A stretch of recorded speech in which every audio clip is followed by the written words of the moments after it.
I le nganga whaaloala o te toi whaatara whaatua i le pa ia mo le malo le tātou wa tino o le nei tai a fau. Suafa maa malo le tātou o li o Yesu Kiriso. Tā lofa lava, si fonga neo la mue Wellingtone, le aso tōru se fulma le tāsi se le masino me lua fe lua se fulma le lua. Ai alo maia o le tātou sauninga lotu, le a taita ia lea le sunga le tausimatanga luenga, Reverend Wharetanga Loa Mapesone, o le kalesia me to tisi Samoa e wainu yo mata. Usi maia, le whaafonga.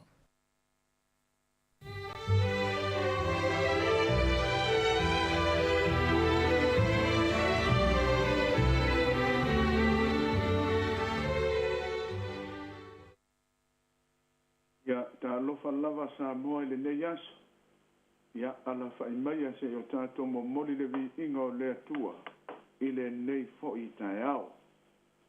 Awa nei a te i mātou i o vai, awa nei a te i mātou. Ia tu ina atu le vi inga i lau suafa.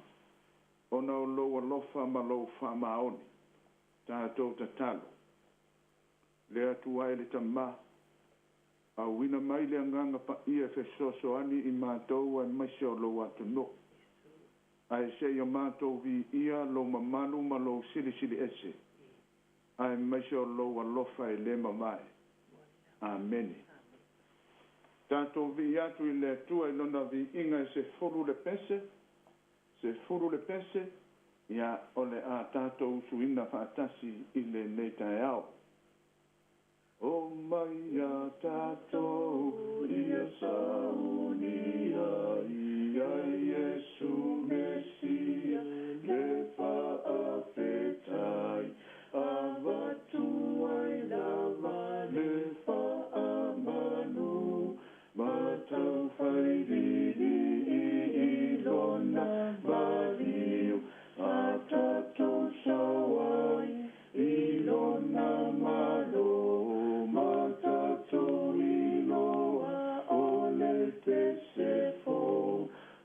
whaafetai lea ma whaamanu matatovi ia ke riso Iesu o lona alofa ua maua mai nei le malo tumau le malo lelei o lona alofa e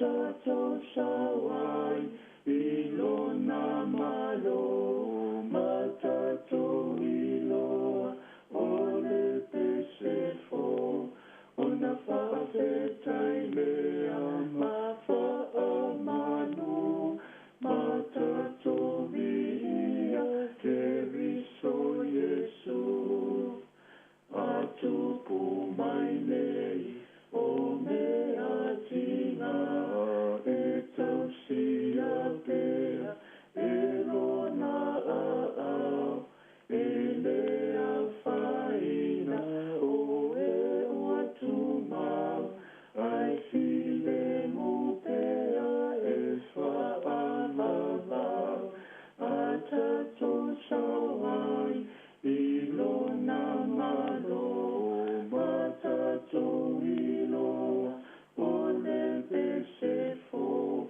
ona whaafetai lea ma whaamanu ma tatou ia ke riso Iesu atupu se mai ma tatou vai vai ele ma tatau e fefe ia o Iesu ke riso ua toe tu mai o lona alofa tatou te sawai a tatou sawai i lona malo ma tatou iloa o le pesefo ona whaafetai lea ma whaamanu Matato ia ke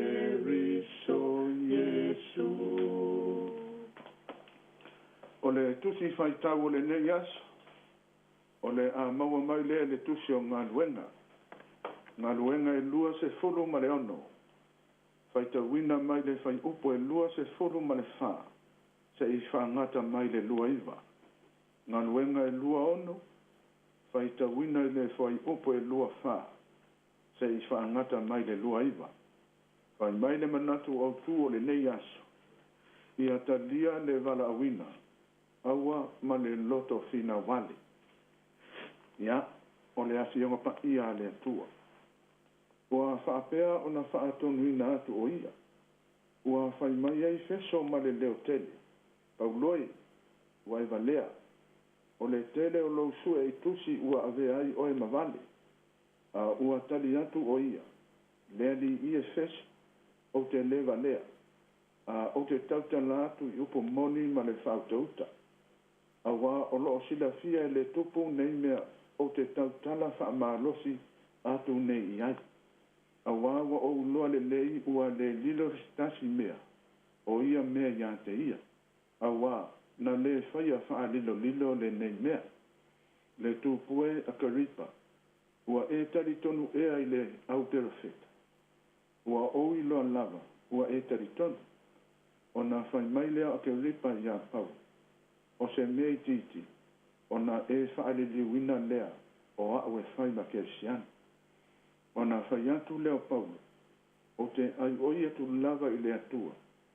Ia le o se mei titi, pa o se mei tele, a ia pei o au nei, e le na o oi, ai a toa fo i mai o whaafofonga mai uma lava, ia te au i le nei asu. Ia whaapea lava o tau, ai tu upe ia o nei fosi. Ia, o le whaitawina leo le asionga wha ia a le atua, mo i tātou, ia whaamanuia mai pēle tua i whaitawina na nāwhionga wha ia, ia ma ia tu marlava ia te ia lona vi inga nei se ia o le whanga mau. Whai mai le manatu au tu, ia ta lia le walawina, aua ma le fina wale. A mata le soni i le upo a feso na whaia Paulo ma le leo teli. Whai mai, Paulo, wa eva lea, ua foi le ave le kele o kuse ke fai ka wai e ave ai maka ua oe o kangaka ua valea. E whamai le tali a Paulo. Lele i e feso o te le valea o te tautala atu i upo moni ma le whautauta. Tasi le winga le lei i le tangata ua moni lona tali tonunga i le taimi na vala au winai o ia. Ai mai fo ile amatanga o le mata upu. A mata le tautalanga a Paulo i teni o iti, temi fo i o whaatau waa. Ai mai se o lona iei le tapo inga wha i utaia. O a mea uma sa ia taritonu ma onga iai. Sa ia ngā lue ma le wha maun. A o le fai wha matala e Paulo. A o aru le fe au i tamaseko. O ina wha afua se iei o na popula mai le la ia te ia mai le lang. A o ia wa ai. Ai sa pa u uma i lalo lana au malanga. Fa mai lana fesili. Leri ie o i ea le nei. Ai fa mai le upo. Saulo, saulo e. O au lava o Yesu Keriso. Aua e te a i le tui. A ia e talia le vala wina oi. Le umana whamatala e Paulo. O le ala le tula e malu e ieri tangata na mana o le tua na te whaamalo lo ina o ia.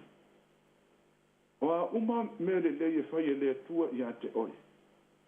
O a whainga le le na whai e le tua i lau whanau ma lo a inga. Samoa e. Na o le tua e moni eilo tātou o langa. O le li o Yesu Keriso. O ia o le mea lofa le tua. Ai mesia le tātou whaoletana. Na maliu, na tīnga, na sasa, ma tua ina. Peitai, na maliu Yesu, a le wha moe moe o le malanga mai o Yesu Keriso. E na ia whaia le tongi ola, mo tangata uma. Samoa ai, wa umau na o le tala le lei, i o tātou laufanua. O lea wa tātou vivei, o lea wa tātou tāpua, i le atua le tamā, o le alo, ai maise o le anganga pa'i. Whawhetai i le whaamoe moe o Paulo, i le mata upo sa tātou whaitawina. O le mana o Paulo ia le liu a ke ripa, le anga o ke ripa o le tupu. Ai whawhetai, sa li liu lava, lea tupu, ona ua tali tonu mea uma i le atua. Whai mai po. Ua ui loa le lei ua le lilo se tasi mea o ia mea ia te i awa. Na le whaia wha lilo le nei mea. I oe Samoa. O oe, o au, o ta a inga, o ta whanau. O i ta ua o whanau whiwhilia i le atua. Awana i ngana. O whea tātou te a ngai ai. O whea fo i le nofoanga tātou te malanga i ai. Ia tātou whaamau popo lava i le karesi. Tu maule whawhetai i le atua ona o le tuto atasi o le tātou mā lo Samoa. Ai maise o le vaiaso nei, o le vaiaso, o le ngangana Samoa. Whawhetai i le atua. Po o whea lava e te a ngai ai, o whea fo i tātou te iai. E tā ua le whamamafa o le anganu. E tā ua le tilo i le pito Samoa, ai sea. Moni lava e ese ngangana. Ia ai siri fo na mau tu le anganu o wha Samoa. Ia talia le vala awina. Aua ma le loto fina wale. Samoai, ia talia le alofa o le atua. O a mea wa mai le le atua i lou a inga o lau whanau, ai maise o i tātou umalava. Ia i ai le whamanianga le atua. Whamanuia le atua le neti o whasalanga, maise o i lātou uma o lo e au nai. Ia i ai le atua mo i lātou. Whamanuia le atua i le tātou atunu.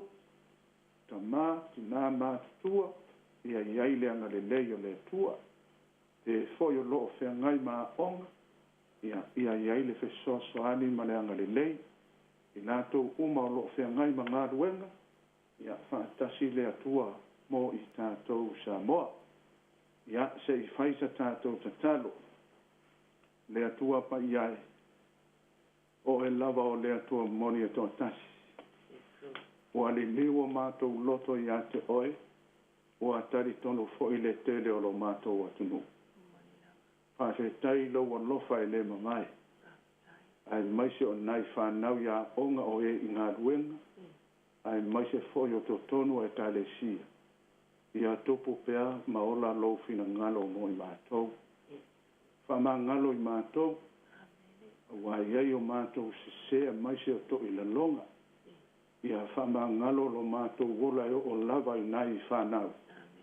O i mātou lava o lau whanau o mātou o tangata na e whai. Angale nei whama ngalo i mātou uma.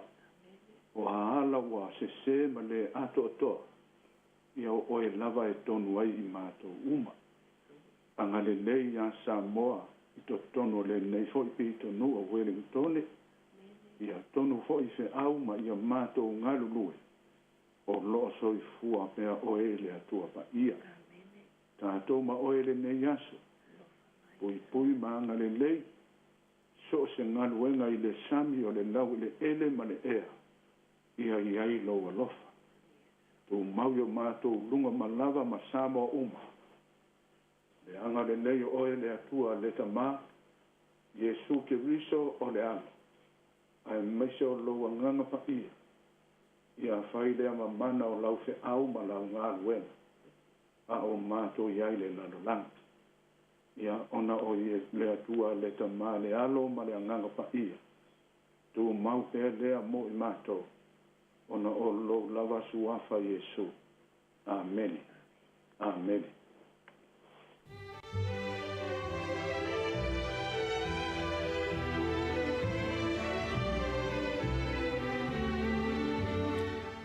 Ua whaafonga le tātou atunuu i le tātou sauninga lotu. Te ta ia e le sunga i le tausi matanga luenga. Reverend Whalitanga Loa Mapesone o le karesia me to tisi Samoa i wainui o mata. Ia mole atuailo mātou wanganga whaafetaitele i lau sunga i le whawhengainga. Ia e tusai o le tāpinaina o le tātou sauninga lotu o le nitai au. Ia ma le upu folo foi. Ia e tō matau i nai foi. Ia ma ia taita ia foi le anga ia tu le tātou atunuu. ia inga luenga ma fai valo filimo le nei aso.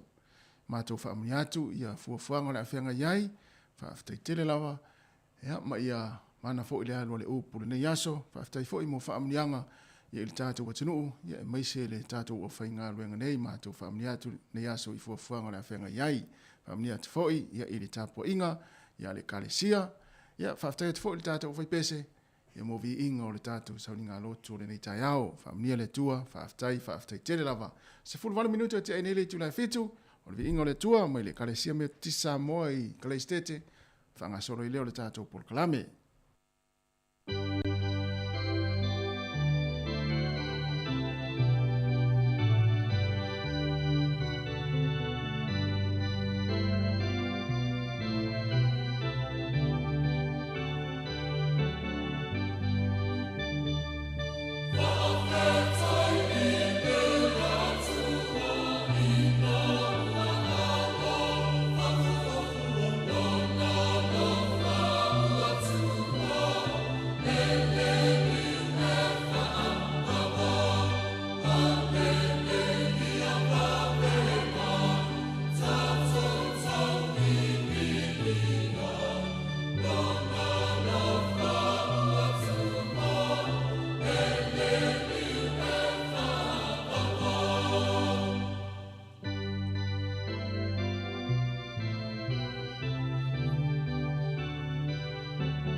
Ya, Samoa. Kumaina ni fa. Ola ule la ni loloto. Sa ini ngama lo le tu. Ya, ni yo se. Ai pa penei, pa wala nga nga tasin au mai savai. Ola tu ne Samoa. E pa inga ta, pa inga lava. Mai tau le mfai fo. Ona tasin se malo. Amata mai ona pona mua. Ia o mai la no mai malo ali palangi. Pale tonu lava. Ole nei. Pato a tasi ali o Samoa malo nei. Ela lot. La tatu amata mai ona pona mua. Ha! Sale mafayona.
Oto mai ai lea.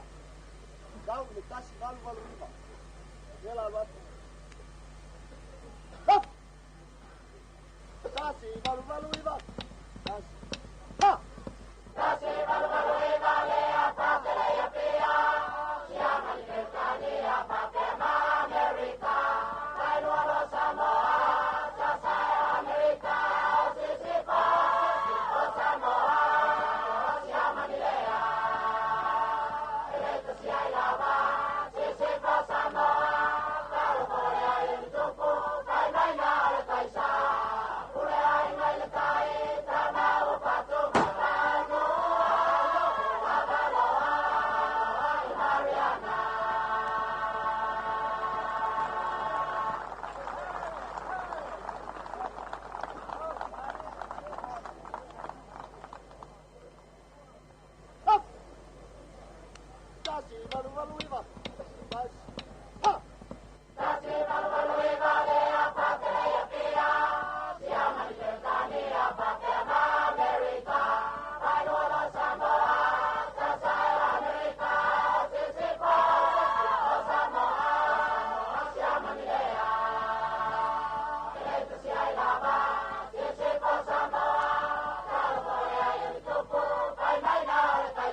Ono mai lea.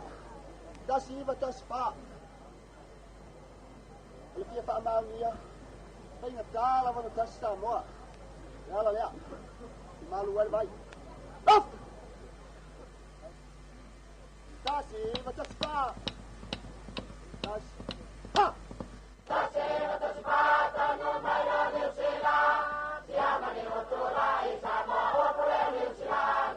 Mana ya le puleanga.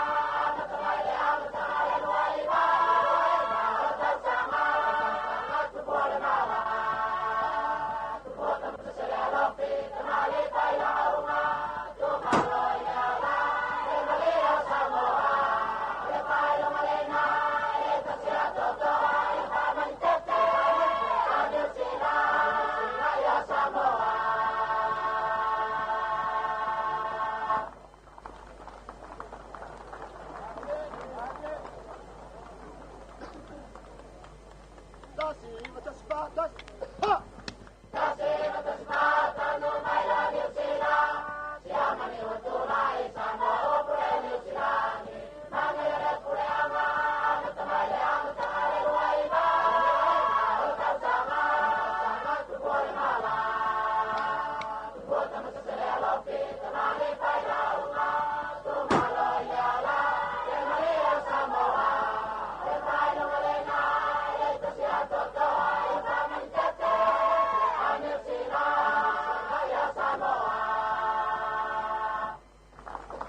moli atu o whaktai. Whaktai Samoa. Watapa mai nei ata.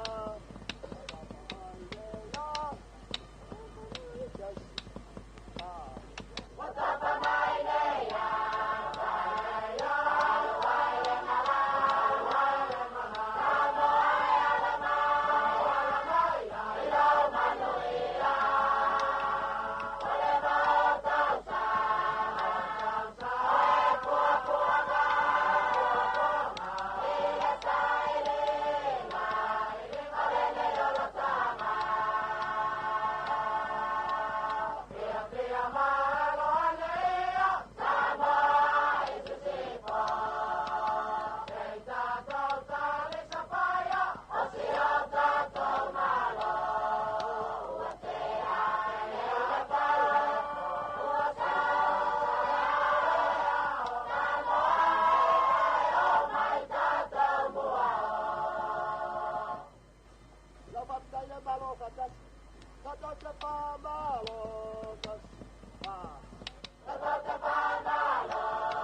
Hi Samoa, it's Auntie Chala here.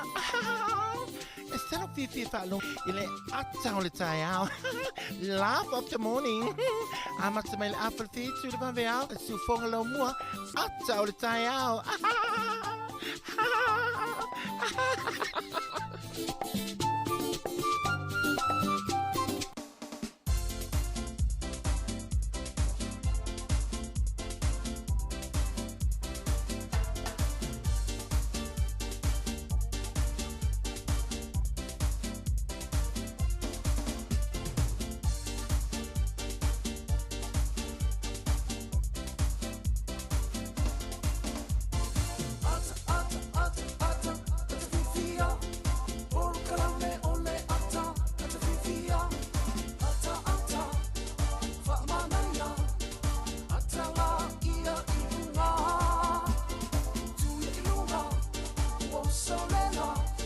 Malo whaftai ia tūlo i lunga ia ma leifo mai whanunga le leile tātou asinu le leita au fau ia le lofa ma le anga leo le tua ia ua fo i le soifua lau le leile tātou asinu ia me se fo i se ola lau whai ngā luenga ia ua fo i tau tuaina o lau pa ia ma lau tau malu le si whonga neo lau moe Wellington e tasi ono tesi ma le tasi wha mo talofa lava ia talofa fui mano leusu ia malo fo fa malo sin le tai au fau tonu le fo ia o nui au lua le lofo le tua tonu fo lo fa pena le tonu ia o lo e masani no fa longo ia so le bulo lang ia pe sa o ia tu ia lang ia le aso o ia na la fa pe so le masani ia o fa longo le bulo po ngalo tu ele to fa nga ina ia to ile ngana sa mo ia to ngana lo ile aso ia lo wa le tau ne ia so lang ia o te tonu fo ia swinga le o le tau e E fo swing o tato fe am ngalo nga fa yai. Yo. Ya wa le fa pe atimu tato le mol vau e sui lo fo tau ya sui tato ngalo nga. Na.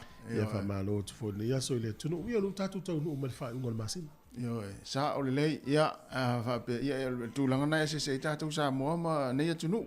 Pe fo le timu malulu ia e wai fai ngā ruenga. A Samoa, timu lo malulu, ia ule mwhai fo na o isi utan mo manga. Ia lono winga o le aso malolo ne o isi pe fa pe o le timu Samoa. Ia ma lolo wa fo le tau, ia o New Zealand, ia pe timu matangi ma fa, ia e o fai ngā ruenga. Ia o tene lola le vanga le ngā lue whatoanga pe. Pe o fo ila to fai ngā ruenga. O tene lola ia o man whatulanga le ia.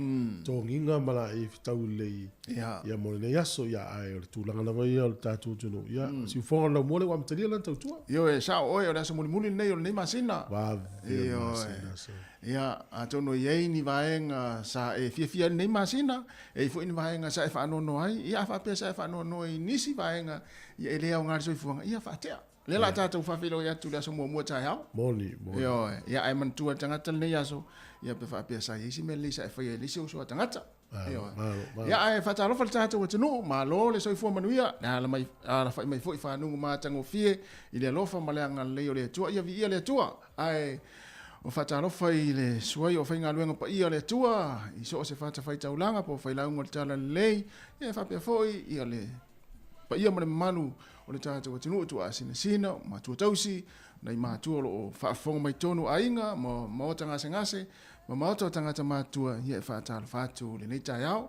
pa anga i lungo le tātou app o le Facebook mo lungo le tātou YouTube so se vainga lo langi ia ma lo la fo le mafta mai ia fo la amata ia le tātou maftanga le nei yaso si pa ia le tu la lua i le ulia ana nei ia ai leo la fa solo le tātou proclame ia manuia fo ia le anga ia tu ia nga luengo le tai au ia ai si tātou pese lea ia ona whanga soroi lea o le tātou talo le tau.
Ia whatala whatu nei taimi. Mahalori soi fua lei soi fua manuia. E usimel whafonga le tātou tala o le tau mō le nei tai au. Fa mail official vai tau a matona kilia ia le winga lolo wā le tau no iai. I whasolo atu i le auli i a malosi e savili no whakata lai lai. O le aswa tai au ina i timu le tai au va ia le matona lai staimi. O le stofi le to i mai ia winga lolo wā le tau ia po nai timu foi. O le aso whareile i foi nai timu e sui se taimi va ia le matona la. Fa pena foi le asto na i tusale ma le aso whareile. Na winga matele la vaina ina i timu wha malu le tau le nei vai aso. Tau sia le wafa ina i ale wha mele tunga o ngana Samoa ni sio a onga. E tasilo na mai whai e tono le hori e po tono potu. O le aso nei ka piti e i foi nai timu. Na matona kilia le awa uri ma va ia le matole la. Langi le leiri tau i mana watu. Whanganui, Taranaki, Wairarapa, Maho, Spei, Langi le leiri tau. To ulu ti munga luleo taupo. Pena fo i mapra i nai ti munga le so. Maulalo le fuole e malulua i le sfululua i le nuleo mapra. Sfutasi Wairarapa, ya e mawhanwhana le maulunga lua sfulu whamawina i whanganui. Sfulu mara iwa o i mana watu. Sfulu mara iwa fo i Taranaki. Au kilani le aso nei i nai ti munga le nei aso. E langi le lei le tau, le tele o le nei aso i au kilani, langi le lei le tau. E nai timu le titi lava, Hamilton e whapena foi. O le motu i saute i nai timu i le sio vaenga le motu i saute le pito la le ilunga. Langi le lei le tau in Vekako, Dunedin whapea foi kala i stete. Queenstown e nai timu ni sio teimi, va ia le mato le lai ni sio teimi. Maulano al fuole e malurua fitu whamawine Queenstown. E mafan fana lua sfuru whamawine kala i stete. Ia sfuru iwa Dunedin sfuru valu no iei in Vekako. O leo telenga o leo tunu ne yaso e fōringa mai. Ma tele na vaiele mato le lai tele o vaenga o leo tunu. E wila vaina i timu i nisi vaenga i peo le o ngātu tonu le motu i matu nei. E i tau maura nui o taupo. Ia o wai o uru. Ia fōringa mai e ma tele ni timunga. Ia o Hastings, ma Napier, langi le lei le tau. Pia na fo i Kispen. O pia e ma tele na langi le lei le tau le soa. Nga ia tu le tunu un whamina tuina. O le ono sfuru tau sanga talu na tūtou tasi, le o le atatai longa o le pōna nei. Lua sfuru iwa, fua o le tikiri lea, o le Celsius, fua o le evevela. Lua sfuru fitu lea mawhanawhana. O le angoto ifo le lai le so Wellingtone, tonu minute te aile lima i le fiafi. E osoa i le la tai au, i le tea o le afo le fitu i le tai au. O le fua o le malulu, whamawina o i le tolu, wha, lima, ono fitu valu. Ea maluluna i Wellington mauna lutu a oi. Ea mawhanawhana o i sfu fitu whasolo lunga lus fulu. Tala o le tai mo le au whangota le nei aso manuia whainga whaiva. Pē le tai to e lus fulu minute le sfulu lua i la au ni nei. Sua le tai to e sfulu tasi minute i le ono le fiafi. To e pē le tai le sfulu lua, o le tea o le sfulu lua na ne le veao. O poli lua, sua le tai, le se fulu le tai au nei, pē le tai le whae le fiafi, to e sua le tai, ia i le te au le se fulu i le afiafi ana nei.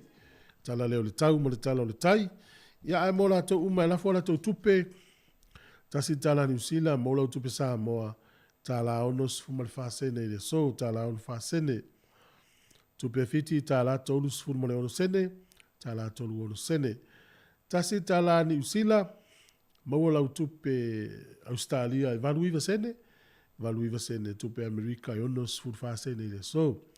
Tu sa watu malau ta la New Zealand ia tu mai le ono sfurfa sene ia oe tupe Amerika. Tupe Samoa, tasi tala New Zealand, maua lau tupe Samoa tala ono sfurfa sene ia whaftai lava.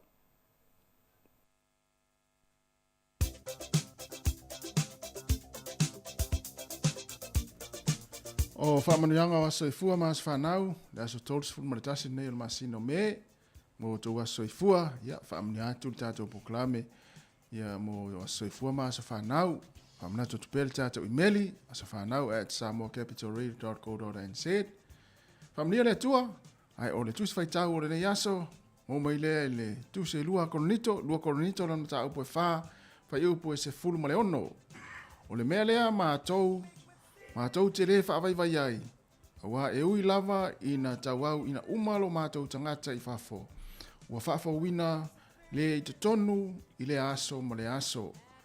O le mea lea mātou te le whaavaiva iai. Awa e ui lava ina tauau ina umalo mātou tangata I whafo. Ua whaafawina le I te tonu I le aso ma le aso. Manuia tele lava o tau aso I fua le pese nei mo uto.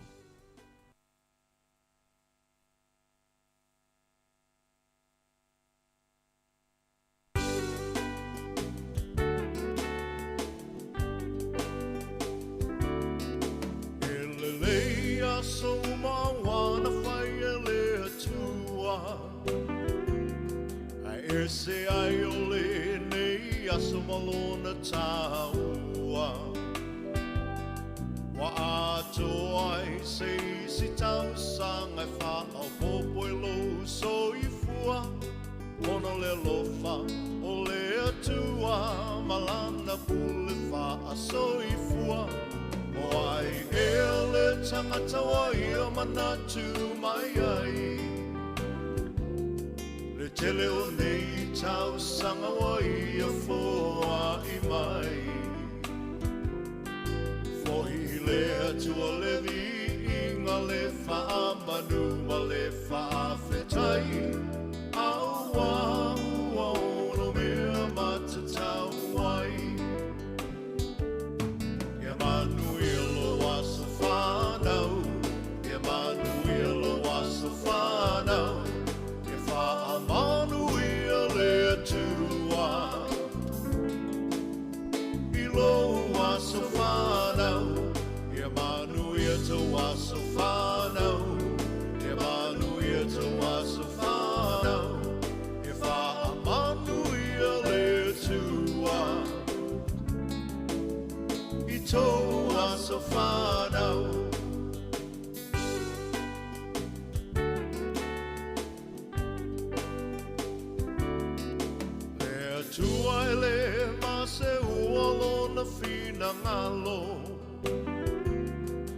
Sa moli moli le nei aso e ale le tatalo Le atua wha fofonga tatalo O le atua e tali mana o ia foi E mali e ai o tatou mana o wha a fita o le whetai ai le o langa Mai o le tino e tapa tau tali ai le malanga Pawhetai le atua I lana wha malo Longa mana mai malo si ai maula I le tele o nei tau sanga Ia manuelo aso whanau Ia manuelo aso whanau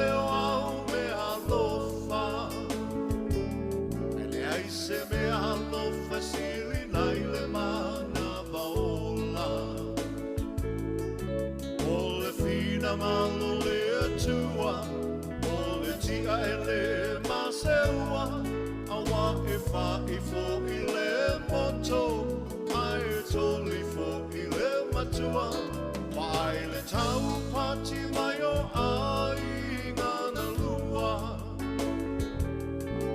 Wa venga wa ai ai e mamana le atua.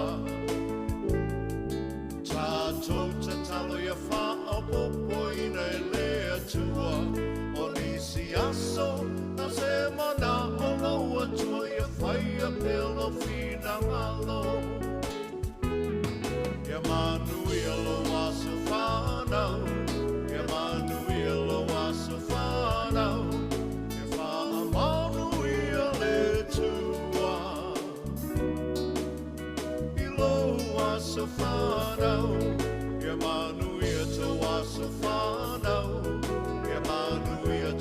se whanau, e wha maunu ia le tua.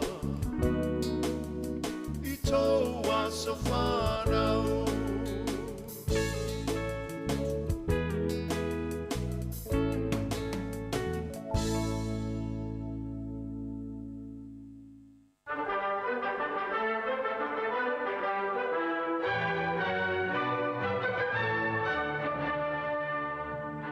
Atala fatu le tunu usi mai fa fonga le vai foi lea ile tala o le tala fa so le pito lo langi le so tolu sfun mo tasi o me. Le solta usanga tasi valu lima iva. O le wati lea I to tonu I lo le tona. Ngoa o Big Ben na mata ile so na faita wina staimi ia po taimi. Ia o Big Ben le long wa fo I ma vea ma enga ta o te le ai le no le petania. Le aso nei tau sanga e tasi valu fitu sifuru malaiva. Na urua I whata I tai ai se whata I ta inga na whaia I Berlin. Ia nofo afi e alu I le ele tise. Tasi valu fitu iwa o le vatele. O le sol tau sanga e tasi iwa tasi o. Na whawaina ai ia le uni a Afrika Saute po le Union of South Africa. O tu whatasi ai ia Cape Town, Natal, Transvaal, ma Orange River. O mai whaatasi ia kolone ia Peritania e wha. Ua whausia le Union of South Africa. Tausanga tasi iwa tasi o I le so. O le aso nei le tausanga e tasi iwa o fitu. Na urua I whewa I eita avale e ta o taxi to tonu o New York. O le upu taxi cabs. Na maua mai I le foi tau e ta o le taxi mita I le tausanga tasi valu iwa tasi. Ina ua whausia ia masini nei. Sa ili ai ia pe mau ai le au fai tonu le pasese ta una tongi le tangata ti le ta vale la pasese.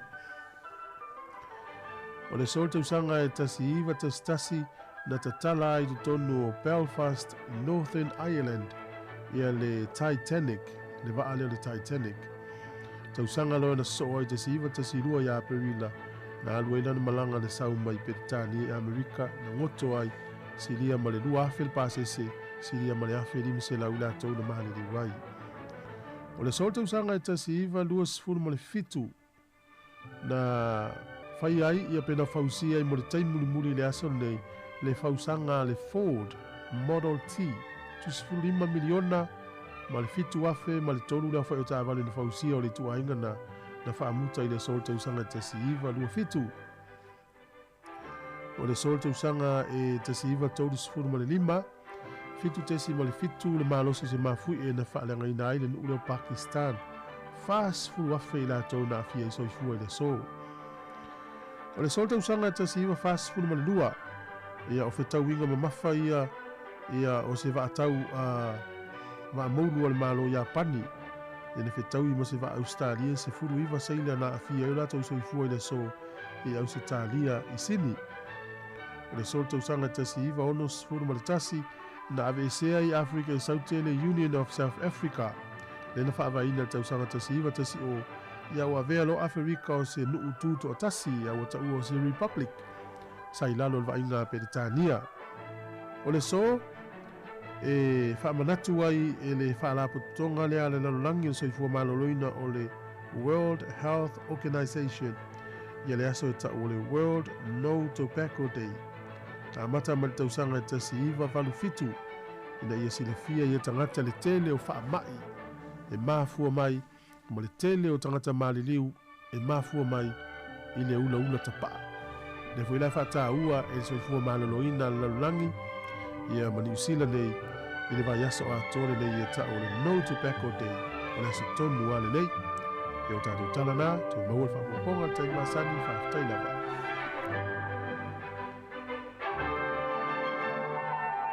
Ya o na wa whaafonga le tenu I tala mena tupu tala whaasul pita lo langi tau sanga ua vai. Mana ia tere na I tala ia.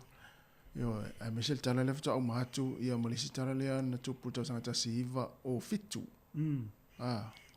Tasi iwa o fitu lea fo ili tala na le sa tasi iwa o fitu le tupu le tūlanga na. Ia le enta umai mal Titanic, tasi iwa tasi lua. So lea na malanga lea sa a faina. Ia lea fia ia tātou e whata I tala Rose ma Jack.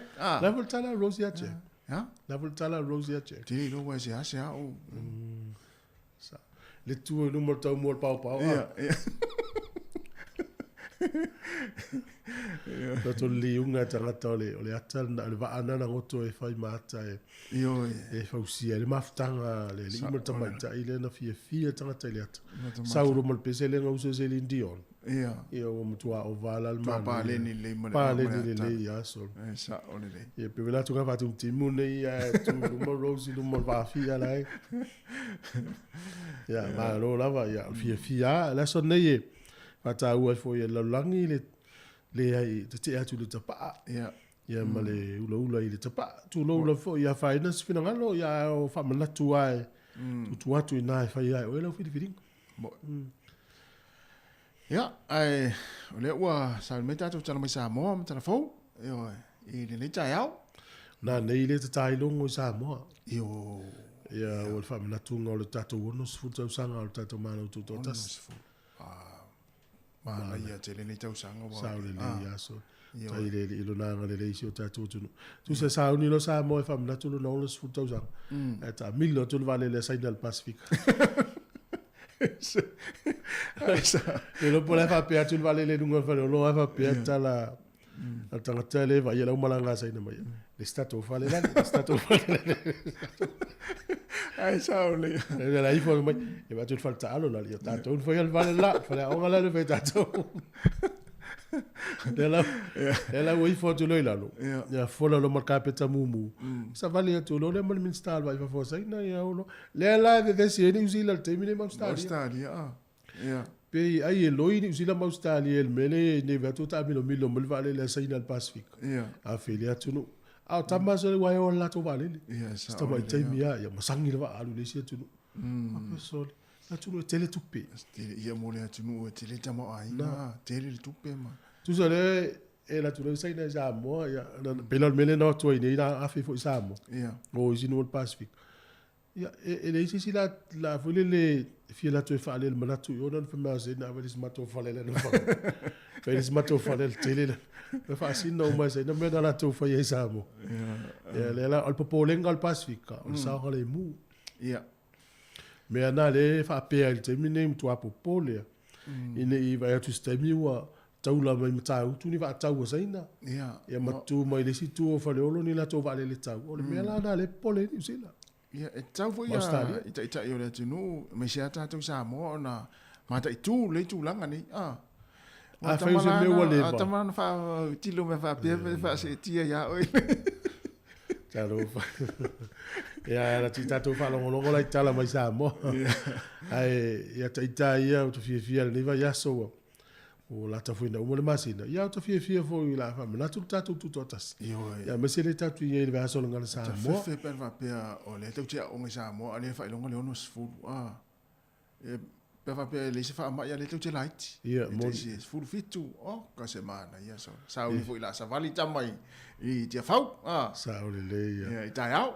O le me le le savali ai le ia ile aonga. To alu atu le atu savali. E ui sa o le ia so ia. Ioi. Ia tana nei mai Samoa, ia le no sumai al fa fonga.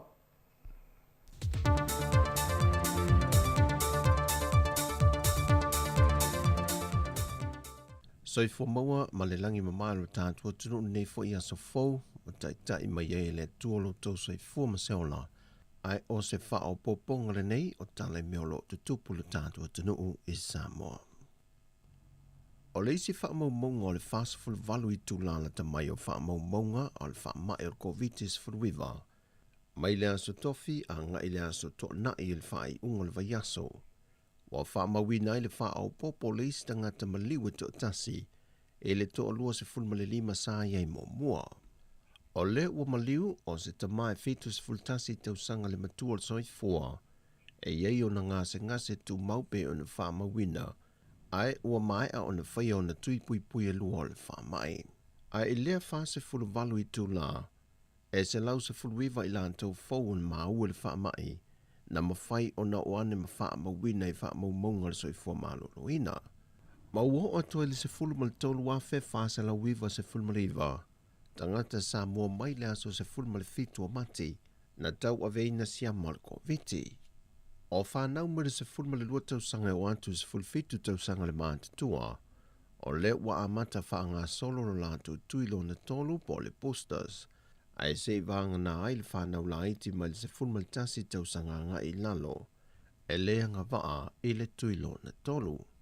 O le temi nei wa iwa se fulma le tolu tesi ma le tasi pasene, o le mamalu le atunu o mai le se fulma le valu tausanga ma lunga atu le mātutua, wa mai ale tuilo na lua, ai wa valu se fulma le iwa tesi ma le fitu pasene, e la tau me le valu se fulma le lua tausanga le se ful fitu tausanga le mātutua, ua a tolo lātou tuilo na lua, ai valu se fulma le fitu tesi ma le ono pasene o i la tau le vao le lima tausanga le se fulma le tasi tausanga le mātutua, ua mai a uma o lātou tui, e fitu se fulma le whaafe valu se lau valu se fulma le lua, e la tau ua mai o lo lātou tuilo na tolu po le posta. E amata atu le aso lulu le vai aso nei le aso mua iuni. Ona fele le mai va lele mai atu no i fafo mo fai ngā malanga i Samoa. Mo aso umo le vai aso, se io atu lava ia au kuso e tatala atu ai. Tua oi fa vau malo mo fai ngā malanga o le a tatala fasolo atoa. Peitai o le vau Samoa ma Amerika Samoa le wafa ilo mai le fionga le tamai tai pa le mia. I le whailua inga ma le autu stala i le vai aso nei, o le a mata i whai ngā malanga ia, mō aso taitasi. Peitai o pāsese umasa whai malanga mai le teimi wa tua nai, wa te le lu i taulo lātou leusta i o ai ai ngole whaanofo e sea i a inga. Ona ua leusta i le wha o ane o lātou siaki i teimi ma aso whaatūlanga ina, e pe ona iai i a inga malienga, o le ulu whale mai le atu nuu. E ui o le whainga ai o lo whaatu mau pēr pe o na sau nore te mai tai pāle mia, o le a wha a wawai pēr lea ia ingo le whaanofo e seo i lātou uma, e le wha mao nia le taunu mai i Samoa le siamo le wha mai, mo le fitu aso i o lātou a inga. Ai o le wha mao ni o le tangata i ana siake a wina e yaso whaatūlanga ina, e leo i longa o na iei se malo si anga wha apito le tūla whono, o ai i la tauia mai le leusta ia. O le vai aso fo le nei lea ua toe a mata e ai whanau mai a onga tūlanga lua uma le atu nuu. Ai o le amatanga o le masino iulai. E whatu a toe a mata ia o onga, a whanau uma ia onga a mata.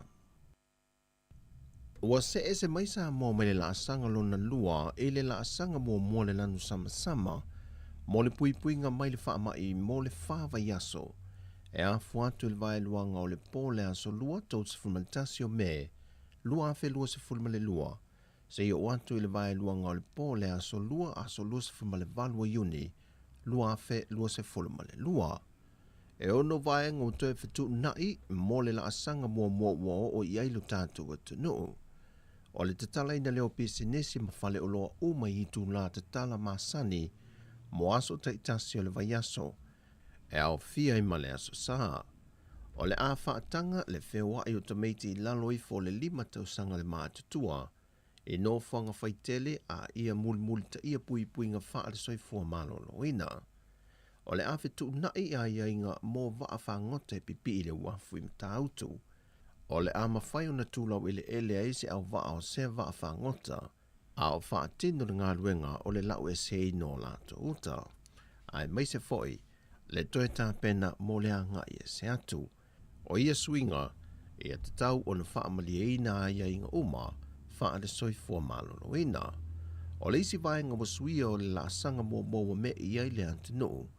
Le amatalia le o na whai o whai ngā malanga yaso te itasi o le vai yaso i le vao Samoa e lua, o Samoa ma Amerika Samoa. O le awha a wau foi o na wha atino su enga mo le wha mai mo i lātou umai taunu mai le atinu, ma te tala loa i o lātou wa inga. O le a una ia pia pui nga wha le soi fua malolo ina mo le pui nga lau tele, e pe o le wha tāua pe o le whai o tani fafonga, tutu ma no nofo vava, ma tau sisi le leile soi fua malolo ina. E ese fina ngalo wha lio taitai o vanga wha au pufai e lua, e ni tā pena penanga le atu no o i le ono o mai o leisi foi wha mai fau. le ua a mata pepesi nei le larolangi le monkeypox. E le whaatala noanga e le TV tasi o le taitai o le tuanga i le mai aso le nei. Na ia mita i le tūlanga māua e ma le tūmaupea o Samoa i tūlanga o pui puinga o whainga malanga ia e ofi mai le atu noo. I le ana le whaatinonga le malaiwa lele. Mai o lona whaanaunga nei e whaalia, ia tū mau e pia Samoa i le tūlanga māua lunga lea, o le mata i tuina le o mai o isi fo i siama fau, e ese mai le omikorona, le ua pesi ai le atu noo. A le mea makaukia mo makawinga. O le ngau Samoa le e makua mawa e le tutua tu tātou tangata i le airport. E whai o lako lai. Le ea mangi me whapea ngā e molpui pui ngā. Lai whai Amerika. E lai masi me whapea ngā. E mea ngā ula kua i New Zealand. A luaku i Tupai, a luaku i Ireland. Le ea mangi pui pui ngā la e ngei. E ui o lai whai a mo me pui pui ngā fo i masang. E o koe oso mai Australia el koe kari umai ngai Brisbane. Oi Adelaide. Hal me wai nganga maku makawe. E whewa ia e ala pipisi ai le. Ba sanga i tasi loa ai o tai. E le tūlanga o le fo ingo le whaba. Ua maku ake le ngau ngaka i ua marili. E ama pisia. Peitai e se fo i le sila le taitai o le atu noo. E le tūlanga le ono pesi o le tātua tino. I isi sia mo le whaamai o le COVID-19 furuiva, whapea foi ma le monkeypox. Ia atu no le monkeypox o le chicken pox o a umai si koe ngā pox. Ia o le ae tamino milo le laulang. Tau fo tatou whapea nā fu tatou ia. O le mea ia o matua i foi lea o tari ngata te le laulangi. Ia ma tatou foi. Nenei mea o loka loka. A whapea la o le mea lea wa nga e le tatou laulangi. Ia, foi le whapea o le atufua. Ai foi le i awhianga ia o tatou loa nei. I foi le i tamau ainga. Ia, foi le ngata tamau ainga lau tele. Ia au tamau ainga o tangata taito tas. I le tele o le awhianga o lo ia. Ia o tauan tatou tau sa ili metotia ma wala ese e fo ia ia lu tau o momoli mai pe mo tatou. Le fionga le tita i o le atu noo, le fionga le pālimia, fia me Naomi mata awha. O a tātou tala fōwi o le nei aso, man ria le tātou atu noo, whāsoi fuia.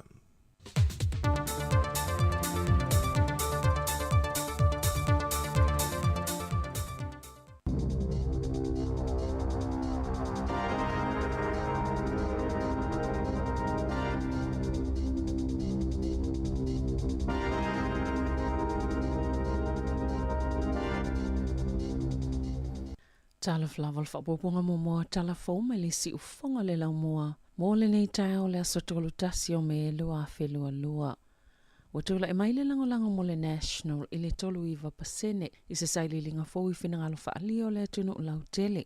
E ua pa ule leipa i le tolu lima pasene. Ana whaapeola whai ngā pālo tale o le lua whelua tolu. Se manuele maua se vahanga whaapu le whai numera. Eta ina ai le malo. E saili linga pitola tamai ale One News Canter na siti ai le langolango mo le vahanga whaapufai le green. Ile se fulu pasene, pa ule act ile fitu pasene, ma le te pati maori ile lua pasene. A tu i fai numero no fall bale mene. E lima sfulu tasi mo le national, iwa mo le act, fa sfulu lima mo le labour, sfulu tolo mo le greens, ma le lua mo le te pati maori. O ia fai numera, e le mawhai le national po le labour. O na whaavaena se whai ngā malo whaatasi ma isi vaenga whaapufai. La tau te whai pa anga e tu il filifilinga le vaenga whaapufai a Māori pe o le national po o le leipa e ave iai la tau langolango. E tolu pasene le langolango mo Jacinda Ardern, lua 5% mo le taitai o le national Christopher Luxon,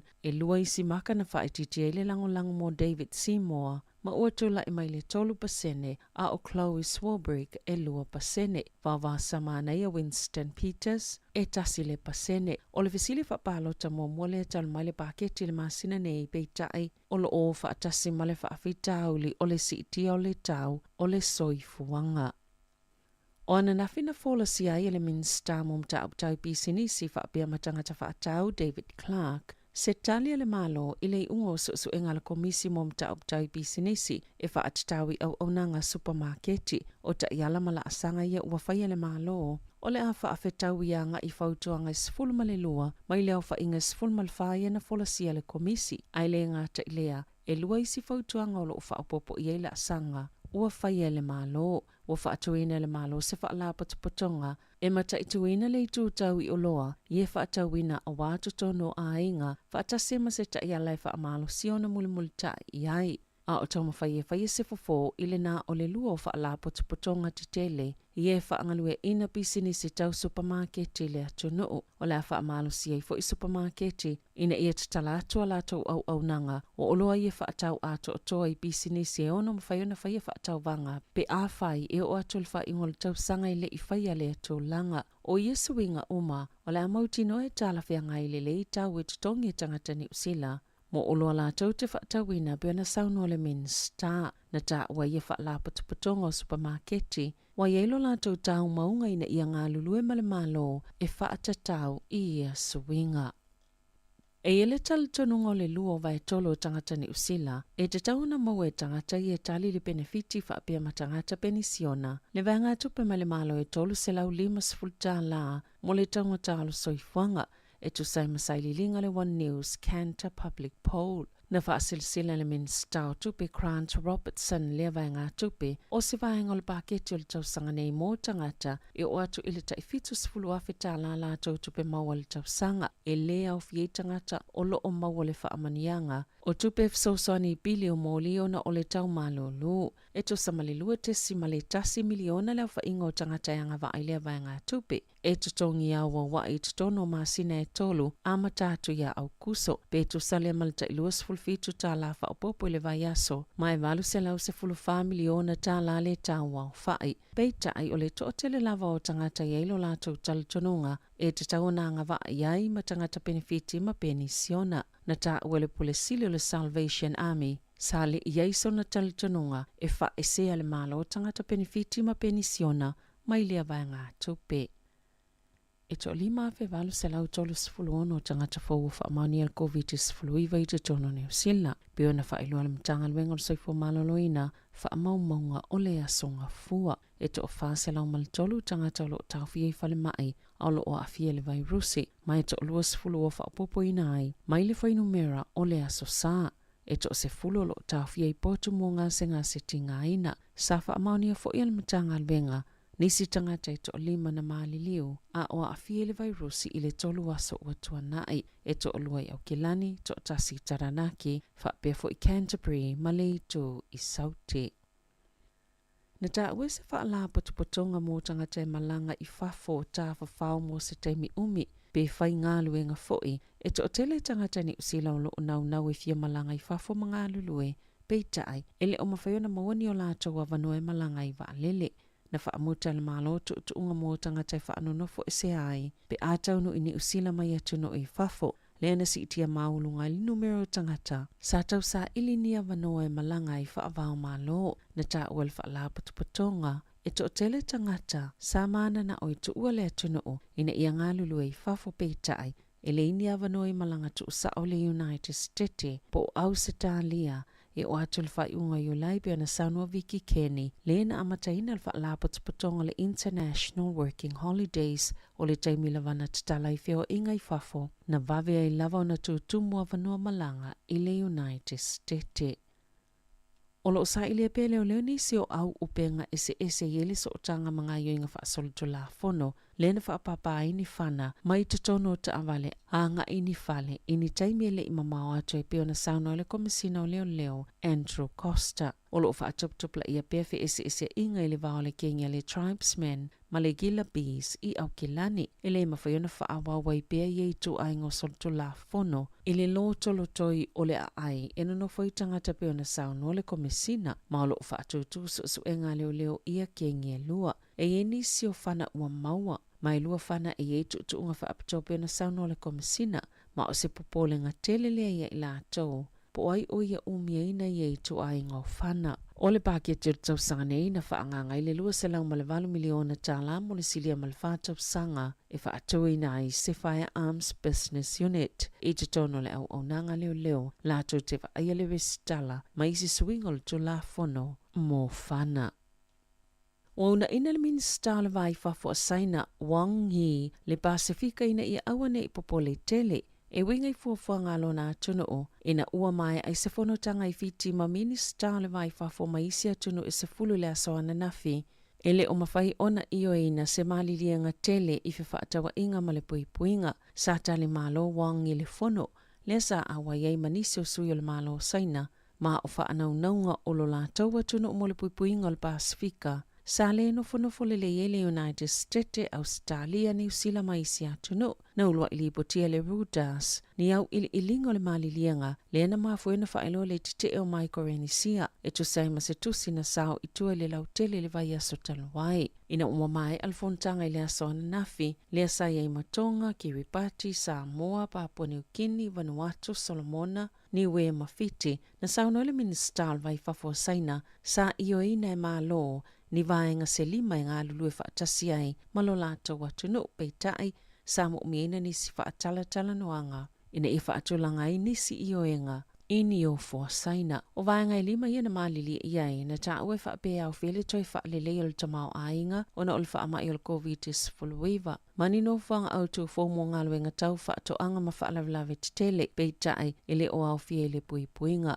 O la whaalaulo ina e saina lana ia whaamtalanga i winga le tūlanga o lona atunu o, ma vaenga o iei malilienga ma atunu o le Pasifika. Mo le whaawau pea tala noanga loloto e whaatulanga mai e nisi ioenga, e ngā lulu e whaatasi e bwana ta ue Wang ili au tustala i fiti. Sale i whaatanga ina ni fesili lea tala noanga mtustala, bwana ta ue reporti aleleiti o New Zealand.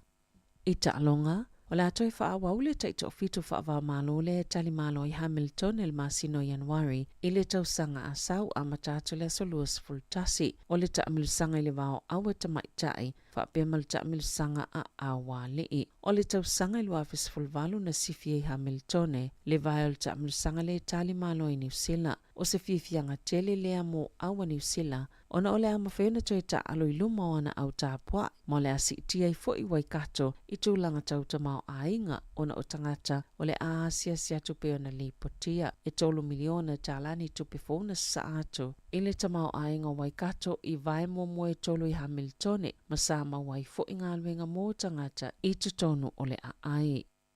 Watulanga mo nei le au neti polo, ale te wananga o rau kaua Paul sa Wellingtone, ele taamilusanga o le tauvanga sa ilei au mo le sa ilinga sampini o le neti polo ili nei tausanga. Ina ua manu malo ile au le tactics limas fultasi il fast fultolu. O le ta'alonga na whai e kala i stete il poa na po. Mana maua le tamaita i o Kelly Jerry. O le Pauls. Le whailonga le tamaita ina pito silio na mata ina lana ta'alo. I le ta'alonga i le poa na po. O le uatula il tulanga mo mua le Pauls. Ma a whai e mana malo le Mystics i le po le asfareile. O le am whailona tali malo le su e ngā siampini. Tala fawia mo le si ufonga le lau moa, mo le nei vaenga o le tai au.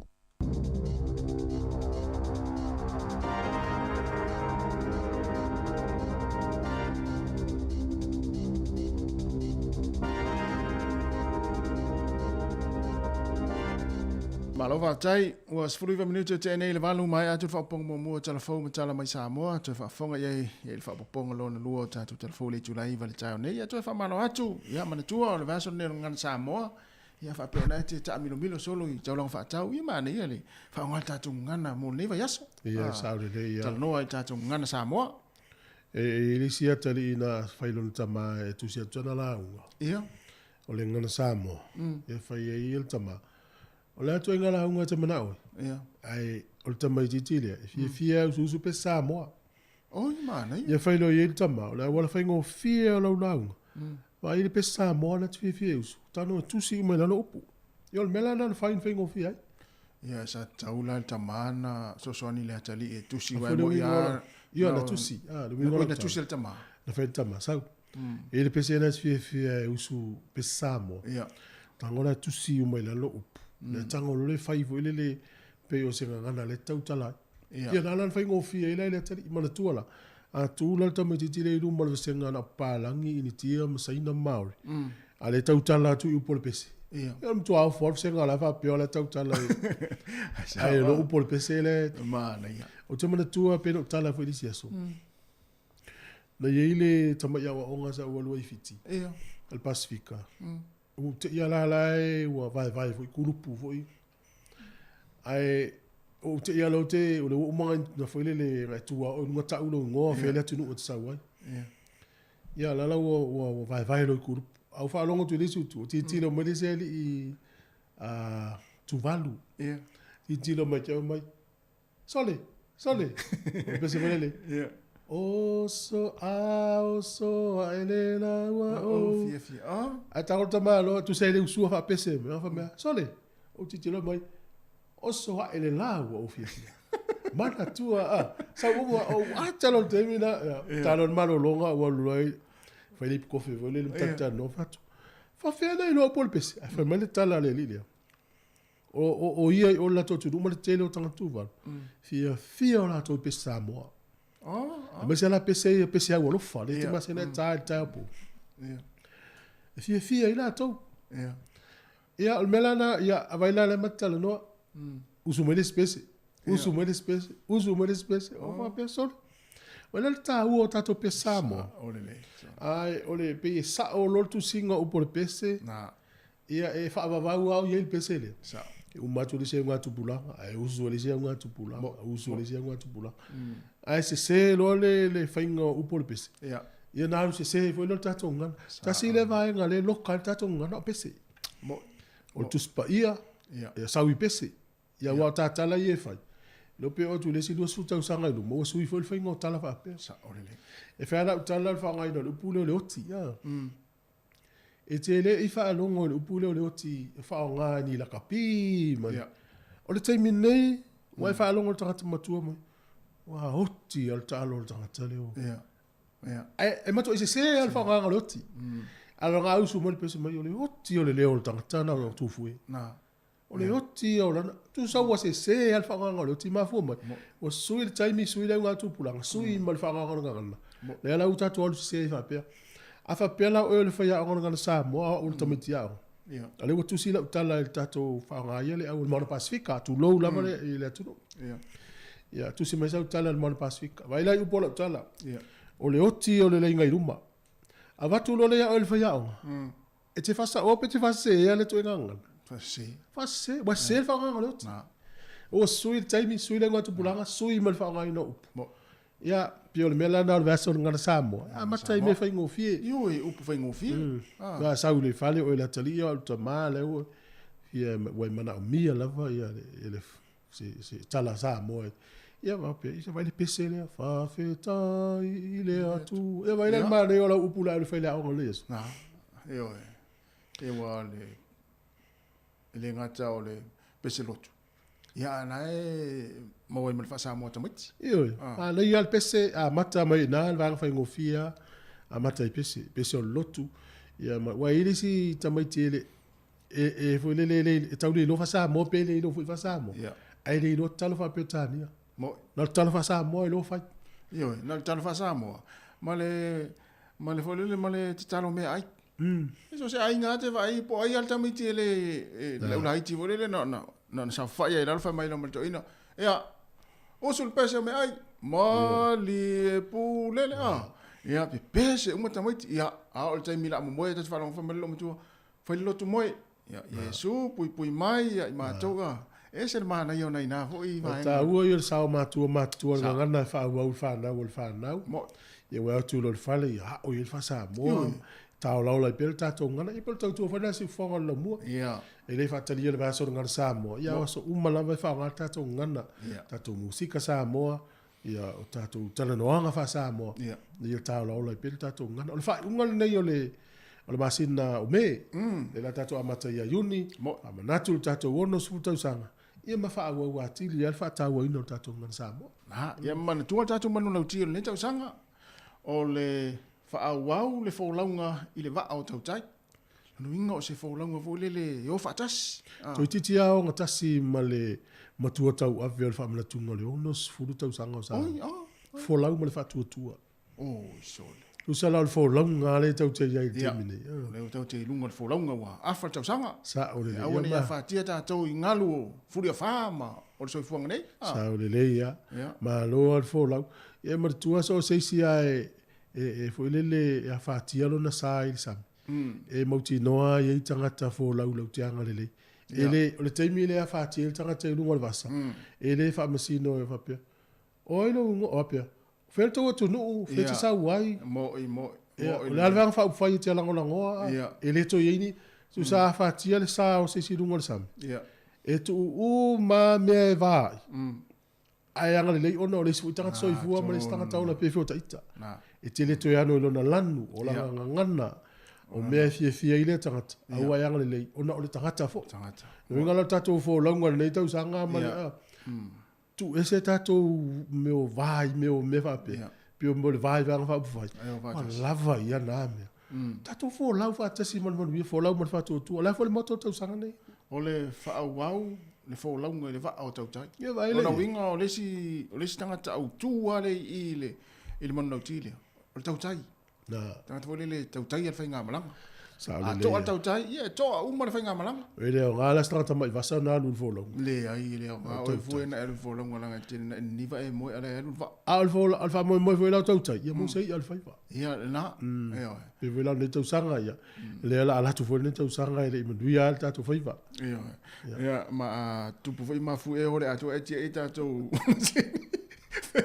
O le mele lasu o tele tau tai sei a le ale. Ia. Tatou su e tele ia sei o nei fai va nei tau sanga ko longa. Le ia lu al tanga tai su ela nei. Ia va vela na mo pe fa tu ma tali mai. Wa ava pe e o su e tele. Ia a moa ia e ai tala to o to e fai mai tua. Pe ana le ma to le mo le al tanga tai. Ia ai sa. Ai lu al tanga tai ia tulo na malosi ia mana upu ia mana ngayo inga o ngā ruenga. Ia wa le fai tele foi le mo. Ya? Ale su e tele le mo. Ia su e tele foi ia a fa pela o le su e tele a to tele foi o ia su e tele o le foi tau su e o le ala me la mo. Ya la tata tu pesi. Lus fulan minu e te vanu. Di fonga le la mua Wellington.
le whaasilanga tāua.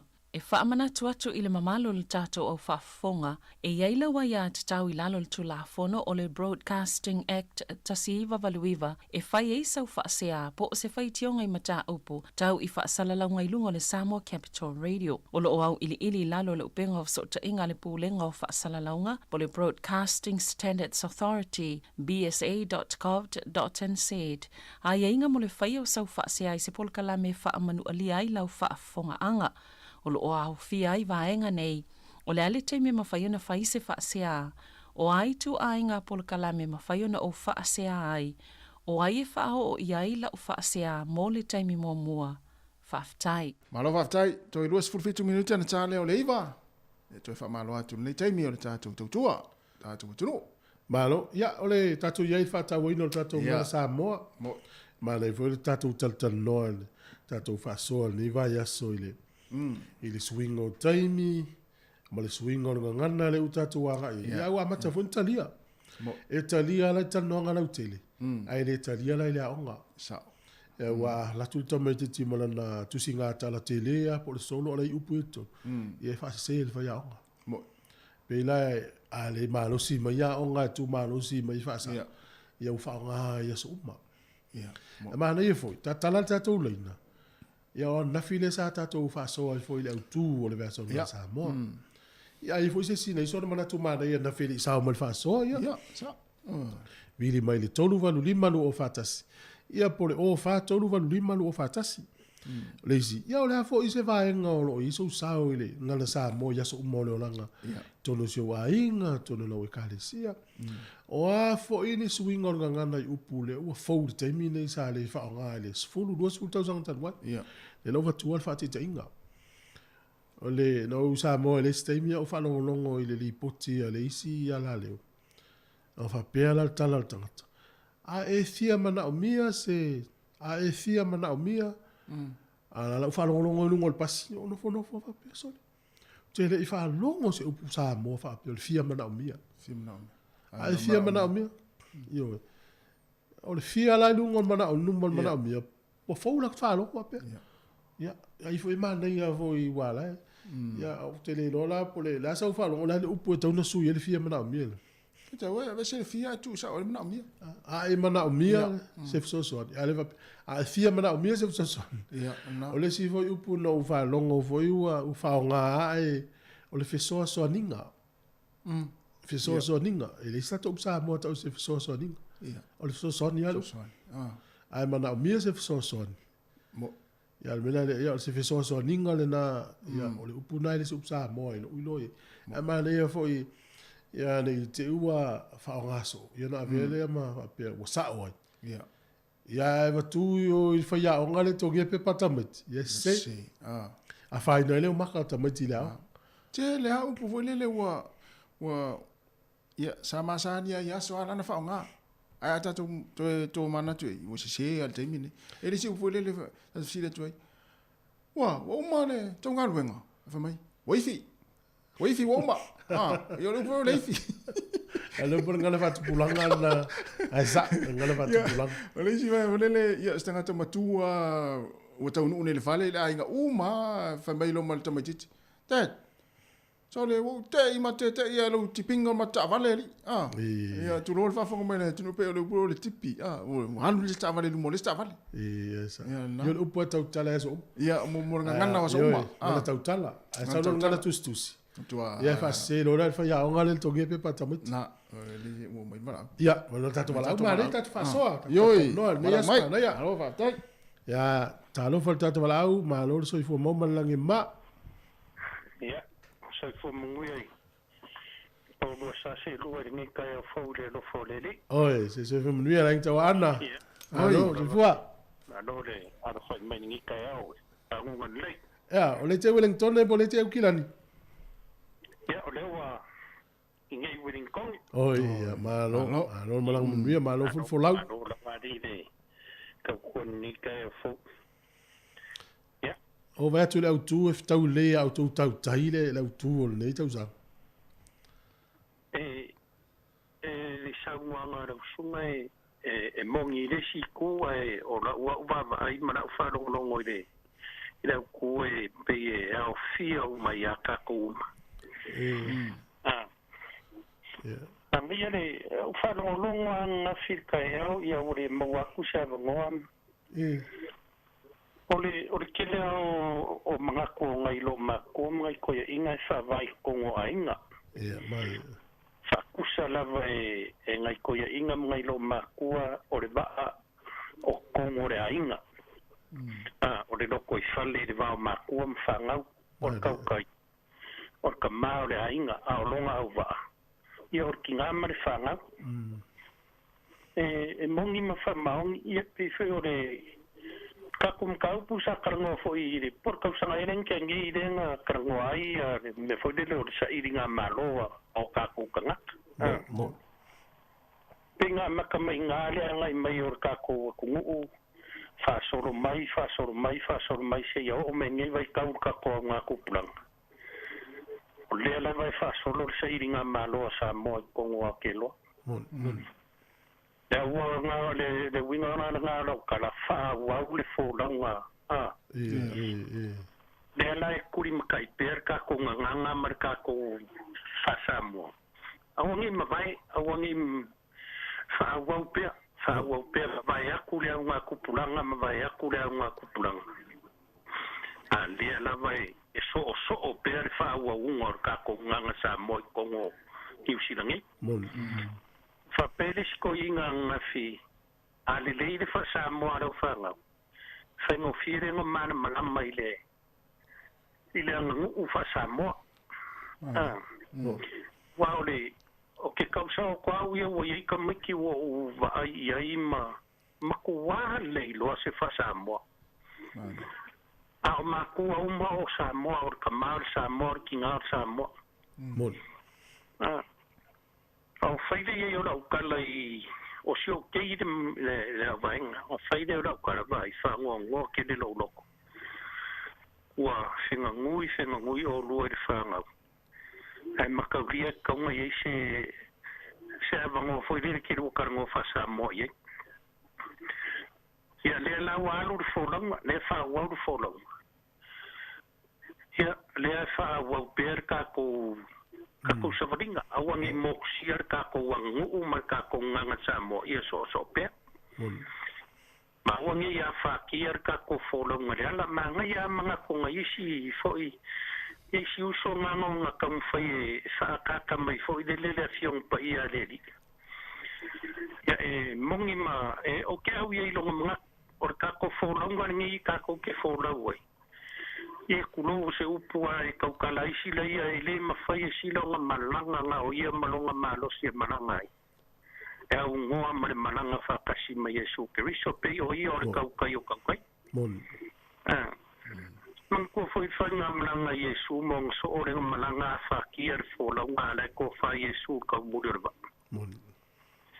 ma ngai ala o fola whakasi ala fola ma Yesu e kapa ya la ya ile kaukai nga ke la via inka ko pe yo no fa se si foi a faila e paul samil ka ngakale o le folon ya a faila ile mfaya o ngapunga la via ile ngi ka ngakawa paul pe yo wo de xa nga a faika ko ke malanga fakasi a mai Yesu ka ko ke o fakasi ia on ka ngule me mangui ar ka ko fola ngare o ka ko fola wai ro ko so fo mo ia pe ora kai kana fa soare lava fogi mari ngi ke wa se o kai kana ko mari u or ka ko fola o ka ko mkau mo tuole le ta upuye e tasia e tofu tata mo le fida ngalo le o ana ta to ngana pe vela le o le we fa so mo ma na ia tele ma lo ta pena lo sila ia pe fila ona luar kerker ngo mai up nena pionga sam kala de so ya kasi nga finga I ko fa finga ya tsavidinga mana ya langa fa upu sa fai kanyo la ko wa onga den fa kangor fa ya onga kusirum ole matua mo ale na ia o mawhai e kulo leo whai upo kamiki a sa meisiu so kuwaku whailanga whai upo. O mātua le nao le moa. Ma ila ia I peo ngai karangoa mai I le merenga whalongolongo e ngei runga whai.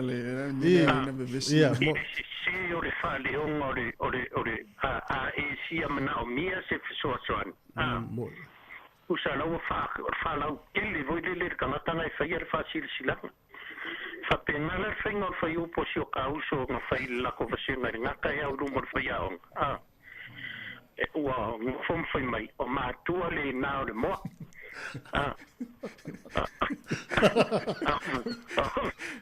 O le whai upo ngā kusi le whai aonga. O le matua moa le nā. Ai te se le fianu matsila. Whaamasino Samoa. O ta itaia. Ia ua ia tuloua le ngā tūlo leo lang. Pau ale va tangata tate no na ole ti na ole mo pol matua mo tate le no po ele tama ole mo Pau le me ka ke no ore ko ambre makua mo ama I akoro ila le mo ka ke no po I ma ko a ngi wo le tu mala to tama tu la le tatu sa mo le mimilo upu Manu ne aso mo tsira Ia fa taila wa manguia rile kakua ia foi. Ah ele ia luma tila. Pe le no fatu pe o tau lau tau tai fa tau ele le au tu ne va a pie sa o ele usau no. O no pe tau tai le sau. E folau o tau tai o to tu ngole wa. Ia Manuel le so fo. Pio kaukai ka ko sa moi folau lungo va. Ia meri ia ma ko e o mango foa ma ko ngole wa. Tu e level TV ma ti mango foa. Manuel le so. Nga va se va. Esa o le tu fu. Tau tai mata pala e feo ele va ma. Hisi solo lungo sa ma tau tai tamai. Esa fa I pa pa. Ai se tanga te sa po mai ia pa si mai lunga. Pe se no fo ali le no fo lungo le wo. O tafa o ko se tanga chips la ia. Te vai tu ta apeo ia. Se peni e foi le na mo se tu melisi o tu melisi to ata muni. Ya malo ya o tau tai aso ye e foi tau le tu no a mo fa le pa me le nga tai na na fa soa le o la tu viva ya pio le foi tau le sala tau tai tong a sala viva ya me sa wi ma o tai a sala viva va sa wi ya le fa soa a o fa longo I tau tai la wi pe mau lo so la lo ta te wo mo tu ta wa Ya malo tala tu tatu laina tatu no au tatu ye le faso ya nei vai nga yo mele tu pue e mana ia tate vai lo pe lo tatu ofisa ni me tu ama ta fone la longo tatu tu mo e ye le fa ya nga sa po kilani en tu pue na fa ile por kala mela na vasenga na mo ini mata miti te talo ta miti ta ini mata usanga to le lu fa te talo mo ini fa ya nga mo ini mata miti ia wa umanela le fa moi ai vai tu o ye fiu fa ya nga so lan ato oui fiu so lan ato me to dia alu le fa ya nga poltene lotu poltina al malan ato so elo me po ata ale kalesia po le vai nga fa ile nga sata met ai ma wel tanga na lotu nga ile ato so le temi la fa le lotu tai mine mo ini tamete fa tatalo so le meu te foi ta I lima tau sanga o tamiti ia. E whea tūl whaia anga mo ini uma.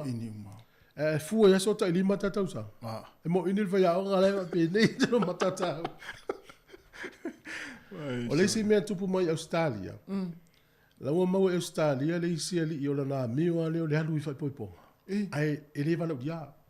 O so. Al mea la whaia tangata lea. E peia ia o se tangata na walau dia. Ai lue ngā ui mo mea lofa. Sole.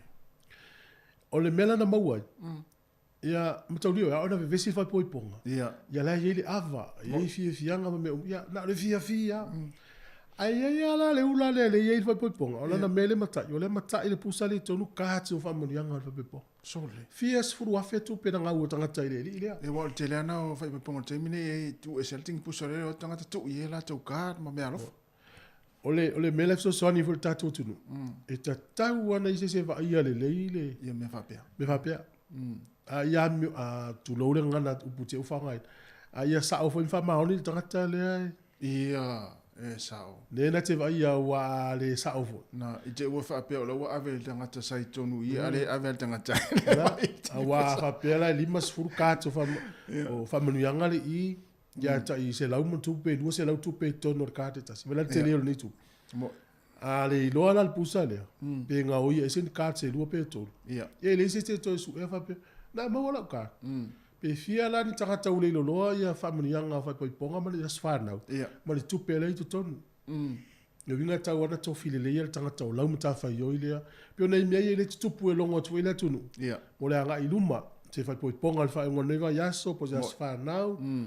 Ai le leile au whiwhiwa i e whiwhiwa. Ma ia sa ole tūlanga o le whale tu ia ia le tingi pusa le au tangata tu. Wa tele au isi tate vai. E tu ai au tawhal te mele sa wale tu i tangata tutun. Tu ai au tawhal. Mana ia ave ilu mai ole mele au tiro tu i tangata. Wana watu tangata hanu lola tō mai. Tu au tawhal mele i keke. Whai poipo. Ia nai mea nai longa tō le tupu i. O nor te minei o le util whaasoa i o tupu tele i fo i le au ngā oi ma le vanga lea. Ya tato leina na tu talatu. Ya tolu vanu lima no fatasi tato tata noi. Ata waina tato ngana le vai tau. Au te lo mai de vol vai foi tato pese. Mai foi tato pese. Ya, o fa fianga mai le Nansen family. Oi, se me foi pese.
Whawhianga mai le Nansen family i lau Samoa ina o 2 minute i o Natalia o le valu ina o talatu pel tatou leina fia walau mai o le alava fo i se upu Samoa o e te leo fia ai Ia nai tele na whaalongo i mana i fuilo whaaso mai, ia ma whairo mai, ia e tātou talano ai, ia i roi fo i la tau olo o whaau pēa, ia vaenga o le nā fo i ngangana, ia e le tau nto e a whao ngaina le tātou ngana, pēwa pēa e le o sao i lau whaafonga, ia e viri mai le tātou leina na, tolu walu lima lu o whaatasi, o wha tolu walu lima lu o whaatasi, ia le la whao pēa whaafia we pese, ina ua toe valu minuti o le tāle o le tu la e iwa, le whapoponga o talafou, pe a tale iwa, ia e meise ai o tātou tala mai Samoa.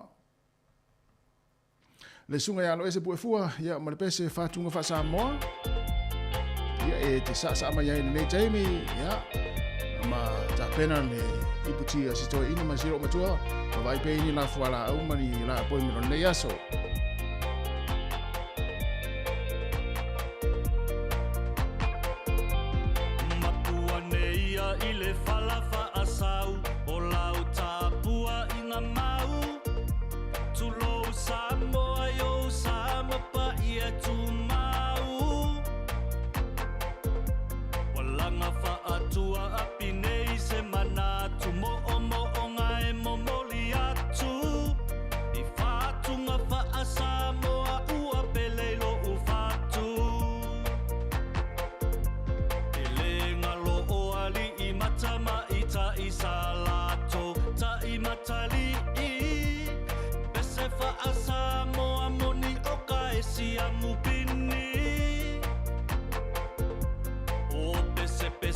Fo i faale anga Yesu ilana faaola tanga wa taita ia i tatou ile malama lama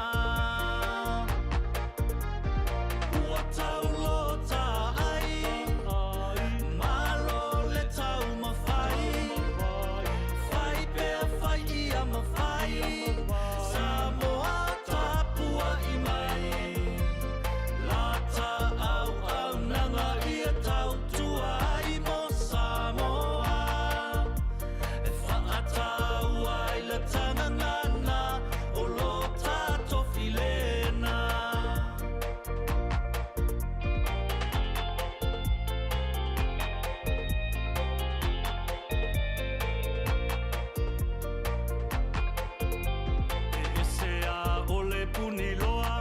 se fo I ole puni matatongo lenei talu talu fo I lau fa alongolongo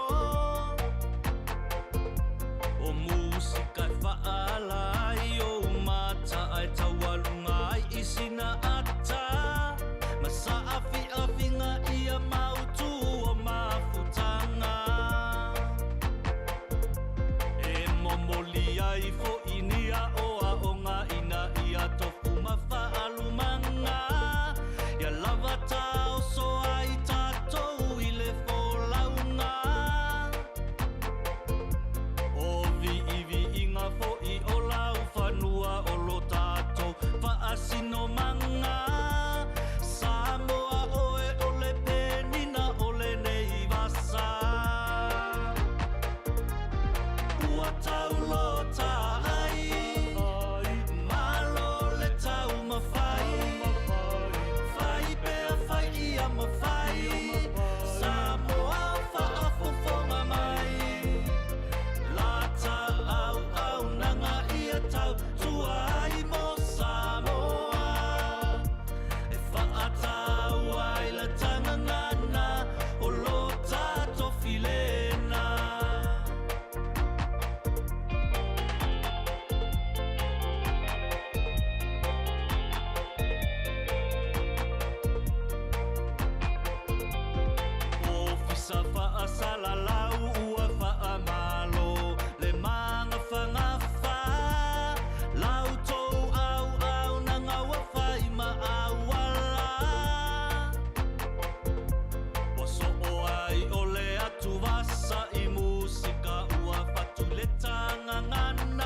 la au lima le au mangalo ane yo fai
Se fo mali mal fa fiang mal sunga ya sale po fua.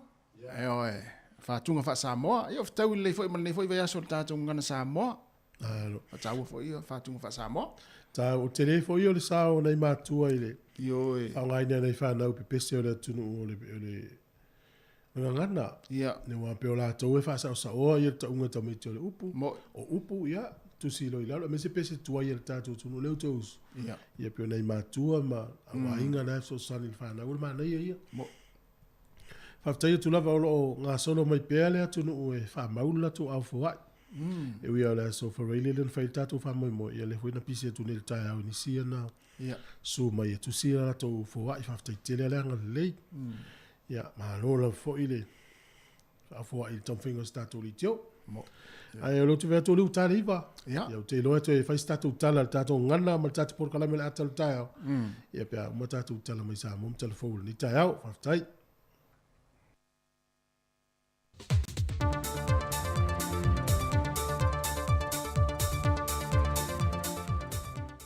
Soi fo maua ma le langi mamalo tātua tunu nei fo ia so fau o tai mai e le tuolo tau soi fua ma seola. Ai o se wha o poponga le nei o tale meolo tu tupu le tātua tunu i Samoa. O le isi wha maunga o le whasafulu valu i tūlana ta mai o wha maunga o le wha mai o COVID-19 furuiva. Mai le aso tofi a ngai le aso to na i le wha i unga le vaiaso. Wa wha mawina i le wha au popo le isi tangata maliwa to tasi e le to alua se fulma le 5 sa iai mo mua. O le ua maliu o se tamai fitu se fultasi tau sanga le matua le soi fua e iei o na ngase tu maupe o na wha mawina ai ua mai a o na whaia o na tui pui e lua o le wha mai. Ai e lea wha se fulu valu i tu la e se lau se fulu iwa i la tau fau ma ua le wha mai na mawhai o na oane ma wha mawina i wha maunga le soi fua maloloina. Ma ua o atua li se fulu ma le tolu wafe wha se lau iwa se fulu ma le iwa. Tangata sa mua mai le aso se fulu ma le fitu o mati na tau aveina siya ma le COVID-19. O whanau mire se fulu ma le lua tau sanga e wantu se fulu fitu tau sanga le maata tua. O le wa amata wha ngā solo lo lātu tuilo na tolu po le posters. Ai se vanga na ai le whanau la iti mai le se fulu ma le tasi tau sanga ngā i lalo. E lea ngā waa i le tuilo na tolu. O le temi nei wa iwa se fulu ma le tolu tesi ma le tasi pasene. O le mamalo le atunu o mai le se fulu ma le valu tau sanga ma lunga atu le maata tua. Wa mai a le tuilo na lua. Ai wa valu se fulu ma le iwa tesi ma le fitu pasene. E la tau me le valu se fulu ma le lua tau sanga le se fulu fitu tau sanga le maata tua. Ua a tolo lātu tuilo na lua. Ai valu se fulu ma le fitu tesi ma le ono pasene o i la tau i le vao le 5 tau sanga le se fulu ma le tasi tau sanga le maata tua. Ua mai a uma o lātu tui. E fitu se fulu ma le whaafe valu se lau valu se fulu ma le lua. E la tau ua mai o lo lātu tuilo na tolu po le posta. E amata atu le aso lulu le vai aso nei le aso mua iuni. O na whelele mai wa lele mai atu no i whafo mo whai ngā malanga i Samoa. Mo aso umo le vai aso, se i o atu lava ia au kuso e tatala atu ai. Tua oi whaavau malo mo whai ngā malanga o le a tatala whasolo atoa. Peitai o le vau Samoa ma Amerika Samoa le ua whaelo mai le whionga le tamai tai pāle mia. I le whailua inga ma le autu stala le vai aso nei. O le a mata i whai ngā malanga ia, mo aso taitasi. Peitai o pāsese umasa whai malanga mai le teimi wa tua nai. Wa tele lo i taulo lātou leu sta i o ai a ingo le whaanofo e sea i a inga. Ona ua leu sta i le wha o ane o lātou siaki i teimi ma aso whaatūlanga ina. E pe ona iai i a inga malienga o le uru whale mai le atu nuu. E ui o lea whainga ai o lo whaatu mau pepe o na sau nor te mai tai pāle mia. O le a wha wawa i pēr lea ia ingo le whaanofo e seo i lātou uma e le wha mao nia le taunu mai i Samoa le siamo le wha mai. Mo le fitu aso i o lātou a inga. Ai o le wha mao ni o le tangata i ana siake a wina e yaso whaatūlanga ina. E leo i longa o na iei se malo si anga wha apito le tūla whono. O ai i lātou ia mai le leo sta ia. O le vai aso fo le nei lea ua toe a mata e ai whanau mai a onga tūlanga lua ume le atu nuu. Ai o le amatanga o le masino yulai. E whatu atoe a mata ia o onga, a whanau uma ia onga a mata. Ua se maisa mo me le laasanga lona lua, e le laasanga mo le lanu sama, mo le puipuinga mai le whaamai mo le whawa yaso. E a fuatu le vai luanga o le pole aso lua tau se fulmantasio me, lua afe lua se fulmale lua. Se i o atu le vai luanga o le pole aso lua se fulmale valua yuni, lua afe lua se fulmale lua. E ono vai ngau toe fitu nai mo le laasanga mua o iailu tātou atu nuu. O le tatala ina leo pisinesi mawhale o loa uma i tu la tatala masani, mo aso taitasi o le vaiaso, e au fia i male aso saa. O le awha atanga le whewa i o tamaiti i lalo i fo le 5 tausanga le mātutua, e no whanga whaitele a ia mulmuli ta ia pui ngā wha le soifua malolo ina. O le awhi tu nai a ia inga mō waa whangote pipi i le wafu i mta autu. O le ama whai o na tūlau i le ele a isi au waa o se waa whangota, a o wha atino le ngā ruenga o le lau e se ino lato uta. Ai mai se foi, le toe tā pena mo le anga i e se atu. O ia swinga, e a tatau o na wha amali e ina a ia inga uma, wha le soifua malolo ina. O le isi vai ngā wasuia o le la sanga mō me i ai le antinu. Le amatalia le o na whai o whai ngā malanga yaso te itasi o le vai yaso i le vao Samoa e lua, o Samoa ma Amerika Samoa. O le awha a wau foi o na wha atino su enga mo le wha mai mo i lātou umai taunu mai le atinu, ma te tala loa i o lātou wa inga. O le auna ia pea pui ngā wha le soifua malolo ina mo le pui ngā lautele, e pei o le wha tāua pea o le whai o talifafonga, tutu ma no nofo vāvā, ma tau sisi le leile soifua malolo ina. E ese fina ngalo wha lio ta itai o vanga wha upu whai e lua, e ni tā pena penanga le atinu o i le ono o mai o leisi fwoi wha mai fau, leo wa a mata pepesi nei le larolangi le monkey box. E le whaatala noanga e le TV tasi o le taitai o le tuangai i le mai aso le nei. Na ia mita i le tūlanga māua e ma le tū maupea o sa mo i tūlanga o puinga o whainga malanga ia e ofi mai le atinu. I le ana le le whaatinonga le malaiwa lele. Mai o lona whaanaunga nei e whaalia, ia tū maua i pesa mo i le tūlanga māua lunga lea, o le mata i tuina le o mai o isi fo i siama fau, e ese mai le omikorona, le ua pesi ai le antunu. A le mea makaukia mo makawinga. O le ngau Samoa le e makua bawa e le tutua tu tātou tangata i le airport. E whai o lako lai. Le ea mangi me whapea ngā mo le pui ngā. Lai whai Amerika. E lai masi me whapea ngā. E mea ngā ulokua i New Zealand, a luaku i Tupai, a luaku i Ireland. Le ea mangi pui ngā la e ngei. E ui o lai whai a mo me pui ngā fo i masang. Yo koe oso mai Australia el koe kari umai ngai Brisbane. Oi Adelaide. Hal mea wai nganga maku makau. E whewa ia e alai pepisi ai le. Ba sanga i tasi loa ai o le tai. E le tūlanga o le fōi ngol whaba. Ua makua kele ngau ngaka i ua marili. Ea mapisia. Peitai e se fo il sila le taitai o le atunu. E le tūlanga le ono pesi o le tātou atunu. I isi sia mo le whaamai o le COVID-19 fulwiva, whapea foi ma le monkey box. Ia atu no le monkey box o le chicken box o a umaisi koe ngā box. Ia o le ae tamino milo le laulang. Tau fwon tatou whapea nā fu tatou ia. O le mea ia o matua i foi lea o tari ngata te le laulangi. Ia ma tatou foi. Nenei meo loka. A whapea la o le mea lea ua ngā e le tatou laulangi. Ia, foi le whapea o le atu fua. Ai foi le i awhianga i o tatou loa nei. I foi le tamau ainga. Ia, foi le ngata tamau ainga lau tele. Ia au tamau ainga o tangata taito tas. I le tele o le awhianga o lo ia. Ia o tawan tatou tau sa ili metutia ma wala ese fo ia lu itau o momoli mai pea mo i tatou. Le fionga le tita i o le atunuu, le fionga le palimia, fia me Naomi mata afa. O a tātou tala fōwi o le nei aso, man ria le tātou atunuu, whāsoi fuia.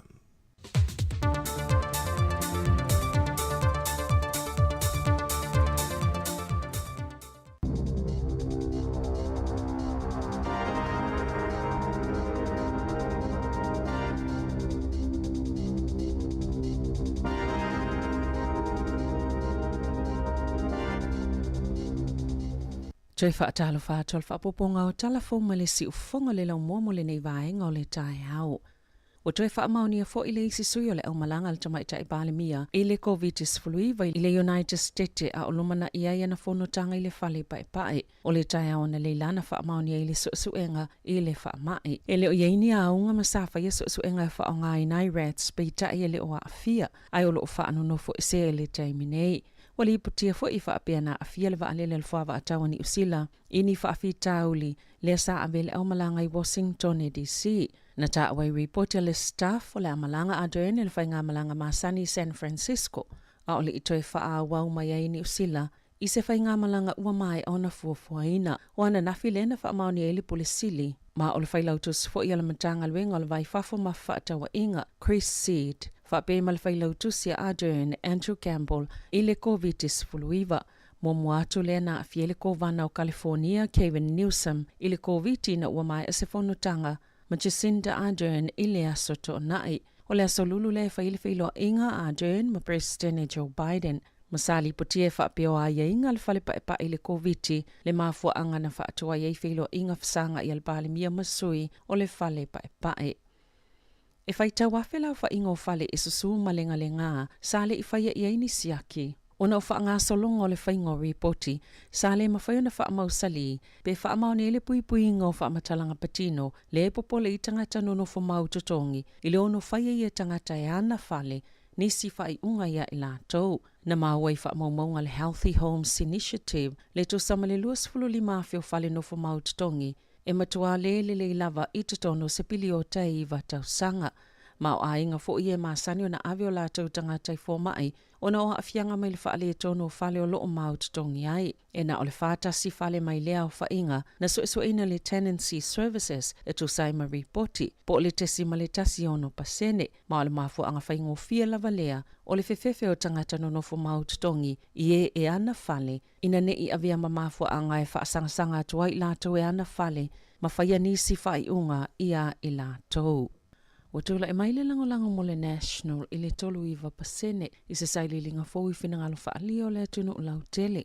E ua pa ule leipa i le tolu lima pasene ana whaapeo le whainga pālota leo le lua whelua tolu se manuele maua se vahanga whaopu le whainu mera e ta ina ai le malo. I saili linga pitola tamai ale One News Canter na si iti ai le lango mo le vahanga whaopu le Green. Ile se fulu pasene, pa ule act ile fitu pasene, male te pati maori ile lua pasene. Atu i whai numero no fall balimene. E lima sfulu tasi mo le National, iwa mo le act, fa sfulu lima mo le Labour, sfulu tolo mo le Greens, male lua mo le te pati maori. O ia whai numero, e le mawhai le National po le Labour. Ona whaavaena se whai ngā malo whaatasi maisi vaenga whaupwhai. La tau te whai pa anga e tu ul filifilinga le vaenga whaupwhai a Māori pe o le National po o le Labour e ave iai la lātou langolango. E tolu pasene le langolango mo Jacinda Ardern, lua 5% mo le taitai o le National Christopher Luxon, e lua isi maka na whaititi le langolango mo David Seymour, ma ua tula e mai le 3% a o Chloe Swarbrick e 2%. Vavasa manai a Winston Peters e tasi le pasene. O le visili whapalota mo mole tal mai le paketi le masina nei peitai o lo o whaatasi ma le whaafitauli o le siti o le tau o le soifuanga. O ana nafina fola si ai ele minsta mo mta uptau pisinisi whaapea matangata whaatau David Clark, Se talia le malo i le ungo su e ngala komisi mo mta optai bisinesi e wha atitawi au nanga supermarketi o ta iala mala asanga ia ua whaia le malo. O le a wha awhetau ianga i whautuanga sifulu malelua, mai leo wha inga sifulu malwhaia na folasia le komisi, ai le ngata i lea, e lua isi whautuanga o lo wha upopo i eila asanga, ua whaia le malo, ua wha atuina le malo se wha la potonga, e mata ituina le itu tau i oloa, ie wha atauina a wātu tono a inga, wha atasema se ta ia lai wha amalo siona mulimuli ta i ai. A o tau mawhaia se fofo ile na o le lua o wha la potonga titele, ie wha angalue ina pisini se tau supermarketi le atunuu, o le a wha amalo siai fo i supermarketi, ina ia tatala atua la tau au nanga, o oloa ie wha atau ato o toa i pisini se ono mawhaia na whaia wha atau vanga, pe a whai e o atul wha ingol tau sanga i le i whaia le atu langa, o Iesu winga uma, o le a mautino e tala whia ngai le i tau e tutongi tangata ni usila, mo oloa la tau te whaatawina bea na sauno le minsta, na ta ua ia wha la potonga o supermarketi, wa ielo la tau tau maunga ina ia ngā lulue male malo e whaatatau i ia suwinga. E ele tali tonunga o le luo vai tolo tangata ni usila, e te tauna mau e tangata i e tali li benefiti whaapea matangata penisiona, le vai ngā tupe male malo e tolu se lau 5 la, mo le taunga talo soifuanga, e tu sai masaili linga le One News Canter Public Poll. Na whaasilsila le minsta o tupe Grant Robertson le vai ngā tupe o se vaenga o le paketi o le tausanga nei mō tangata e o atu i le taifitu sifulu awhita la tau tupe maua le tausanga e lea o fiei tangata o lo o maua le whaamanianga o tupe fsosoani bili o mōliona o le tau malolu e tu samalilua te simale tasi miliona le whainga o tangata yanga va ailea vai ngā tupe e tutongi awa wa i tutono masina e tolu a matatu ya au kuso pe tu sale malta ilua fitu ta la fa popo le vai aso mai valu se lau se fulu miliona ta la le tawa fai peita ai o le totele lava o tangata yeilo la tu taltonunga e te tauna nga va yai matangata benefiti ma penisiona na ta wele polesile le Salvation Army sale yaiso na taltonunga e fa ese ale malo tangata benefiti ma penisiona mai le vai nga tupe. E to lima fe valu se lau tolu sifulu ono tangata fōu wha amani al COVID-19 iwa i te tono New Zealand. Peo na wha ilua le mtanga luenga o soifo maloloina wha amaumaunga o le asonga fua. E to o wha se lau malitolu tangata o lo tawhia i whale mai au lo o awhia le vai rusi. Mai to o lua sifulu o wha opopo ina ai. Mai le whainu mera o le aso saa. E to o se fulu o lo tawhia i potu mo ngā se ngā se tinga ina. Sa wha amani a fo i al mtanga luenga nisi tangata i to lima na maliliu a o a fiele vai rusi i le tolu aso ua tuanai e to o luai au kilani to tasi taranaki wha pefo i Canterbury ma le tu i sauti. Na ta ue se wha la potopotonga mō tangata i malanga i whafo ta whawhao mō se teimi umi pe whai ngā luenga foi e to o tele tangata ni usila o lo nau e fia malanga i whafo mga lulue pe tai ele o mawhaiona mawani o la tau avanua e malanga i wa lele. Na whaamuta le malo tu unga mō tangata i whaanonofo e se ai, pe ātaunu i ni usila mai atu no i whafo, lea na si itia maulunga i numero tangata, sa tau sa ilinia wanoa e malanga i whaavao malo, na tā uel whaala putuputonga, e to tele tangata, sa mana na oi tu ua le atu no ina ia ngā lulu i whafo peitai, e le inia wanoa i malanga tu sa o le United States, po au se tā lia, e o atul whai unga i o laibia na sanua Viki Kenny, le na amataina al wha lapotopotonga le International Working Holidays o le taimila wana tatala i whio inga i whafo, na vavea i lava o na tutumua vanua malanga i le United States. O lo sa ilia pele o leo nisi o au upenga ese yele so o tanga mga yoinga wha asolutu la fono, lena wha apapa ini whana, mai te tono ta avale, a nga ini whale, ini taimele i mamao atu e peo na sauna o le komisina o leo Andrew Costa. O lo wha atuptupla ia pefe ese inga i le vao le kengia le tribesmen, ma le gila bees i au kilani, e le mawhaiona wha awawa i pea i tu aingo solutu la fono, i le lo tolo toi o le ai, e no foi tangata peo na sauna o le komisina, ma o lo wha atutu su enga leo ia kengia lua, e nisi o whana ua maua, mai lua whana e tu unga wha apatope na sauna o le komisina, ma o se popolenga telelea ia i la tau, po ai o ia umiaina ia i tu ai ngau whana. O le pākia te tau sanga nei na whaanganga i le 2.8 miliona tāla mo le silia ma le whātau sanga e whaatuina ai se Firearms Business Unit. I te tono le au nanga leo lātou te whaia le westala ma isi swingo le tu la whono mō whana. O una ina le minista le vai whafo asaina Wang Yi le Pasifika ina ia awane i popole tele e wingai fuafuanga alona atunu o ina ua mai ai se whanotanga i fiti ma minista le vai whafo maisi atunu e se fulu le asoana nafi ele o mawhai ona iyo ina se malilianga tele i whiwhaatawa inga ma le puipuinga sa tali malo Wang i le whono le sa awa iei manisi o sui o le malo saina ma o whaanaunga o lo lātou atunu o mo le puipuinga o le Pasifika. Sa le nofo le le United States, Australia, New Zealand maisi atunu, na ulwa ili botia le Rudas, ni au ili ilingo le malilianga, le na mafuena whaelo le tite o microrenisia, e tu sai masetusi na sao itua le lautele le vai aso talwai. Ina umamai alfontanga ile aso nafi, le asai ai Matonga, Kiribati, Samoa, Papua New Guinea, Vanuatu, Solomona, ni we mafiti, na sao no le ministal vai fafo saina, sa iyo ina e malo, ni vaenga se lima ngā lulu e whaatasi ai, malo lātou atunu peitai, sa mo umiena nisi whaatala noanga, ina e whaatulanga i nisi ioenga, ini o fuasaina. O vaenga i lima ia na malili iai, na ta ue whaapea au whele toi whaalelei o le tamau ainga, ona o le whaamai o le COVID-19 fuluiva. Mani no whanga au tu fōmo ngā luenga tau whaatoanga ma whaalawelawe te tele, peitai, ele o au fie le puipuinga. O la whaalaulo i nei saina lana ia whaamtalanga i winga le tūlanga o lona atunu o, ma vaenga o iei malilienga ma atunu o le Pasifika. Mo le whaawau pēr tala noanga loloto e whaatūlanga mai e nisi ioenga, e ngā lulu e whaatase bwana tā uai Wang ili au tustala i fiti. Sali i whaatanga ina ni fesili lea tala noanga mtustala bwana tā uai reporti aleleiti o New Zealand.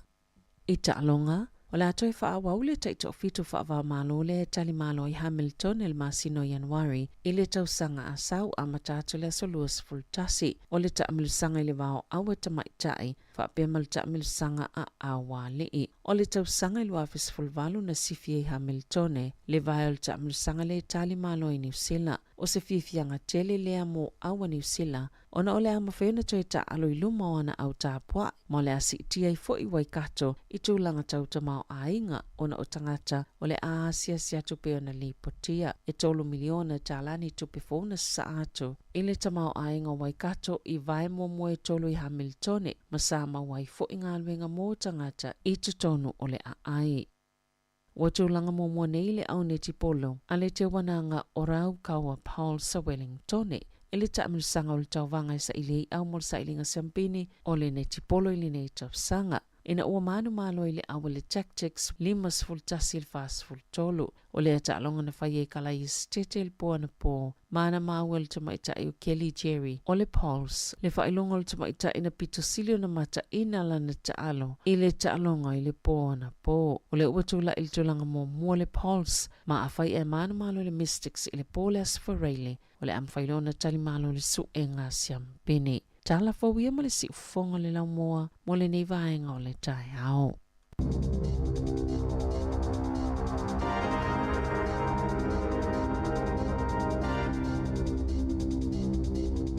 Malo whaftail whafonga mai le atinu, mai atu le whaponga lona lua tātou talafou, ia o le whaponga lona tolu, le auli le tulai sifulma le lua, ia a whapea tātou il pitanu le lau hat, ma apahat, ia pape ona tau su espani ke ma vela le taimil nei a felo le tatu fale lona le Samoa taste nga piva le ota mo le tua ia tau le mal fati mutimu le mal malulu tofu lo tonu na e lua pan ke fa mai awe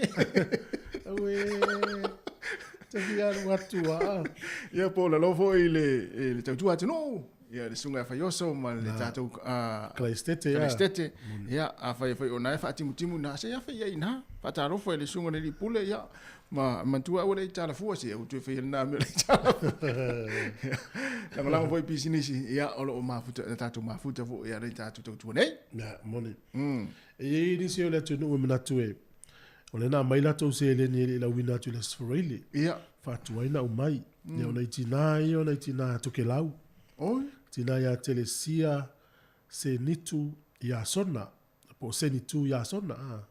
Te le sia, seni tu ya sona. Fo i mai se lauta la. Tai. Se lauta la mo fa moi. O le lau atu se vai ngale le la wina. Alo fo me fo ia sa lota sami. Ya wala mai le ilo na uso le piki e kuliti ki tara le ula fala. Oi, fatua i rasa. Ya na. Ya. Fo i mai se lauta la. Nei tina io tina to ke lau. Nei loe nei tina to ke lau ta ua le tio ya la tau fa tai lava. E lo so fo ya masse vui lai oi Hastings. Ya, fo i mai limas futa la. Te lo lento lau na filma lo fa sunga Roy. Akui. Ya, Roy akui lua se lau ta la na fa o me na fi le fa te utus. Tai.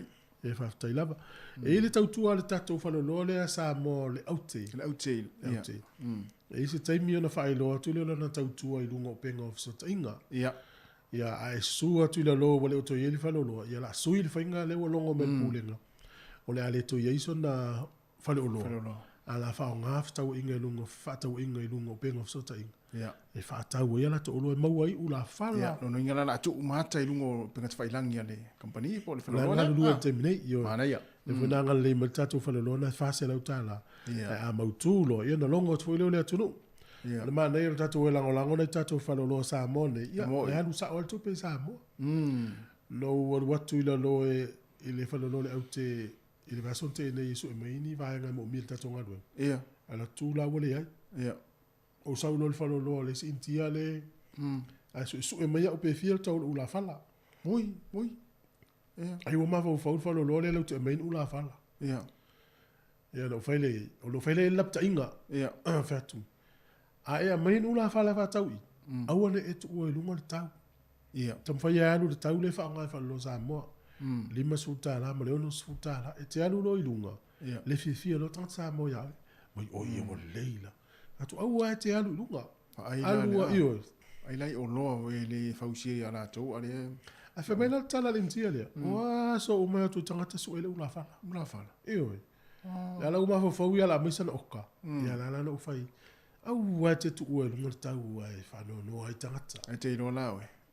E le taimi tau te atu e whaatau me ula whala. Wale ni fasila au pe o le me masani ai. Ai la whaini fo I tamalani me plastic fo I e vani mo. Mo I le talana.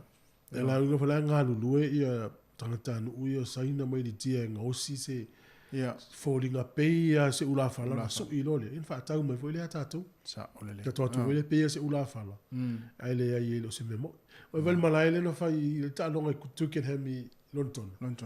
Ia nale se e o tapa. O fai le se mtia mo. Sa. Ia fa pena fo le ula whala le. Le ngā te tua tunga te launga to ulu mai lalo ia. Ia fua le ula whala. Hai le se mea mo. E le tupel mano le fola mai. E valu se lau mono tupu miliona tala. E manuia ila tau ia ila no le fitus furu afelo na tongi le tausanga. Ai o leo whai o tangata e manuia I ova mani miliona. O le lai whasea ila tau le maua le benefiti le tangata mamai, pensione. O le alme le manuia ila tau. Ia e ila tau le ufa pitoa ia. Na o la tau e le ini wha manuia ngā wha pia le malo o la tau mau. Ai lalo mani fitus furu afelo tongi. E manuia ila tau lu se lau lima sfuru le vai aso. Ana se lo le tax. Ia no pe te maula u se lau iwa sfuru pe. E ua wa I maila ila account. E lufu fitana vai aso a matare au kuso. Le ngala vai aso uma pe sfuru vai aso sa wele lufu fitu tana ila lu tutongi. Te va pepo le ale lufu fitala yo vai ngana malo fa tupe. Mana ia sina so soni. Yo. Ni taimi. Yo. E ile a fo tato por kala mele. So I fu malo lo ina nei le se fulu. Ia. Ta no to isa velina ma le nanga le tai o manino. Au le ise eta ua talpese. Ia. E a fo. E ile sa fainga luenga le televisia ni usila ya so I anu lo fainga luenga le Al Jazeera o Dubai ia. Ia. Le na to sa le la walunga mai ni so le fiafi. Ei. Sa. E le so fa ya Camel Santa Maria. Tratano intia si. Io. Ia. Ai o le ala ua faile tala le milista o fasala Chris Fafo.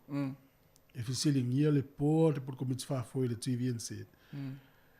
Au mai se tori poti mas tau wha amala manga. Ia.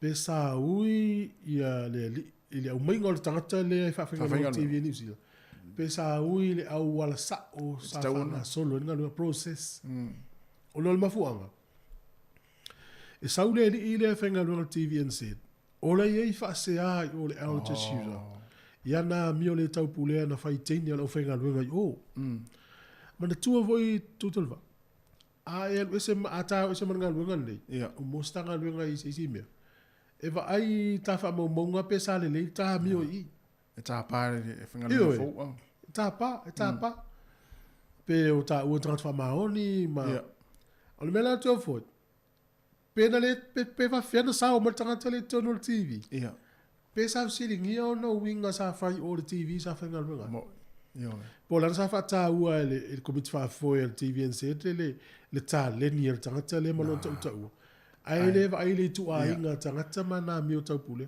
ele la na to so mo tu po so lo fa ma vai sa al email le sa o le staff le staff o penga so ta inga le ni usila na mai le tine le na o le ang chashira le email le staff fa mal mal mai winga o le ile e lo ta ua la tine ai le al pau vo le tine e le la wol se mo le televise o le mele fa tai ia le news i TV ni usila ma o nanga nei ele ai se mo ele umia ai fa ilo wa tu o ipe ia e ini vai nga tu le meste mu fa la tala no vai nga ia fa ilo lo fai tau ma le to anafi ma na po fa no ai le news le lipotia le Radio New Zealand ale foi la lipotia le news hub nei le taia e stasio e kale sia kerisiano lo tu ia gospel church la lo Christchurch fai ele so enga e iva miliona le tamau a inga au a inga le fa ina le lotu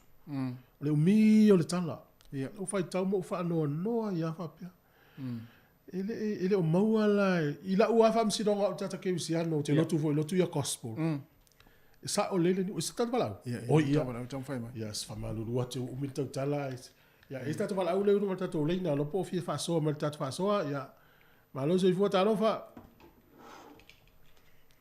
fa lava yo tu halu ya masalo la to ya le to vi mal tata o leina na to vo lima no fa tasi ya fa so mai o no le fa no vai te mi le ivas furu no fa vai a inga le lot na lo ka le stete tu lo le fa sia o le news mal so enga le fa ya le wa ma fo ni sa tu ya fa lo sa leading tama a inga tele lotu le to 4 miliona la to pe ao mai se me foi la le kalesia le Risley i Wellington le na tele pa ile ina tala le pa ye alo tale no i ya ole langa la po lifestyle po le langa al fi au mo na wai fi tele me tong tai ta vale wilafi tu necessito e fa inga tai na milionaire o tata le te ye lotu ai mativa uma tangata o le kalesia ele tala fe ngai ile va ya eso no ye sa ole le el lotu le lot pa lang ye se utsamo e iva miliona tama a ingol fa au mal fa tu mal fa na mal to to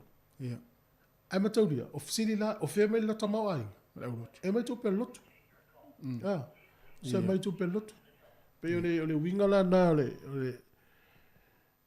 e tele la America to ngai kalesia ya e la unga lava e tau le prosperity gospel e la unga lava na le peo le tamau a inga le tino e malusi e la tau la unga u fai tau tu e fa pesona tu e fofo e vele e te vai atu ai tangata lotu lai whano le vele le o lava le wha soa e te le le a wha ina o le tamau a inga o le langi ma le suinga o le o langa le tau te iai ale ori alfa fi au mal fa tua mal fa na u tama a inga lotu iva miliona ya ai fi fa tau tala na alu le no le Radio New Zealand pe alu le news happen fa tau wa ya o tele yo le tala tele yo le tala uma fi we fa mamla matu to alu tai mi fa ya alu so ngana la fa la vola u sitting ia ia le tu inga awa onga le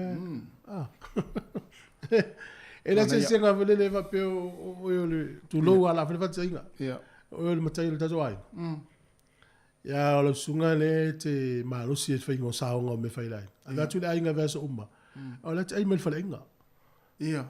So mai te o mo fa tua o mai le fa inga po mai le fa inga ale vai me ole wa inga fenga runga maruru le po mare o so me tu pe fai me na o tau mo mai le ele pa le ni vai ele tau fa pa le ni le me va pe u ne i sia fa ia le fa ni na mal tala le ia na tau o lo ia o lo Ito le ile ekalesia le Iva milionar tuma ai milionar tuma lo le fa va lo tu male ai a fa tu sai lin e fai fo isi pisini sia lotu ya ai mainga ya tongi kon to tongi so ele pale ele te japani pa pe to fa no ya peso ya mo auto ngal fa mi al te bitone ore pati no ile lofa pati no to te vai tu ya sa le au lotu ya vai tu ta le au lotu la ma fatia le fa ya ele of tal lotu ta to lotu sa mo lotu le lo le matal lotu palang lotu le lo ya ile sfai ti o le fa mal ma to le news le South TV en set sa le Radio New Zealand ya la taspe se vai foi si fo le lo mo si ta tu fe no en ngapo isa o yeme Mata tu tau ia runga po ai le tu le ia nei no ia o ta tu tamala le ata mai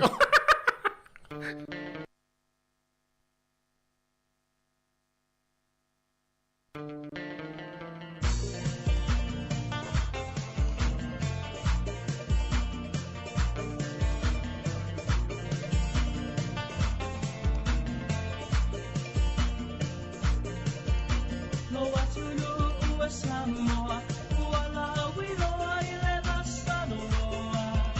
No wanganu malo pa abale aku mausu. Wa mabae tuli se tau sana otu mau pe alo wangaba. Se sa sa mai la ufesa siva Samoa. Oh tomorrow, oh tomorrow. Samoa lava, tau silele ai awale patamala. Oh tomorrow, elo ai ole Samoa lava, tau silele ai awale patamala.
Malu,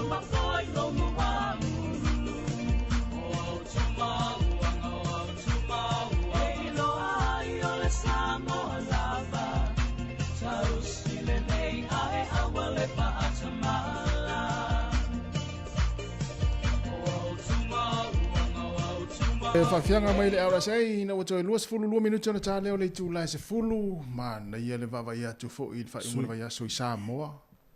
Talo mua. Talo mua ngā ngai fo le vao le whanga. Talo mua si umule po na fia po. Ma isi nu ule o mai atu masina tene. O whai me talo mua nu i Samoa. Ia. O ma whau ia so i o whai maumanga ala to ina i sawa i te matu ia.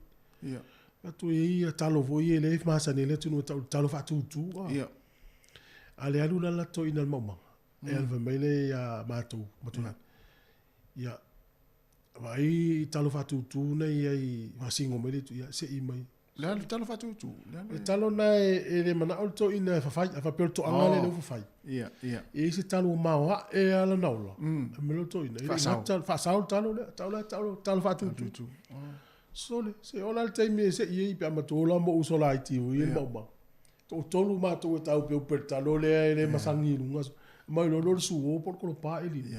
Oh, kani talo wheo la po alu mi. O i statu walau? Ia, e tatu walau leo tau whai mai. E, ia, talo sia la, ia, tau mo tatu walau lea, e o fia talo noma. Ia, ma no se fua talo wha. Te o manuia e loa fionga. Oi, se talo wha, ma se. Ia, o whele te walau mai? O leo ke walau, leo pakara ulodia, leo uvidia. I Hastings po inei? Ia. I nei Wellington le po? Ngai, nei pia. Oi, nei pia talo. O a mele tau iau tau? Ma ngai al kau sulu ma ngai al la le se me la ve illa.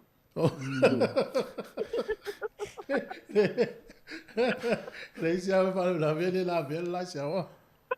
Ei ma se au e la ve ngai akam. O le te nei pia te me nei au le fai mele usau no. O le sau mai tau ina i le fa malunga ngala Samoa i ni vai ngo i tau lo tanga tau fio ai ma la i Samoa o la fala me vai fa pe e tau mai tau. E ai la se me fa pe ngau ki tiro. Ba o vai ngau ro ke ro e au ia i le kale sia le e o tire ni ya ni ki. Yo ke ro ho me ngare i sia kale sia. Ngau como e kale sia. Ma malu a me nge o wafo. O tamo ko ingo lufu o le kuko kasi Samoa. E fai ai te me fai ia so ku ai nga ia re ka pe ngaro usora le manga fa nga usole. E fai a nga me e fia ti ho ia wala ko me ole isinga ku ore. Fa mana tu la fia. E re o lo ara o ke no na to po ka ya o se ke mi. Man, yes. Ai. Man, a to company, ele o isi vai ngo tapena to company mo le fa mo le tu le. Ile. Wa ia company Samoa company pala. Tamai na o tupe ya so. Ai lopo ela tu tau o se tangata mai fafo ele tau o Samoa so. Ia ku se ka wa o le afoingi o le Mexico I va ngale. Ia va para ia re ka ko Mexico a kwa ia fa pe. Lopo lo savali na va ma. Sorry fa Mexico. Oi. O que do rapé na se uso de ma. Aftai foi na lady out to Hastings ele foi o masu Hastings tato va mo fa aftai tele na ngale. Ma ngai ana mere ma going. Ai que ro. O so pro ngolo ro bi la ore. So le au pa o ro ki la o que fongi o fa ro kulo. So le ma kala mai ro la la sunga le ako. Le kala le pe aure maranga longa inga a. So le kwa mi o nge ke o mo fi fa ya vas dingara inga. A fa la vela fa no fe utama. E la tama fa no fe uto lu tama. Ei ma le sito to lu ela wa fa poni lu. Le viere o lu e ia. Ke ro ni ma riangi. Papia. La uvilia ku ngeile la uvilia ku ngeile nga kupang kaya ke lo te ka uli nga Samoa ngi vai so o sa o so lo fera o fa ka o ku le le o so le va fo o le ai o so me le finges sa ma ko lo ku I lo ma ku ra ka la le so nga o so me lo ma ko ki lo ma ya sa vale va ka pula ma ya au oi so le kalo fa se pita te oso sa tani o kono aia o o aka po mela vai no ku va pia Ma lo wala so ifu. Mai te o se ta niu va pe so le. Le ranga sa mo ala le ka ko va sa. Ah. Sa le ya. Sa le. Mo te si lo matua vai atu mo fai au fili lu. Ole me va sa. Ah. Ko ko. Ita te o so se niu. Ah, ole le upu ole fa sa mo ole pas fai upu nga sa mo ngana. Ah. Ita te ya va ya kas ya lo ko la nga ko ki ya kas so. Ita te o so se niu o to ya ta. Wel ku ava pe va da so ngor ku ava. Ja? Vai vena o so ngor ku ava. Ole apu. Ole sa ole mea. Ole sa ole mea pita te o so se niu. Era me langua. Pita te oso se ta niu. Le ala lo fa winga ngore upul na wa mana ya foi wa mai le foi. Makau hui ai le niu mo ai o so ngor ni. Ah. Eu so ngor ni ke ai so mi na ngai mo ka. Le ai le winga ole upu, ole winga ole fa mtalanga le fa winga ina. Fa winga ina. Le fa winga ina. Io ngone ole ke ole ke io ko ka tiro. Ilo ma ai ko ho le le. Ah. Na lai. Ile kangaka o le fa wa leva ka kere ko ma. Mana tua ma si lo matua winga le ya so to lo tu ina. Ya ka pe. Winga le ta fai le ka le sia ma lo ho se lengi le. Tamo fai ngale ka le sia le wo. Ia mo. O te re o ma tu tala lo matua le pen fa pe lo matua. Sa wana fe tua. Oi, ko fa ma. Malo. Olanga ora wa lo ko pelinga luenga. Ai kai ya para bango. Ia tele atu. Foi para ngolongo ko ho ya u. Ia, ia na luenga fa o le yaso, lo fa. Ia. Lo fa ko. Ya foi mo le, ni masulta la tatu fa mo moe. Oi sole. Ia. Alo va. Dai pa se me o mo tatu fa mo moe. Ia. Dai ko ma no ia le aso. Ia, alo, tai. Malaya. Ya, ma le tual tatu po kalamel so fu malo loina se fulu. Ya, ale kalamel la tano to isa velina ya mal sui fo le taya o menino. E ile si tala le tala fe unga fo mal tau so fu ngalo tatu le.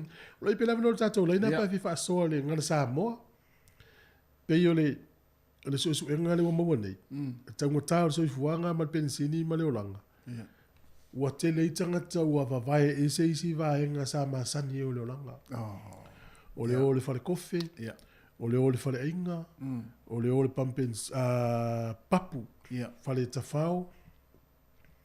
Fale ti el falo tupe fa tawila va lava mse vai. Ma meio o loa tau digital le ia telefoni me fa pia. Tu sala ole tu le o tango tau so fuanga. Wa fa ina pisinisi ia. Su e fai ane sai linga. O le tele o tangata wale o toi o le o langa masani.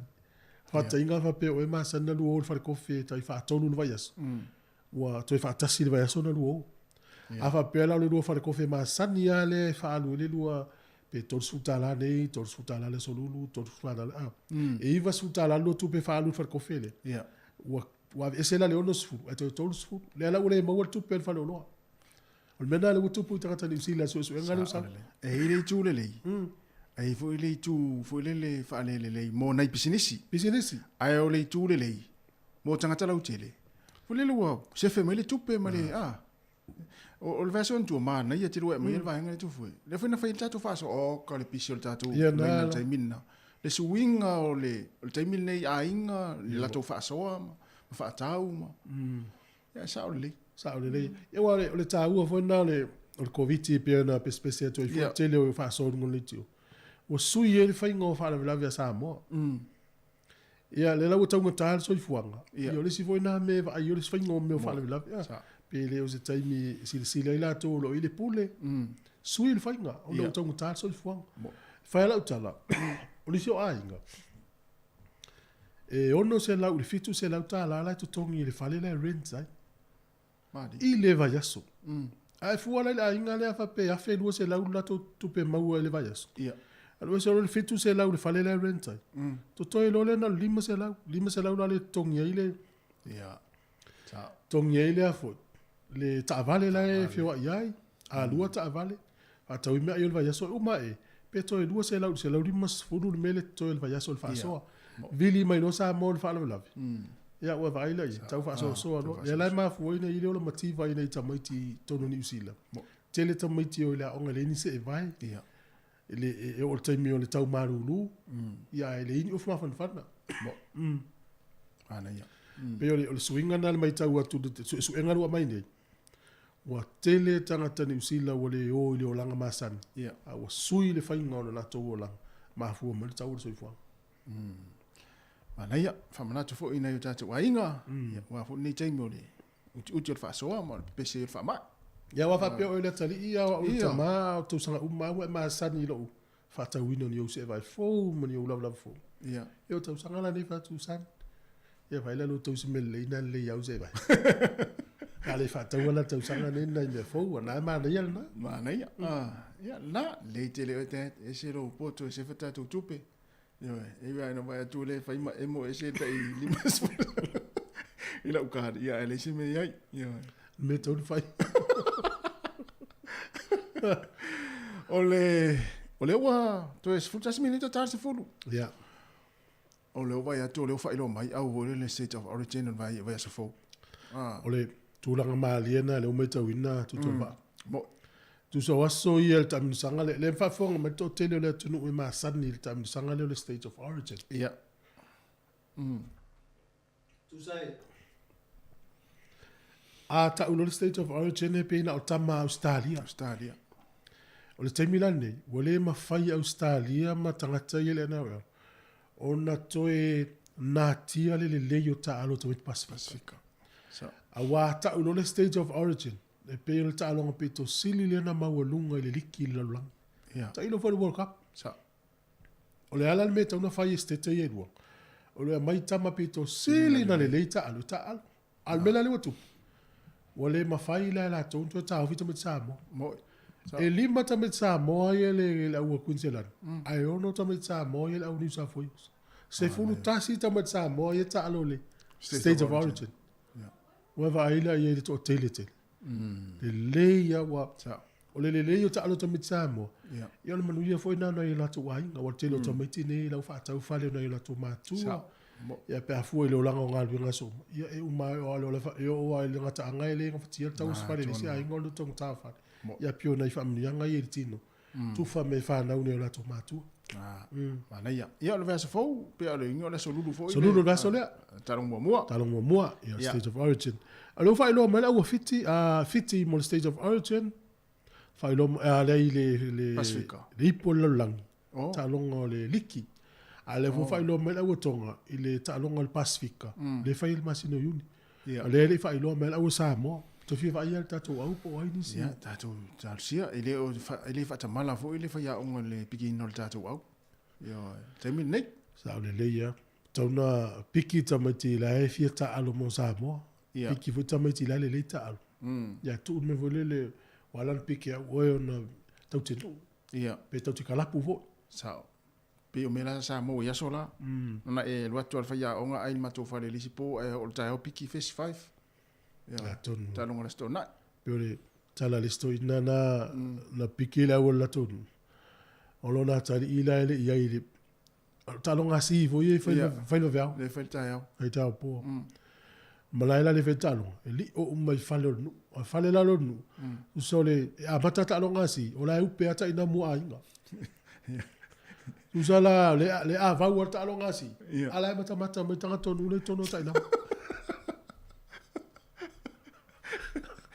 to vilo to ba no le la mo ya o tato fesi o le tato afa ale yeila no la tali ta uno na tali mo ya fa ta inga no la tali ngo ya simi mo ya tato afa o simi tato fesi o simi sai dua tu la gata sila ta ka jo lo sta me jan so le lo ilo tali ia ale fesi to afa to fesi nga tio malo tu titi ata uno mai ela la we na lu talong ai o mai sta me te fa tumu nas fatalite me to no na tali to no to lo to mai ti sili lo tamalo la tu langa ti talo e lu tu langa ia fa de o mo me o fesi tu di me lo sta me te fesi ano o to no fesi Se Samoa ya so ya le tape tupuna me. Ia, ole tulanga na sa ia mata nga la kapi to fo I fai tu mata mai tono le taina. Ela tu tai au poa. Sua o mai pu alma la kapi. Na lo ya le ta longa la mtu ale. Ai a pasi anele, ai le ta vale le fai masani kolosia nei I mele fai mala kapi. Ia a fa pe ola wa wan fai au fai na si singa le ta na stona. Ia na ta filo le sikalamu. Ia ai se Te al tava le fefe awala ngai le tava le awala tava le kolosi tono le mala kapi. Pata to fa wa le skalam. Ya o le tu o. Ale no. Ole si dai tu. Ele le pe wa le tava le. Ya. Ai asa vali. O ia. Wa mo tona le pawa le awala le so tono mala kapi. Ya o lai o ai umalo mala afu. Ale wali fo ia ta alo. Ya. Ai ya ta fon malai. Ola ta ti ya venga la uli na ma ba. O ma ya fe ma I la kapi to fa wa mala e. Tau tia la kapia so ia. Ata tu tal no la le amatanga ta no la kapia sa mo pe ai se ngata fo le sa we fisili mata to se palang. Ta si ia tala ta te fam tala ia. Ia. Le na o sa mo I lo langa ta no la kapi. Ia. O me o mai sa tu e sel mali. Vai la termine. La tu sa mo ti e mai lunga I la kapi la. Sa o le se lau mo le fia tu no langi le tau wa la kapi. Mo. Ana mata mai I me ia. Ya ai malo. Le wa to no mini ta ya tau runga tat programe. Ya fa malo to ta to no. Ya mo mafuta mo ta to atol ta yao. Ya ta tu mafuta pe le ne yaso se pa ele tu lai lue le ulia na nei. Ya le lava tu fa fianga nei. Ya ona ta pena mai le o ta to programe o le soifo malo. Loina le wa sa mai sa lina kasiano.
la vavi se asu Samoa sola ese ai nei whamai.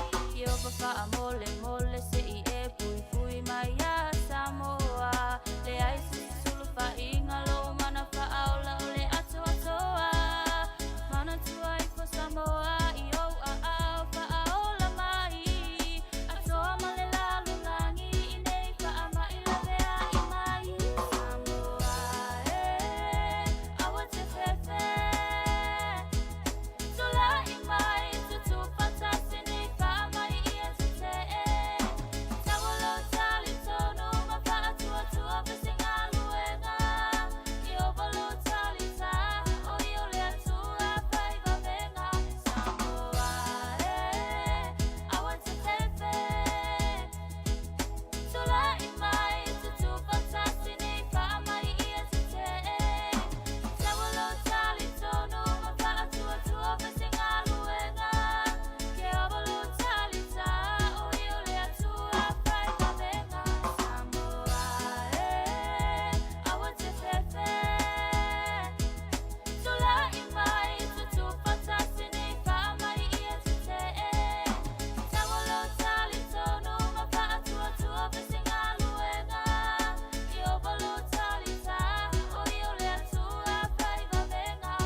talo fatu le mamalo lau whaafonga nei tae au malo lava le soifua. Ia i lato o malau mwhaiona maua mai le whaasalaunga i mal tautua ala tato le teo le si ufonga la mua le nei tae au. Talofa lava. Ia o le tai masani fo le nei o tato po kalame o le soifua malo loina. Ia le fo mato whaatasi ia manisi o sui o le au onanga ale tae au manino. Ile nei fo i vaenga o le tato po kalame whaatalanoa ni som taua. Ia leo fo ua tāpena ma iai a wafo ili nofu sila fia o tātou tangata pe on tātou iai ili nei fo ia tonu. Ia e whaatalo whaati a lo sunga ma lo lava soifua lau sunga o manga i whaapia fo lau sunga moe. Taina talo whalava. Ma lo lava fio mai wale fo ia so tātou talanoa lava i lunga o penga ta whailangi ia ona o le tōlanga fo ile tau singa o le vaenga nei o aiainga ma tuutuunga o le COVID-19 fulma le iwa. Ia leo tātou toi whailoa i tono lo fisa whaasalau. Ia o te lo fo i o le aso tāua le nei whailonga ina i le mta au pulea o la alua tala noa iai. Ia e manai fo i toi tau longolongo mwha amnatu i le mamalo lau whaafonga. Ia e sau noa ia. Ia, mahalo soifua le mamalo lau whaafonga ni tae au. Whaasai fo i Savelina mo le avanoa.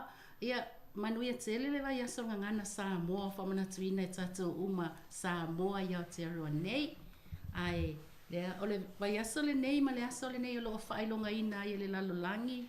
Le aso le World Smoke Free Day po le aso e tata wai o na whaamuta le ulaula tapaa i le lalolangi.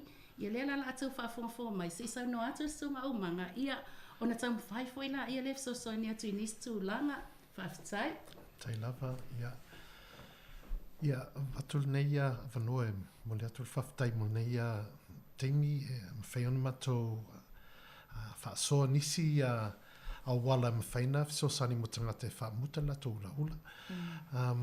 Yeah, thank you for the you know, the awanoa that we can come here today and continue the message of trying to help our people to be smoke-free, Savelina. Yeah. As Moy mentioned, it's World Smoke-Free Day, known also around the world as World No Tobacco Day. It's an opportunity for us to revisit the reasons why we need to look at ways to help people to quit smoking, because it's not an easy feat. So I really acknowledge this opportunity to be able to talk to our listeners. And with Moy being able to translate some of the key messages that we're trying to get across today. So as we've been on the show before, it was all about the awareness of the harm around cigarette smoking. So that hasn't changed. It hasn't changed at all. The harm from cigarette smoking is very real. People are dying every day. People are dying every year. We still, around 5,000 people in New Zealand, Aotearoa, are dying every year from smoking related illnesses. There's also people that don't smoke that are also dying from passive smoking. So there are people that are around, some of our smoking family members. So it's also about speaking up on their behalf as well and making you think, I know smoking is having an effect on my health, but it is also having an effect on all my other family that's around me, and in particular our children. So I'll let Moy just explain roughly, just those main points that we're wanting to bring out today, is having this opportunity to revisit the harm around cigarette smoking. Hello. Yeah. Whaastai lava mo le wanoa. Ia lewa tau whaafonga mai le mamalo le au whaafonga i le saunoanga le sunga umanga na saunoa atu ai nei. A ole i o atu la isi tala, mua ona o te ilofo. I wasila fia le mamalo le au whaafonga, mai lata o mawhai ona mai mua mai. O le fwoi wa isi au nanga o lo ua maa ngā lulue ai le taimi nei. O lo ua mai ngā lulue nei le tai au manino, au pike specific provider i Wellington ia ma New Zealand nei fwoi. Ai o le whaftai tele ona o le management, ona o le pūlenga tai au manino. O le mawhai ona whaatanga pēr maa ua e whaafowo maa lai sene practitioners po o fo mai tau fia le uraula tapa. Ina ia whaawau pēr le au nanga le nei e ui wa ese isi au nanga o loo maa au na ina matautu ai na ile mamalu lo tatou atunu i le taimi le nei. Pe o le ala le te inene ifsiringi ai se awa mawhai e pe ona matala no atu. O lo o valley pea o malai sene cessation practitioners, o lo o whaatanga mai fo i le pūlenga tai o manino, o na whaawau pea a o whaatali ai ni Pasifika e mawhai o na tau aveina le ngaluenga le nei. Ai i le tūlanga na tau no atu ai le sunga o manga pe o no tau whaafonga mai. O le au te lenga lea o le tau mawhai ina ia moli atu, mawhai loa whaalaua i tele, le tau fia o le tau mawhatapaa, ona tūlanga o ngaonga i le soifua malolo ina. Pe ona sila fia ai e ova ma le 5 afe le tau sanga, tangata i tonu lava New Zealand ia. I le 5 afe lea, numero mua i lunga Maori in Pasifika. I le tau sanga e maliliu mai faa mai e feso o tai, pe mafua mai le tau mawhatapaa. O le naunau ta inga la le na whatula i e le aso le nei, e mai sifa wha moe, ua mawhai e no tata tu e whewa aia i lunga o le porkalame le nei, ina ia tu atu pea. La mata o pita la au, o le fau tua, ma le moli atu, o le tau mawhatapaa, e le saunga le mu, e le lei, mo le soifua malolo ina o tatu tangata. E le ngata ina afia i la tau e tau mawhaina, ai sili fo i ona afia i la tau o mana vaina, ma vala lata ma i la tau o lo tau mawhaina. Ai o le whanau noanga tele, o le afianga o nei whanau witi, mai le ula tapa o tātou mātua, matangata matutua. Ia, whawhitai. Tai moe. So the other thing that the messages that we wanted to put through to our smoking families that are out there. You know, it's people know that smoking isn't good for them, and it's very hard for them to smoke. We know how hard it is to smoke. I was a smoker once, and I smoked for 35 years. I know it's not easy to quit, but you know, it's not impossible. There are other services out there that can help. And maybe this is where I can, I heard that they're going to establish a Pacific Smoking Cessation Service, which is great news. The Pacific Health Services in Lower Hutt, in Nainai with Nanei and his crew, I heard that they've just secured a contract. So, you know, the good thing about that is that we have our own people that can support you in helping you to quit smoking, so that the journey doesn't have to be hard. It'll only be a phone call away. I've just spoken with Candice recently, and she mentioned that, you know, they're still trying to establish the service, and soon I'm sure there'll be a number that we can ring. Sabrina, I'm sure we can, pass the number over once we establish that. And there's also another service too that secured a contract. I think it's Pacific Health Plus have also secured a contract for smoking cessation. So, you know, the government sees that there is a need to help our people. We are still have the second highest prevalence rates for smoking in New Zealand. It's, you know, there's the Maoris that's always been in, there's always have the negatively high prevalence in smoking, and then we're always, behind the Maori smoking rates. But the good thing is that, you know, the rates are coming down. You know, back in, I think it's 2006, 2007, the Pacific smokers were 25% of Pacific people were smokers. That dropped down to 18.3% in 2019, 2020, and only just recently the rates for Pacific smokers is down to 16.4. So that's really good news. You know, our people are starting to heed to the message of what smoking is doing to our families, and they're doing something about it, and they're succeeding by the data that we have here. So I don't know if Moe just wants to quickly explain about that and about the services around the Pacific, especially our Samoan community, about the support that's coming in the future. Ia, o le nā le whamoe a, o le taimi nei o lo ua iai le pei o le auunanga le sama iai, sai lalo o le provider ele Pasifika.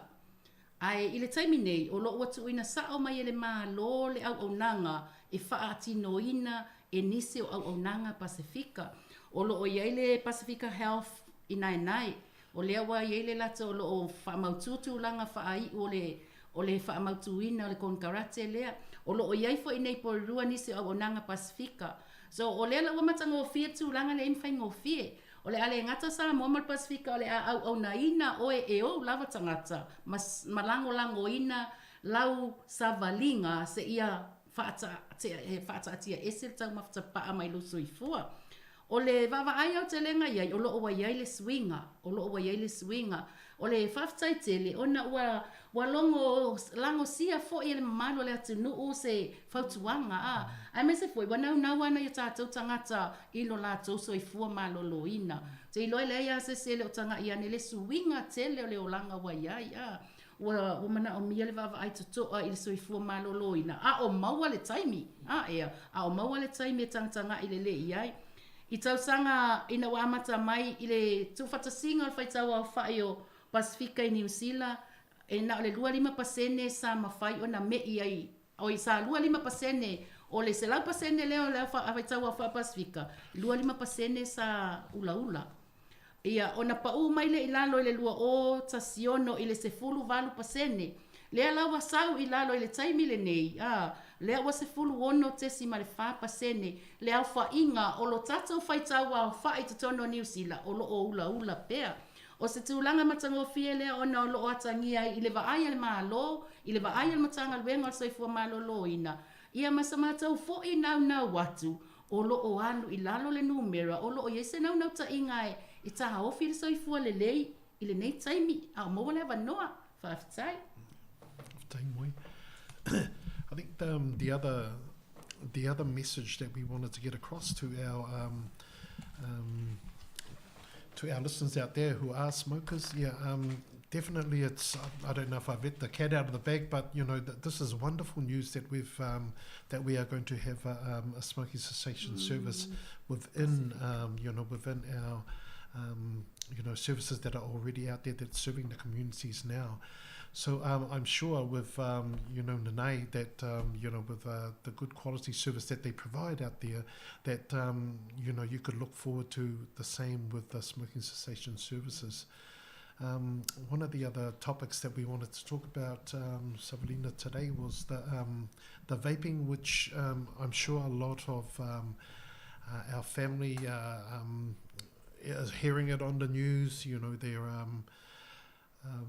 there are starting to be laws that are put in place to be able to manage the control of vaping, how it's sold, how it is managed within a certain age group. So maybe we can touch a little bit on this because it's something new, especially for our elderly Samoan members of our family that maybe they see it but they don't understand too much about it. We can give a little bit of information and maybe some of our other personal information around vaping as well, because it is a bit of a tough topic in that it's a new thing. It's a new thing that's just coming onto the market, but we're seeing a lot of young people starting to vape now. There are messages saying that it's a good tool for people to get off the smoking, which is good if it can and do that, and it's also less harmful than cigarette smoking because it's actual vapor steam as opposed to the burning of the tobacco, which is actually causing the harm and when we breathe the burnt tobacco, that's where the harm comes from in terms of the wellness around your breathing and respiratory issues, and also heart issues that's related, all those other related issues around smoking as well. So yes, people can see it as a tool for to try and get them off smoking. But in other areas too, you know, there seems to be some big marketing campaign to try and attract our young ones to smoke or to vape, which can be a bit daunting for you. Yeah. So I'll just let Moy just cap on the vaping side of things when it comes to... Ia, mahalo lava. Pe o le vaenga le na saunoa tua nei le sunga o manga o na ua iele anganga whaafitai lea ua sau I lalo le tūlanga o tau mawhatapaa. O le whamaumaunga lea e na o le sikareti lava tapaa. Ele o le tūlanga la le na o ele saunoanga nei o manga. Mua o le whaafitai o na o lea o le a au ona ina pe ona no atu mua. O le au nanga le watu mai I lima o Pasifika. O le au ona ina lo mamalu e o lava tangata. E malama atonu fo I o le ala le tua ina sau I lalo la tatu wha maunga. Ona o le au nanga ele I lalo se au nanga Pasifika mua. O le taimi mua lea. O le a ai lava au nanga Pasifika ia le matawhaioi lea. O le fesoa ni atu mo le wha amutaina o le tau mawhatapaa. O lona lua vaenga ina sau noa nei umanga. O lea wa sau I lalo le numero le sikareti lea e ulaina. Tau mawhaina o tapaa. A ua halu I lunga le tūlanga o le vape. Po le sikareti e le tise lea ua wha o ngā ina le taimi le nei. O se manatu whaatupu manatu ma wha whautuanga foi. Ona o la mātova ai leo te lenga. O lo o tau mawhai lava kampani nei e mai I nei o tatou walo ma whanau. E le alofia... O le tele o le alo mal whanau e le tau mawhaina lava sikareti I le olanga. Au makwa I anu a koa le vape. So e mahalosi a le vape. Ua mawalunga le alu I lunga le tūlanga le o le vape le taimi le nei. E iailo nei tūlelei pena sauno atu sunga o manga. O tūlelei nei e leo ni mai tūlelei le tau mwhaita watu. O tūlelei e tūsam wha maunga alfsoifo maloloina. Whai mai o se metotia, o se tūl, o se awala. E tau mawhaiaina tu uma I lalo le tau mawhaina o le sikareti, o le whaongale o le vape. Ona oi tu nei, o le tapaa, po le utufanga, o le upamasa nei tātou. Ai ke kango kuku ngā ula le, o le te mimiti uma tutonu le mau ova ma le 5 afe chemicals. O le afi lea o tulo, o le asu lea, o lai alu kukongusa, o lai alu nofoi mama. O le esenga la le o le vape, ele aisonga, ele mu, ele aisonga compassion fo ele e ke pusa ele kise ile vaai la le pe ona tau faita watu ele o se ma vaai le ona le la tau watu o le fa uma tu le vaenga le o le ma vaai ile ase tu le le o le vape fo yo le ula e tatau ona tu e mo ia ke le o ka uma fainga ma mimiki kong ma le se afi le ola ai ile wa wi vaai ma le so se mea ese mai le e ale nga fai le atu e ma na vai tono tato mama a tato mana vai ne tu ile le mo so I fo ma lo loina. Pe o le vaenga la le wala inga whaonga mai le vaenga ia le vape. Wha mai ea o ngā fisosoani e vavena tu ula. E vavena e le toi tango sikareti. Ia o le sikareti lava. O peila le watu o atu ilunga laulau. E te nofo le le whaasenga ilo oia fina ngalo. Whea tatau o whea le tatau. Awa e mo ia e le ola pe o le kukuinga o le sikareti. Ala e mana vai tatonu le nikotina ngai kukongo. E ma fai fo inga fa akolu fa inga le ma losi o le nicotine le vape ngai lo kongo le sikaleki le fa akau. Pe tu langa na ona ile ate lenga le vainga le o le campaign po le fa alawi loa po le fa to sina o le fa to sina ia o kampani e fa ia vape o kampani fa sikaleki.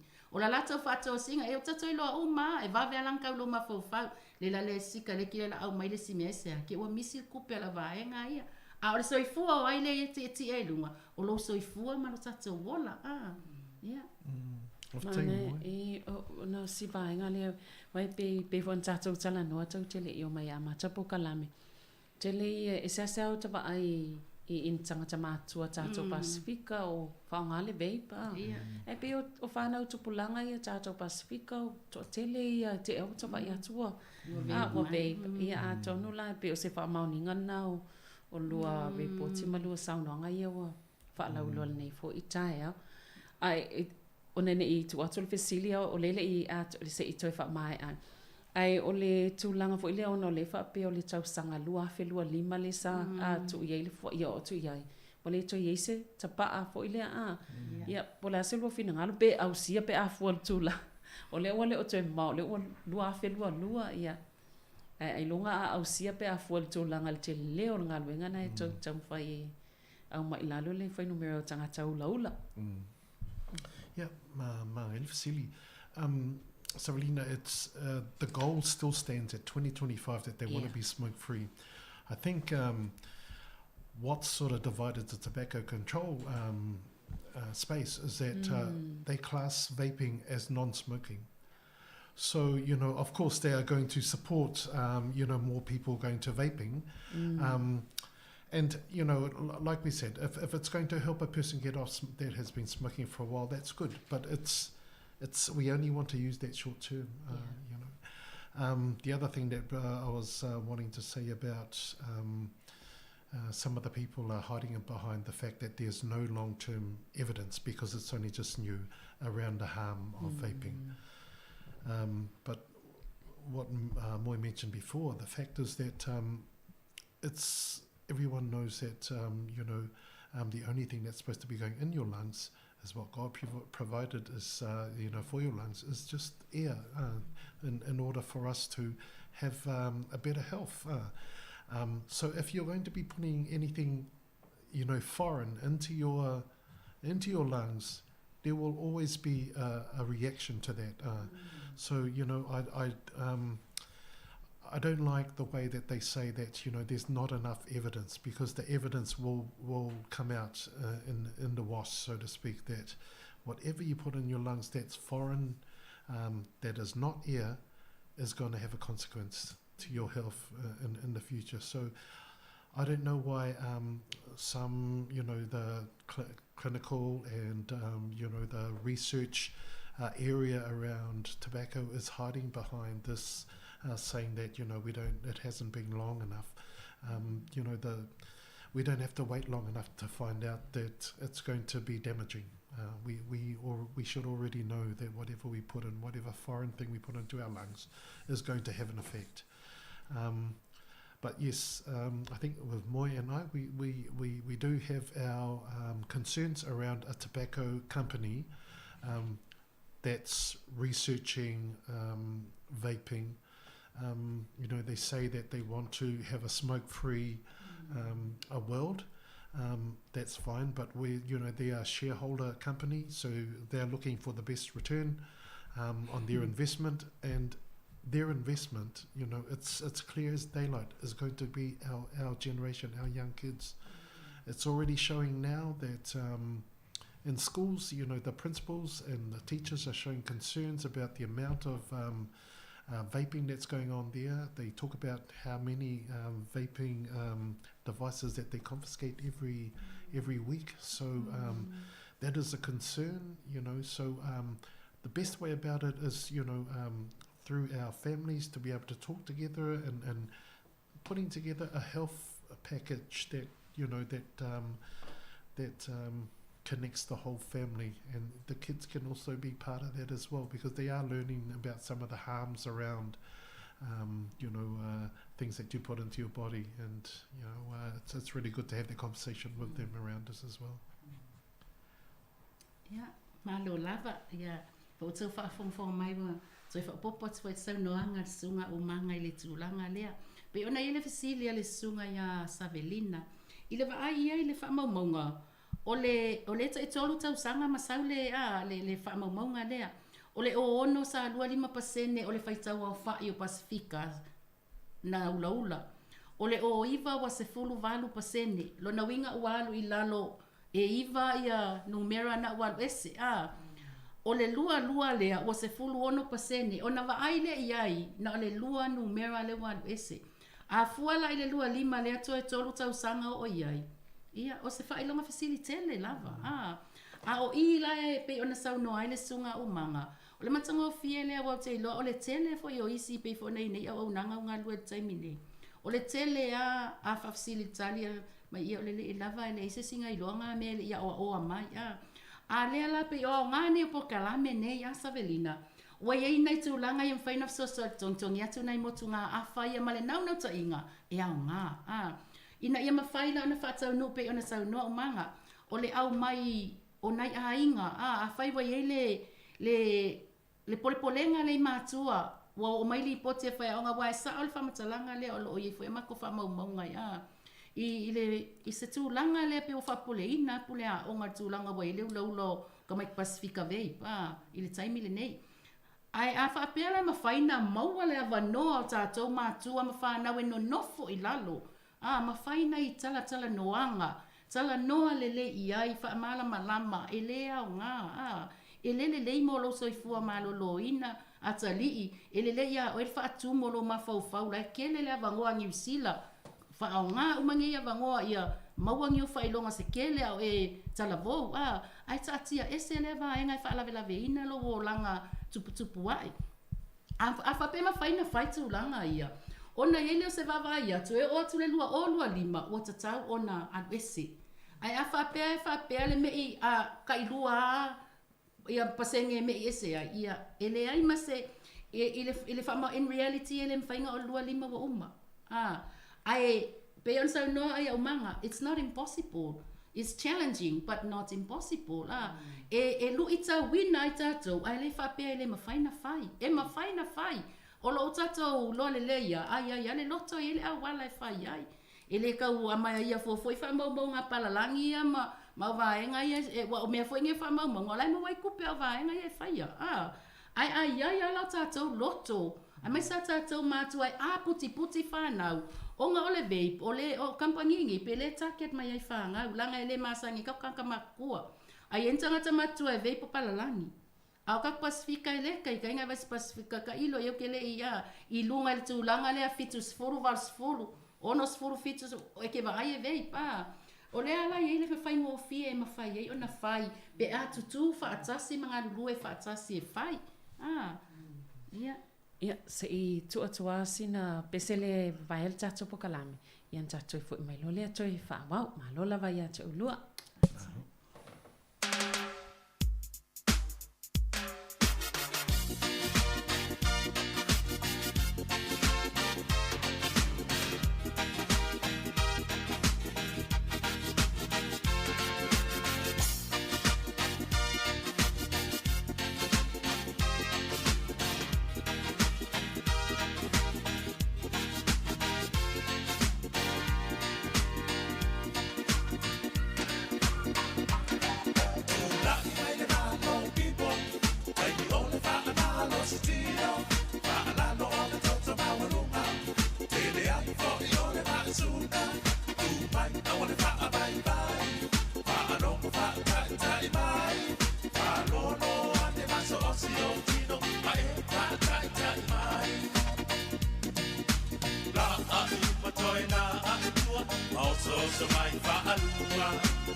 Malue mai lo tino, awe ka ino. Nakora ilo pui manava, mato mai lau manava. CEO ni pa ile ea, malue mai ufa apea. Savali fua ilo matua, la a ilo pa fa anua. Tau anga vale tau anga vale oka lo fai mea vale. La a ilupa toi la a itua, oso sa vai fa alua. La a ilupa toi la a itua, fa sa oro pa tua. Oso vai kasi fa ta a milo, malue mai lo tino, awe ka ino. Fau la a ilupa, toi fau la itua. Lima ilupa toi lima ilanu fa a pi oro pa tua. Sabali fa ta a milo, fa a vai fo ino tino. Panava into tono panava, fa fo pano, ua ole aso. Yes, sabali rock town, I'm the man, rock town, I'm the man, rock town, I'm the man, rock town, I'm the man, rock town, I'm the man, rock town, I'm the man, rock town, I'm the man, rock town, I'm the man, rock town, I'm the man, rock town, I'm the man, rock town, I'm the man, rock town, I'm the man, rock town, I'm the man. Ia, te whaatala whātu nei wae, ngol tātou po kalame, pe ona utou silafia, ia lo mātou tartano atu, ma le sunga, ia o manga dēnu manga, whapia fo le sunga ia moe to filau, au o nanga tai au manino, ia i mta upu tā ua tele nei pe on talano nei tai au, o le tau mwhaile tu ititia, le ula tapaa, i o tātou tangata Pasifika. I o le sa tā nei le malo longol tātou talanoanga, i o le sa tātou wo i vaenga tā ua, ia taipe fo le vaping, le mata watu, e alu i lalo le pasene o tangata e ula i le tapaa por sikaleti. Ia e piwa mo le mawina le whaatuputupula i o nei whanau po tupulanga talavou, ua tango fia ia le vaping, ia atono se tūlanga e moni lava, ia e whaanoa lava pe a whaapea wa ia to se tūlanga le a wha umie i pele nei o langa ato, pa fuala e tamaitine pe sful valus fulu iwa tau sanga le mātua, e fia i se tau sanga o le a wha o popolo la tō langa, e veipa e wha o ngai pia, ia ma whaina i pia le soifua, ia ta ilo o lua sunga o lo o, ma il fautuanga tālwhia ngai mō tātou tangata i le fo i mta aupo. Yeah, thank you, Sablina. I think, we've covered, the harms around the cigarette smoking, and we've also touched on the vaping and its prevalence out there, especially amongst our young people. We also talked about trying to encourage our families to talk together, to put in place their own health targets, their health goals, the education to talk together about some of the harms around cigarette smoking as well as vaping. We touched on, the new cessation services that's coming to Porua and the Hutt Valley. So these are all the supports that we can put in place. So we can definitely tell people that you don't have to go down the hard way. These people have been set up. They can talk to you about how they can help you with trying to quit smoking and trying to quit vaping as well within your family, if that's a target that and a goal that your family decides to go down. When these services come about, they will talk about how to use products, medication around helping you alleviating the wanting of the nicotine and being addicted to those sort of stuff that makes you continue to smoke and vape. So all I'll be saying now is that you don't have to do it alone. We've got services out there that can help you, that can wrap around other services, that can help you target your health, because that's a big thing too. Our youth needs to be inspired to help their parents as the parents helped them when they were young. So it's a reciprocal thing. It's a natural thing for our families just to care for their parents and their grandparents.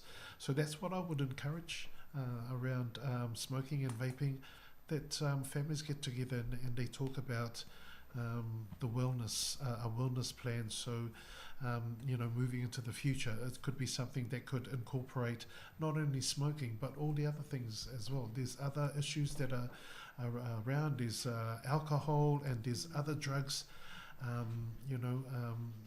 There's other drugs that that we need to get rid of out of our community.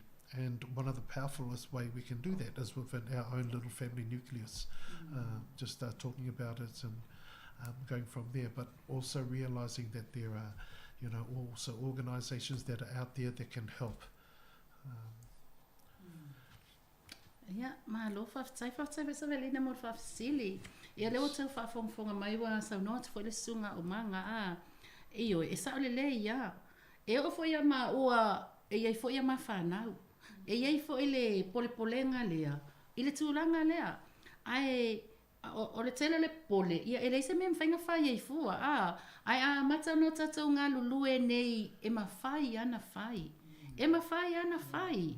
Ai mai se, ia tulau ai ona o ole matua ai sau mai Samoa o ke ilo le lei ar kulanga o mea umale Samoa o a onga o tupe pe e whainga o whielenga o kalangoa ar kulanga lea o le tu mai o la o whaanga o ke mako e o kalangoa ai kula o le ngu ule a lei ia wanoa wha o ngā la wanoa le lei ai awale ngau me o le wangoa e lea o ngā o nā tata wawa ai fo i pe o na whamamalamati e tu sam whamaumaunga o tala vou ia e a ngai mai i ai whato sina ia. O na o tatu whanau tala vou, e ser tō sina no ngō fie. E ese, ai mai se me o kama asa velinga, waenga i o den ma tu fuem tasi api o kākou ia e whenka e ia kai wenga fōmpe. I rea se manga o ngā mea.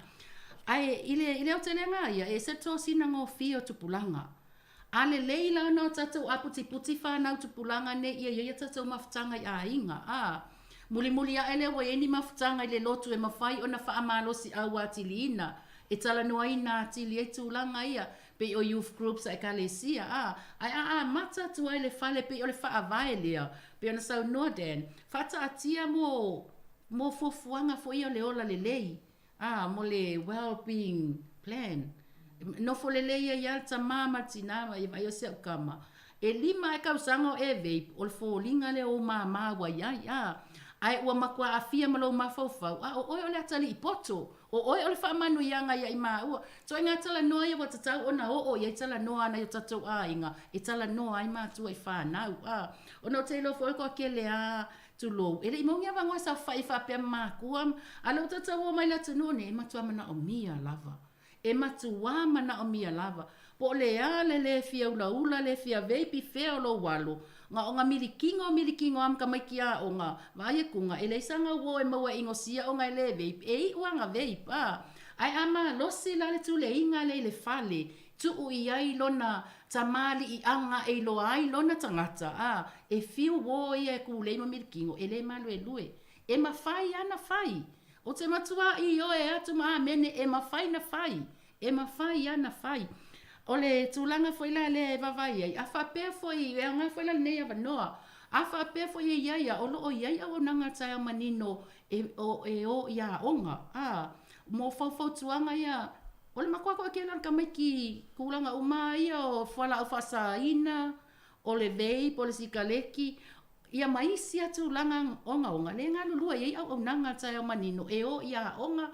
Po le avatu i ofisa o na tuule i councillors. Sala fea ngai mo lato vaitau sanga la iai. Ona e iai fo inisi mafua anga e mafua ai. E lenga o le fia mimika o le kamai kiki makosi nga inga. E iai mafua anga onga. E na amaile le tamai titi lai ma ale lai vai. E ngale mulemu longa loko ele iloa ia. Feku unga e le leima le anga ile tūlanga mausali. Ona o tūlanga o ngaunga lai ai, ngā peila o le kāli lea ka mai kiki e sili alo o whai o le mea lea e ave ese kuai. Ai maua lava noa ia tatu e fwoi mai lea noa le whale. Tu o fwoi lava noa se isau noa mai, e se ame wa e ula ai. Le ame wa e veipai. Ia, kako ongo sai fwoi la tātou nei mātua.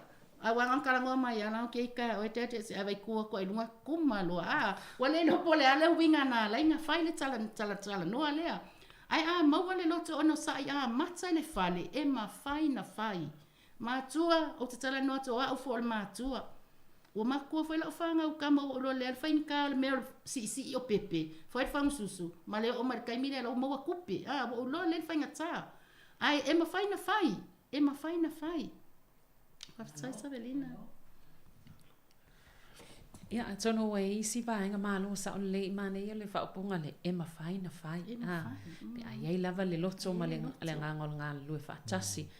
Ai, tono isi vaenga tā o le nai fia whaalau tele atili ma fia whaau ofo i le tau longo le malo lau whaafonga. Ia o le i ngā solo atu le vaenga mule tato tala noanga. Yeah, Whaftai Savalina, I think we've covered quite a bit for Ilia. And, you know, the call to action is coming. You know, we do have the service that's coming in. And I find that very exciting for Ilia. You know, some of the things, the reasons why a lot of our people smoke is there's a lot of stresses out there. And for people, for smokers, for Ilia, that was their way of their 5 minutes or 10 minutes away from the stresses of life to sit there and have a cigarette. But you know, you know, having that 5 minutes away doesn't get rid of the you know, the stresses. The stresses are always going to be there. And you know, there are other ways that you can overcome stress. You know, we're religious people. Prayer is one way. Getting up and going for a walk as part of your healthy lifestyle with your family, that the health goals that you put in place. There's like Moy was saying, nothing is impossible, and we're at an opportunity now. There is so much help out there. If you're finding that there's more to what's causing you to have a smoke, if it's things that you might need other wraparound services, then you know Porua is just filled with other services. You know, Te Ao Manino is one that we can offer support around social work and counselling. Counselling was one thing that we never used to, us as Pacific people never used to take on board. Counselling was a way of weakness because you have to try and reach out for support. It's not like this. We're in a changing climate now. We've got the COVID. We've got so many things happening. There's a lot of pressure on our families, on our parents, on our children as well. And so a lot of, not remedies, but a lot of ways of dealing with it is the talanoa process. The talanoa process as a family to resolve what issues you have.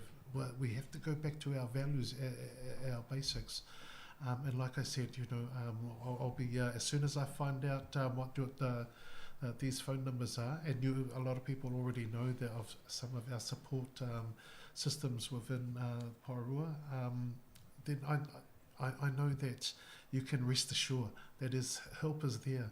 Always reach out. That's what we're all here for, to help one another. Yeah, and so I think that's the last thing I wanted to say, that you know, just to rest assured that help is there, and always, you know, reach out if you're needing that support. Mahalo lava. Ioi, ia nau tau whafonga mai. Pio leo te lenga leo sau noanga sunga umanga, rest assured. File mu le leilo loto malo wanganga malo mafofau. Olo o tele le fesoasoani mawhai ona au unaina oe. Pe a whape o le tūlanga le ngata po lo sunga le te whafonga mai. Po o walo i le tūlanga o le tau mawhatapaa po o le vape. Olo o iai le fesoasoani. Ona pefo ona tau whafonga mai sa ta ua sunga umanga. O tatu tangata, o le whauwhau tua lea, po le counselling, i le, o lo o iai nei, e le o se tūlanga, e whilele pe e kaulia i whasa moa tu lou, e le o tangata uma. Ai, o ne tano atu, ona o aonga fo i whamatalanga, whamaunga, o matu maua i ngā ruenga nei. I le mawhauwhau lea fo i le, i la mela i loa i fo i la kōwia, ai, whai e leo le tali le nā, ai o te tala no atu uia, e te atata wawa ai nei le tūlanga le o le manuia i stangata. O le whaonga umai palalangi au o nganga ngei. E wa e ei taime silingia le tātou le mātua. Nā mea lai vai whamau maunga ngiu sila ki nganga lo ia ai whaia o ngai ai sa wai piko i mga palalangi e piko i lau Pasifika. Ai se a langa i le au te linga e mawalunga ai se a lau te whaonga ina uma au nanga. Lau te whaonga ina le fsosoani. Po le ala ka mai i whea, lai lau ki whaonga anga fsosoani ia. E iei lea ngā nā, lai na whaatanga lea tua au nanga nei. A whapea fo i lai nau, iei o tātou tangata, o ni au nanga le lei talwhiangai e matua fesoasoani tele i o tātou tangata i tūlanga lava nei. E lena o tae manino pe on saunoa umanga. O lo o tele au nanga i tutono Porirua lava ia. O lo o tele au nanga i tutono Wellingtone mo le Pasifika e mawhai o na fesoasoani atu. Ona e yele tūlanga le pe ona ta ua so ofo ia tātou pokalame. Ole maua lunga i le fua o mafua anga ia lai o naulaula. Ole stress, ua matua mafatu lava o le iloen mafau whawasenga. Ole 5 mingu ke la le alo e kanga kawaenge mimiki ko kongu release i fafu. Ole release le stress. Aol fasili, e nofo ai le whawhita hauli lea. E na ole taimi a lea. E na ole taimi a lea. Langa e kele kemiko sianga ngofo mfamingo ilo mafau pe wau ikua piko le ngau iluma wa e leva aia kul whawhika. Uli ale pe menga ke vai kanga kai whai drugs pe ile excitement ngai ese. Ole ngā luenga ngā chemicals lai whai ai. E whai la sika leki lea lai ngā whao ngā e release ai le stress. Ai e le whapela ua ngatai po ua fo i ai le whawhita uli. Olo o iai tali e mawhai ona fo i ai. Ma tu uai fo e whai la le release o stress e sika leki. A le ngau lola i ai. Ma i ai ma a fia ai le soifua maloloina. A olo o tele le fesoasoani. E mawhai na whai le tatalo. O tato tangata lo lotu, o tato watu nuu o le atu nuu lo lotu. O le iei lotu a fiafi a inga e mai mātua whānaue, whakalangoa makakalo ai mo whawhika auli. O lo o iei au nā le atua e mawhaina tatalo mo alo ma whānau, mo lau susunga le te whafufonga mai. O e mawhaina e tūla i lunga alu sa vali. Pe a whapea o le stress le mafua ai. Ka mawhaia o e ke elo kango lo sika le ki lango me vavea le mwhaingo fianga releasinga. Ai instead o lo kango iai, laa ese se mea mai mafau i se mea mangaia, se mea le lei maka ngofie, mafau ina yotua, mafau le mata ngofie le olanga Samoa, mafau i le lei wa laina e o mai New Zealand ma le lei o le ali iwa e tula i natu langa mana onga, mafau le fio tau sanga ai se wa e o mai ia tau sanga, vele kele o mea mwhainga whai, e mawhaina e tala noa, o le tala noa o se vai fofo matango fie. Ia e mawaina le tangata e ona tātou foi. E ele upalangi foi le ka o confidentiality o ke lope o le wha fefe ale o kaka Samoa. O ngai le umi ankalango ia e ngaka ia ka ua ai koe kalangoa mai le neipa. Ai ile taime le nei, ona ua whaatu la fono ina e New Zealand tūlanga ia. Ke lo foi la o makuango ango aka ngaka e ka ofi le malu puipuia o whaamatalanga. Ngai ka koe e va ver le wale simoso oi lo le alo le kioma TV. Ia o le wale simoso oi la le e sai kula fongo e fatu la fono e New Zealand. Pe o tūlanga ngi o counseling e kala e ngalue ai. E sa e pa ulo e fa le o ngalo le skala ma pe mauar kulanga le. E social workers makanka uma e sa. E le tanga na tala no aina ni tūlanga ia malu puipuia le tangata le sulu atu le sosoani. Foi le leina o fatu ina malosia o le tala noa e counselors tala noa ile tangata e te iloa e te malu pui ai ala ua ile to mai e mawhai ona fesoso ani mai a wai mwhai ngai kalango e le skangaka ia lua o e whai ngai le iana ngā ai le o le tali lea le te sa ili i ai ai o loo iei tangata ua tāpena ina whapitoa ma upenga ina whapitoa e mawhai ona tala noa i ai pe o nisi na o afoia. O fesosoani ma fai foi ona tala noa le nei taimi matu atu i lunga o le lau i luma o lau sunga e whawa senga ai pe a fai o le tūlanga lea lai one wha au na e ulaula po wa e tu ua foi le ulaula wa e wha solo le vape o lo o iai fesosoani e ma fai ona fesosoani ina le tūlanga le nai e te pe e wha o ngai le ulaula e te mapu i ti ngā ai mai lo manu ma lo a fianga na ia whaftai. Ma lo whaftai, ma ni al whaalonga atu le vaenga lea wa pe o lea wailo nei o le stress ia po o le atu le loto o le pole vale le pe o le simafua anga le o le tele ina ula i tangata pe e tau whaatea atu ai le nā pole mana atu le loto. O le fwoi utanga ua tele au nanga o lo mwhaina fsosani whaatala noa o le alwhai ngofia o lo mwhaina maua tangata au nanga nei. Lea e mwhaina au whatu o tau ina ia tam fai so soani le ula tapa wai le tangata be ta selva la auto fiu fa tali ia fa fita pena ia te ale muso ia mato e ngalo atuana na tapale so soani e mana i foi lava no fa mau salia to tangata o leile so soani ai pole ale fai ngo fio lo fai na mau tangata le so soani le mai au nanga nei. Ia la utali atu i le tūlanga lea o le whawhautua, kansela. O le tua whai ngōwhia lava. O lo o iei telefoni a mo le atua telefoni a tai au manino a ia ai e mwhai fo ina maua mai ni telefoni a isi au nanga. E lo o iei telefoni o tai au manino a ngai vilinga ke fongi ka sa ma whai le referral tu sa o tangata e ala na tuai o ngā ua alo ka ngaka lea lenga mga o mia sosoani. Ai ia te au ia le tana no atu ona o lea o te whai au nanga lea.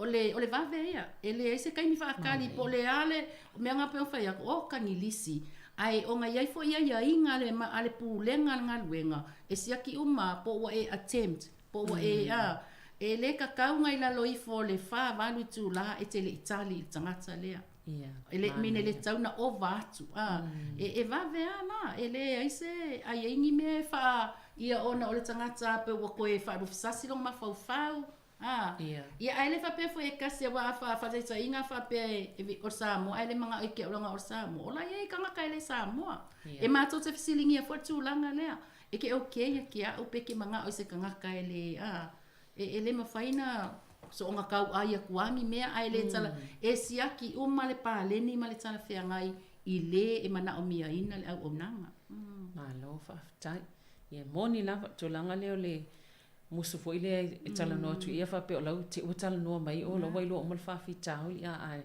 ona o manino ye to wa ia ngam to la fono e pui pui la fono ina pui nga ia e pe o mena musu wais na ise o tato tangata ia na ngalo ile o fa fi tau le fi fo ia ai pe o fa mo mol va nga le ia mana il fa ilo telefoni na fena so ta ia twai ia le e ai al tato tanoanga dan ma moi o le telefoni o tai amerino o le o valu se lau tolu fa lima o mato o 800 number pe si da tu numela na e faina vili mai so se ia so se pe vili mai le cell phone foi le se tongi foi le mo le fengo fila na ia o le sia wala na foi na e ma fai foi na email pe masani ni si le email o le email la o le office@tayamanino.org.nz office@tayamanino.org.nz ia o le suina wala me faiana ma se pe face referral foi le mo matu au nanga le o le counseling pe o le social work or anything ia pole savali atu fo afa pe ala sila fia e so tu ton office ala tu le cancer pe la fo ile la fo tu atu septo office se full process street Houston ia tonu la ni porua ia na la chala lele sval vali atu ila le center ia malala atu ai ol na ile office ia malo lava mo le pokalame nei taiao ia tonu fo i ua telele au nga mo tato uma lava mfena ma wa mal nei tanoanga ia wa ole ngalwenga fai fata sela inga mfena lang wai tanga tolo tam fai fi tu le ulau tapa ia manuia lava ia au nanga mangalwenga lo fianga yai taila Faftai fo ile mamalo la fafonga ia ole fo ise upua le tau mali i lau tu fafonga po se tu maseanga ile tau ia fa mangalo mai au nanga fatava ai fa manuia telele tua ai mai se fo ile nei vai aso le ngana Samoa faftai taila ia tatu pakalame nal malo la fafonga nei taiao so fo malo loina mo fo ise fa poponga ile vai aso le time nei ia fa soi fo ia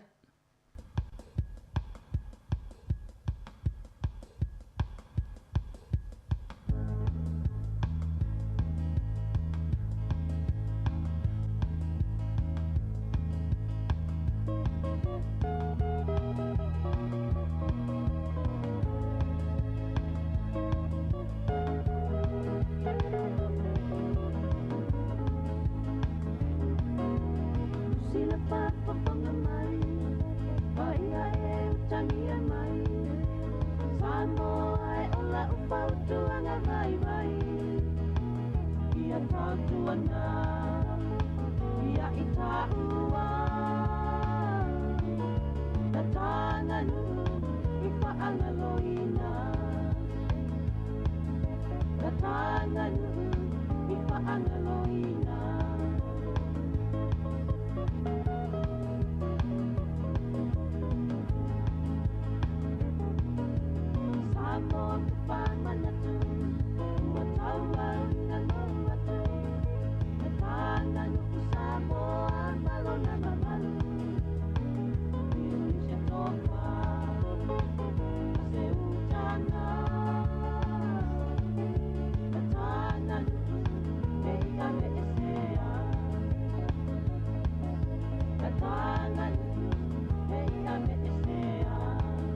Ole mi fai tuai fana matua saili wi mu ai nalunga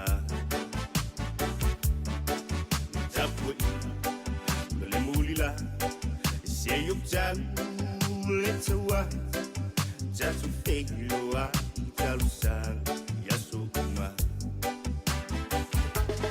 so e malo fai va atina usoya etipia japo ina ele uma sitoto je wile loto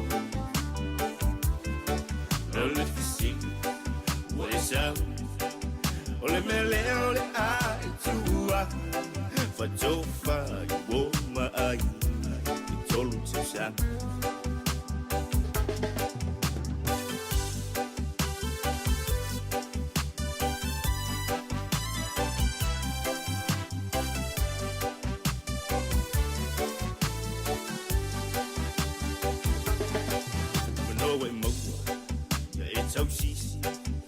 Samoa la fuasisi se talo le ya ifanua au selu ya efai au alita puinga le di ne li wolosa la oa ya so e malo fai va fa malo le alo Malole alolo fana to alua Lili fula e fingata ai ole lofa e ai la e le ava e a e tua punga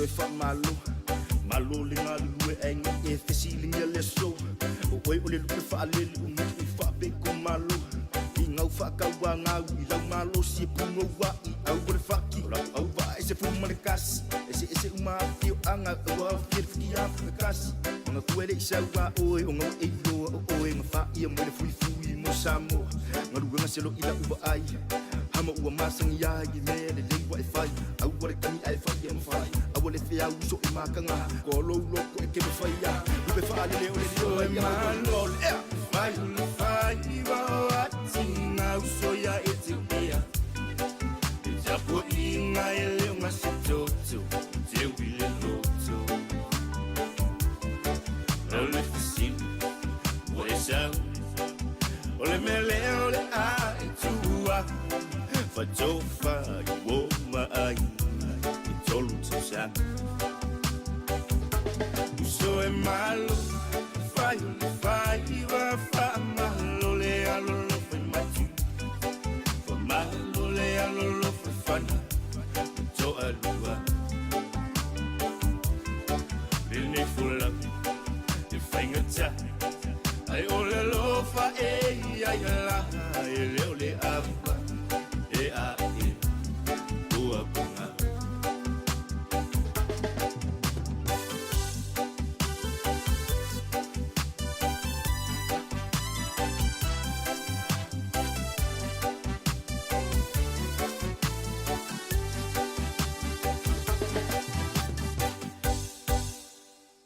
Fianga nei taimi o le tai ao, mai le Clark Bonifacio Fido, ia, ma le pese, ia, uso, whamalo, ia, o le tātou whamalo atu fuina nei tai ao, ia, i la tau leo lo mafuta mai nei taimi, ia le ngata i nei mātua i tono ainga, ia, e whapia foi, nei mātua lo i tono mota ngase ngase, ia, ma nei mātua foi o lo i tono mota o tangata mātua le nei taimi o le tai ao, i le tau tua le si ufonga le lo mua, mātua whamalo atu foi, ia ila tau lo fianga i pia mga luenga le nei taimi ia i tono fo le fai ngā luenga o lunga le awala le wawe ta vale ia malo le foe le wawe ta vale ngā luenga lo whenga i mautou ia e whape foi ia whaatoanga o lo ngā lue ia nisi o le tātou atinu ia mafuta mai le tātou tautua nei ia ele manatu o lo solo manuia ngā luenga mafuafua ngore nei aso ia e meise foi ia nai mātua o lo mai moa mai foi ma whaalongolongo mai ia i le tātou proklame ia mo le tautua le sifongo le mo le tasi ono tesi mo le tasi fa mo ia leo se fulu ma le 2 minuto te nei le tu la se fulu ma le tasi o le temi foi nei ia le la fa nga so solo tu fa fia nga so fi roi ia awal fa fonga ma le mai mo mai le tātou tinu ia a o fianga i foi fi au manga luenga o le nei aso ia o pe ona si le fia le toi po foi si lilo nei foi vai aso fa ta ua te le ai le tātou ngana Samoa i te tonu ni sila nei ia ma o le manu lauti lava fo i o le nei vai aso o le whaauau le fōlaunga i le vaa o tautai o le tātou manu lauti na o le nei vai aso le ngana Samoa ia e mai tau ina fo i lungo o penga ta whailangi o lungo ala televisia le nei atu no New Zealand ia e mai se fo i lungo ala leo pa la langi ma isi ala leo nisi o atu moto le Pasifika ia o lo whaataua i fo i le tātou ngana ia e la tau fo i o lo ngā lulu ai ia i ala televise ia la tate mai tau ai o lo le tai au ia e ki atu le TV ia TV New Zealand ia po proklame le tai au va tu ia fa lofa fa Samoa mai lava se ia tangata foi o lo fa sala lau mai ai ma nei ia tele leva inga ia le ngata foi ia la televise ia fa pe foi ia ala leo ese umalava ia te fa longo tu au o foi lo fa lofa mai ma ia il tatou ngana ma nei tele me foi le tau te iroa ia o lo fatau nei foi le atu no New Zealand ia le ngana Samoa o le nei foi vai aso ia ai ma nei le foi le fatau e ala leo ma la televisi ia me fatau foi tatou atu no ia le tatou ngana e wai monia upu se tasi foi o tula tole atu no tasi foi wa si la fia umane atu no ia lana sao no ngale sa fai lisi vai taimi ia fai mai le tamali o le tunu ia e matele la au ia e pele man e mo fo ngana ia sa o le na fai tau ia e ia le taimi e mo le tatu ngana ia pe atatu fa tamala le u tatu mo ni mawina fo i matatu vai atu i nei tatu uso mauri ia lele uto e amata ono to tau napa tau napa ile la tunga ngana wa le wa ia wa tele la fo ina fa ngale English ia me fo ina tatou a inga mai se la fo i matua ia ile nei fo i atunu ma so se atunu o la langi o le fa fonga mai ai ia e tau wa ona fa tau o tatou ngana wa ole me mo ia mo mautino e pe o ala le o Samoa e ile tatou tau nei le si fonga le la mua le radio Samoa au kilani ia o le tio fa salau fo kala estete ia mai si fo i a wali si fa salau e pe tasi o vaenga o lo fa taua i fo i ma fa malo sil tatu ngana Samoa i le aso ma so malama i le tonu nei atunu ia ai ma nei ala le tatu ngala lu fa tasi ia ma tatu wala le ia fa malo sil tatu ngana i le aso ma le aso wai e ma vai atu tātou ia ai tula i mai tātou whanau ia le ia le umatu tātou ma vai atu tātou ma leo langa e tula i mai tātou whanau ma whanau ia alai malama ma tau tala le tātou ngana Samoa se 5 minuto te enele tula se fumaltasi fatala fatu failaso fatu ya faria se nio fa te tele lava le mafuta mai tātou proklame ia le la fa o tu foi fa fia fianga pese ia mai mo mai fa fo mai foi ia i le tātou tautua nei ia ma fai malia le tai ao ta pena fo ia le ukuka ia awa fo i tau maftanga nei matu i tono ainga ia ma manatua a ia i lava ni ala fuala au fo lele ia inu le taimi mai ai le la tau maftanga i le uli ia mai ni te wangalo ma vai ni la appointment io na na fa manatua tu pel nei taimi ia na o mala le ia tātou ia no fale ia afa pe foi ona te fano no le te mia uti fano no ki mai lau le tio ia pe te mata mai lau Facebook ia po lau YouTube ia il tato tu ni tangola tu ula lau ilunga lau TV ia na mai le pe ia vai John Kepol tangatal ni Yo. Se fulmala un minuto tene le tula se fulmala tasi le Nansen family ya mo pese Samoa ya fa fianga le tai tai tars fulua ya le futa pena mai savelina kasiano ya wale fa poponga muli po fa poponga non tolu o tatu telefo i le tula se fulmala lua.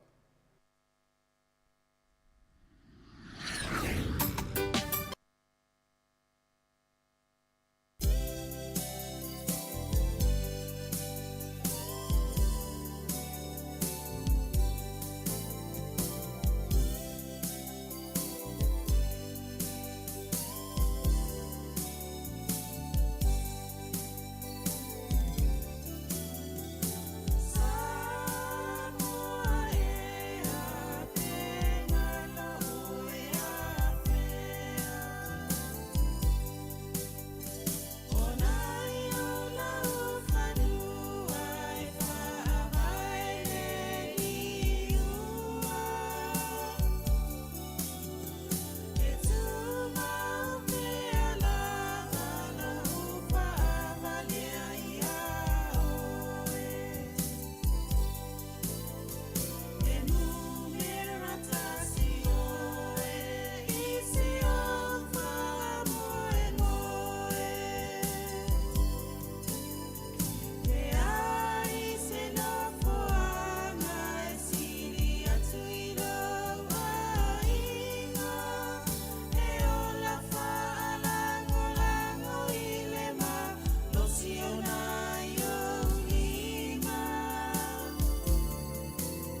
mai le malo sole fai mai fa malo skin fa amingo mai sole lo tingo e fa sa ole se pa nge le lo ma tu ma le toia ina wale ko e va o ma ngeso le ka wa kele ole nge ai ki so fu malo lo ina a o so a moe ma ku ai lu e va ku ai lu e anda vale mai te kama kai ele mai ya ma sia e o ole fa ba ba ku ai lu e va ku ai lu e anda vale mai te kama kai lu e mai la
Tato teba le Pacific love e fa mai ole po le apatuna e le lolo e te le mai fo iai eva ien fa te ai lo vai vai ya ti tais tia seka pisa musica te fi ai sau ma mai lo panga fa manga iai la we banga e uma ole po lu ko fo ia ko fisi oi fa ma fanga yeah ale ai fo yo le nga ko sau kasi ma fanga fa seki ai o fi ko le ku mai ole musica. Put your hands in the air, yeah, yeah. And move your body side to side, yeah, yeah. Put your feet on the ground, shake me on the ground. Move your body, shake your body, jump up and down.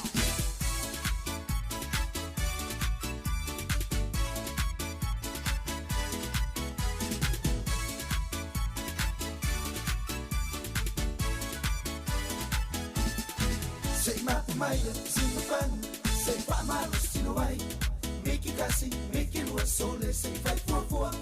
Fire Lima, fire away. They are effing them away. S, Malo Musica, it's a way for Maya. Yati, Tais, Tia, Seka, ki ai sau ma mai lo panga fa manga ia I la we manga e uma ole polua koe foi e ko fisi oi fa na fanga fanga yeah ale ai foi ole nga ko I sau kasi ma fanga fanga fa se ki ai o fika ole ua ku I mai ole musika put your hands in the air yeah yeah and move your body side to side yeah yeah put your feet on the ground shake me on the ground move your body shake your body jump up and down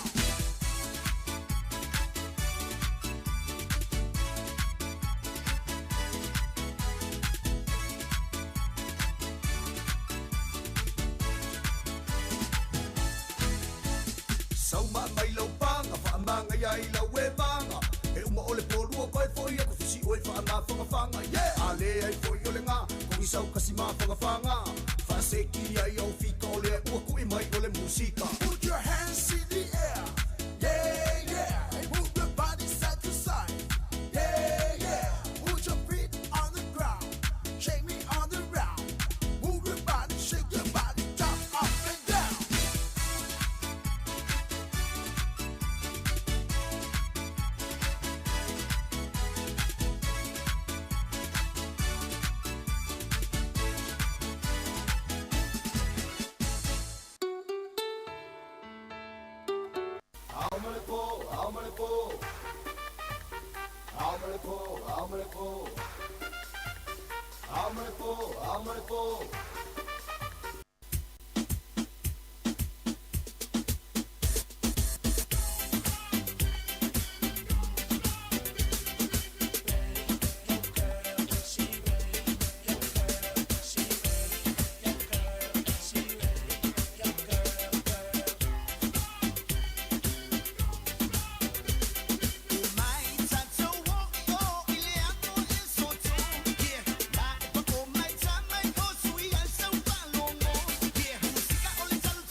Na o mai atu na I whawhiawhianga nei tama wawe na e tolu.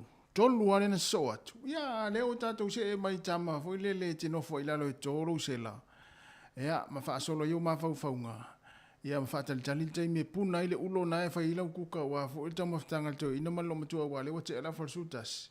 Ia, ma whaasolo iu ma whauwhaunga nei pese I watu inatu. Ia, e mana ia na. Ia, tātou wale, o tātou wale na. Ia, no whatu atae. E ilma natu ele isi whatu atae nei te me tae. Tu va pia se hape se tāma ele ni do tas. E o pe Samoa.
O le tautua le si ufonga o le laumua o lo iai fo i le langolango a le New Zealand On Air.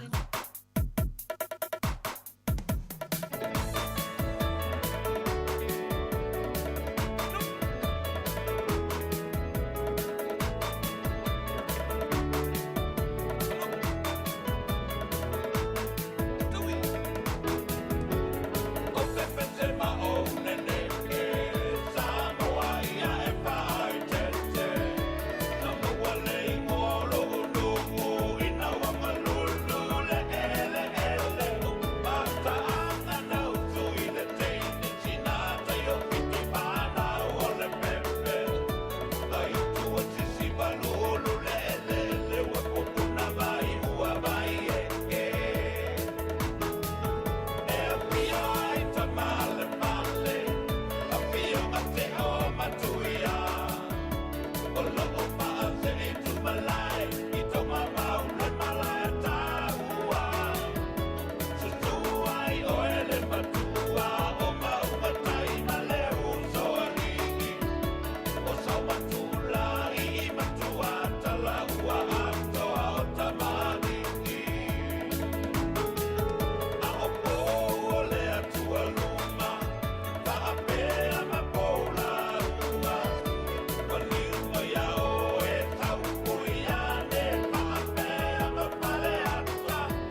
waliu suavai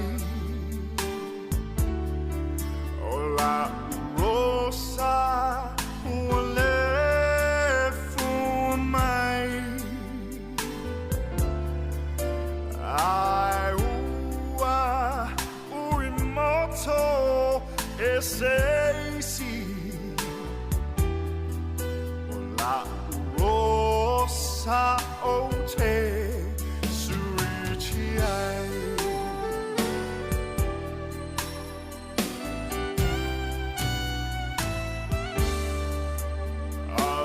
awesi me afai ngata ole alofa haele tutusa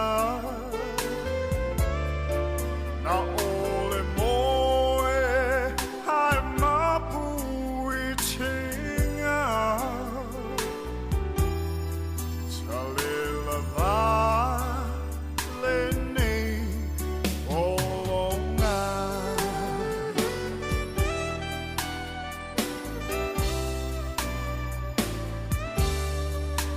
La upele soia te tangi forever I'll go ilelangi atonu tatito e feiloi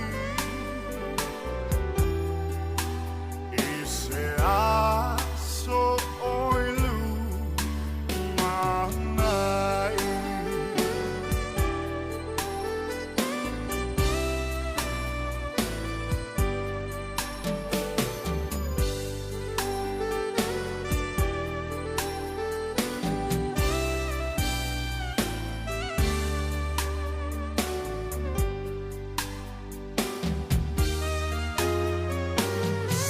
Sauile manu inale ele he momoli lo usei la upele Sauile manu inalu he momoli lo usei ilo fatu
Palomo ile pese, palomo ile pese, palomo ile pese, palomo ile pese, palomo ile pese, palomo ile pese, palomo ile pese.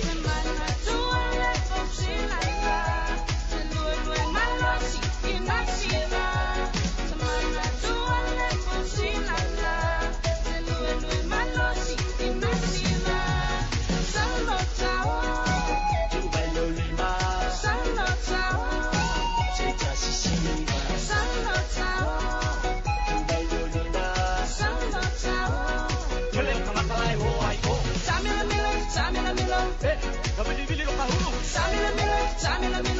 koe pai mai kase le magilo. Ata mai, shiva mai, palonga i pese, malua lua.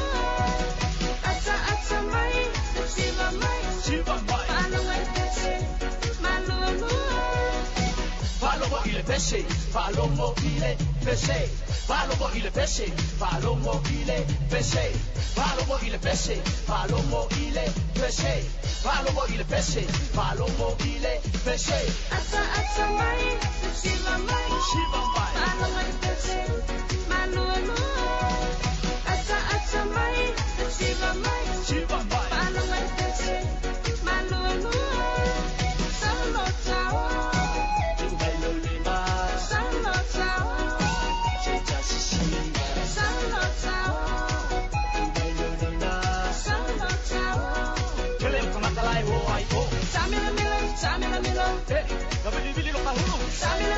Samila milo, koe pai mai kase le magilo. Ata mai, shiva mai, palonga i pese, malua lua.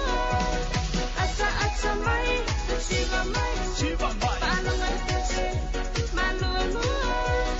Ata mai, shiva mai, palonga i pese, malua lua. Ata mai, shiva mai, palonga i pese.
Soifo maua ma le langi mamalu tātua tunu nei fo ia so fau o tai mai e le tuolo tau soifo ma seola ai o se wha o poponga le nei o tale meolo tutupu le tātua tunu i Samoa.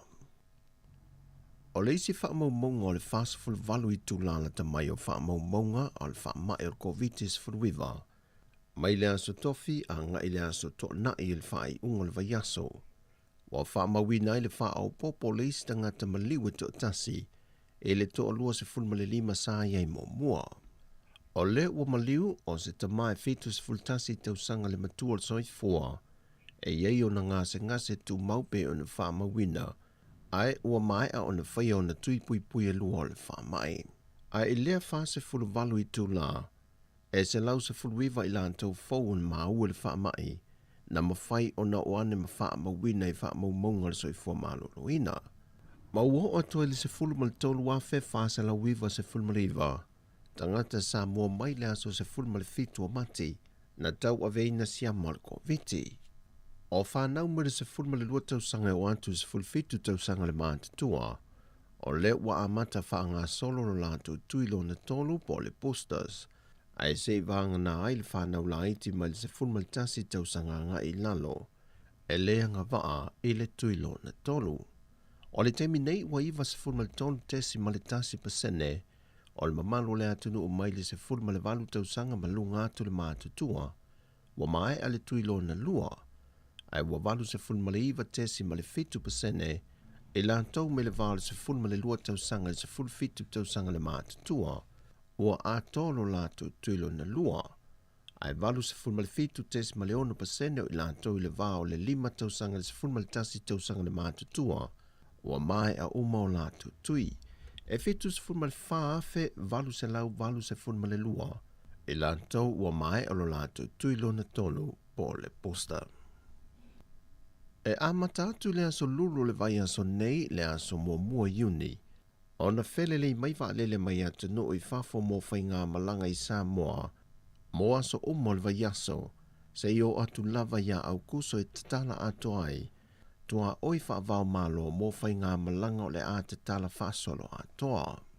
Peitai o le vau Samoa ma Amerika Samoa le ua wha ilo mai le whionga le tamai tai pā le mia. I le whailua inga ma le autu stala i le vai aso nei. O le a mata i whai ngā malanga ia. Mo aso taitasi.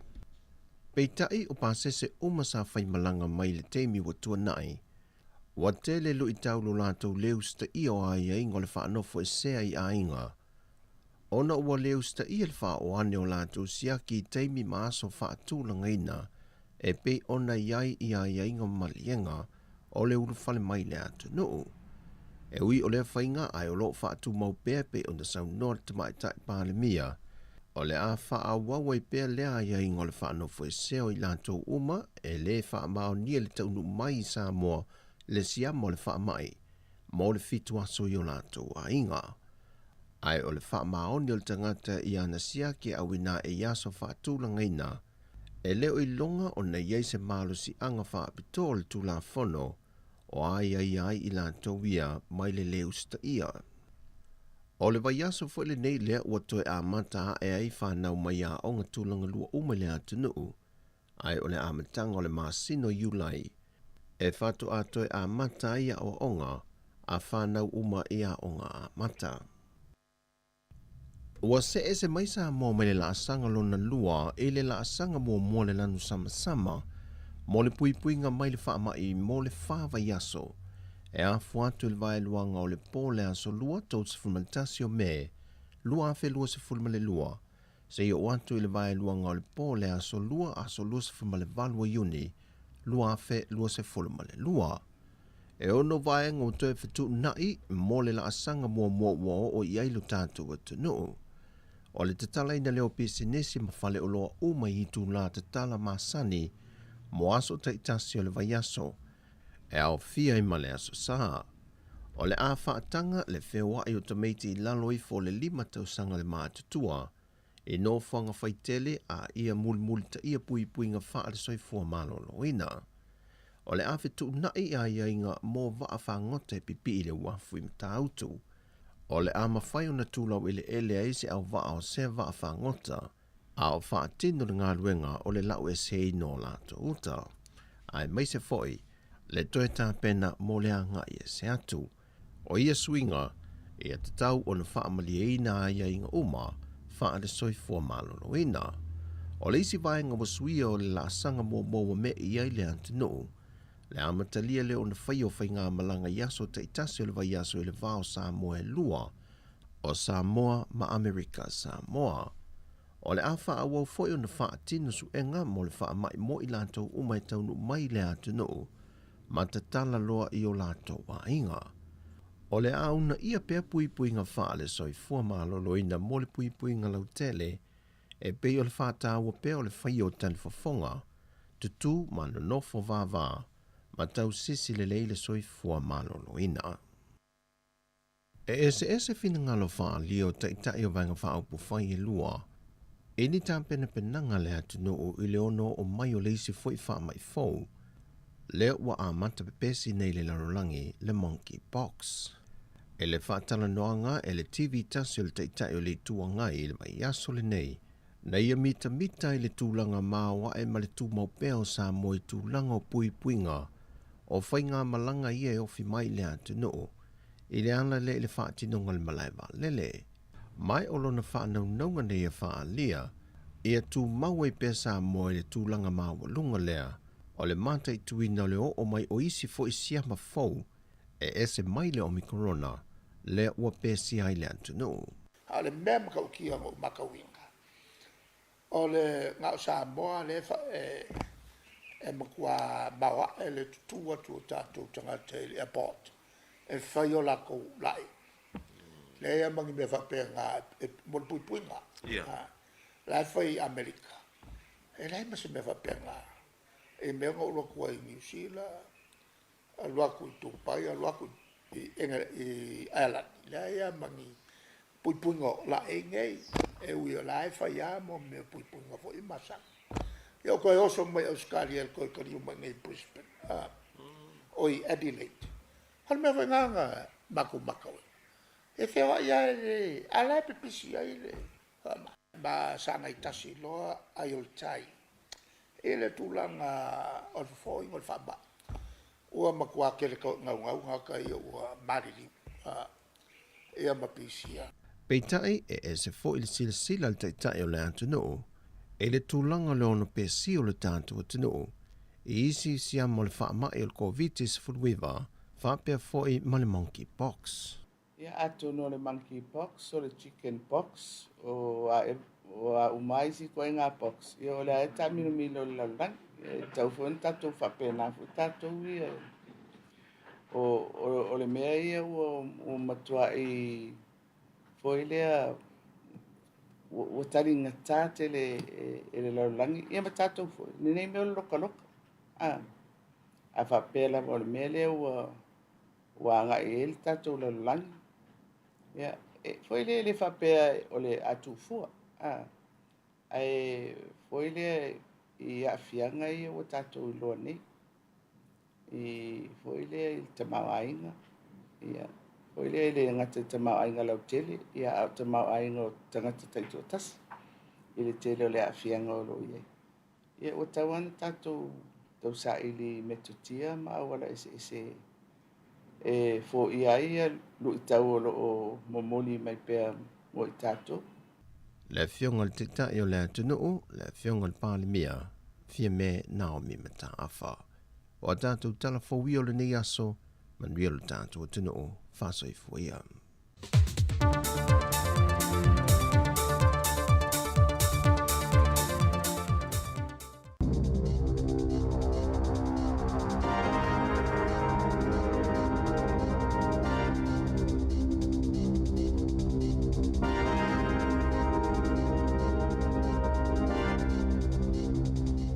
Toi whaatalo whaatol whaapoponga o talafo mai le si ufonga le lau mo le nei vaenga o le awa uli. O whaasalaunga whaatou sina ma whaalauloanga o whaapipi i vapes po o sika le te alu le wila o se atunga lunga ma se popolenga moni le ua iei nei. Pe ona sauno ile pule a onga ale Auckland Crammer. O lo whaautu whaatou sina pisinisi whanau talavou.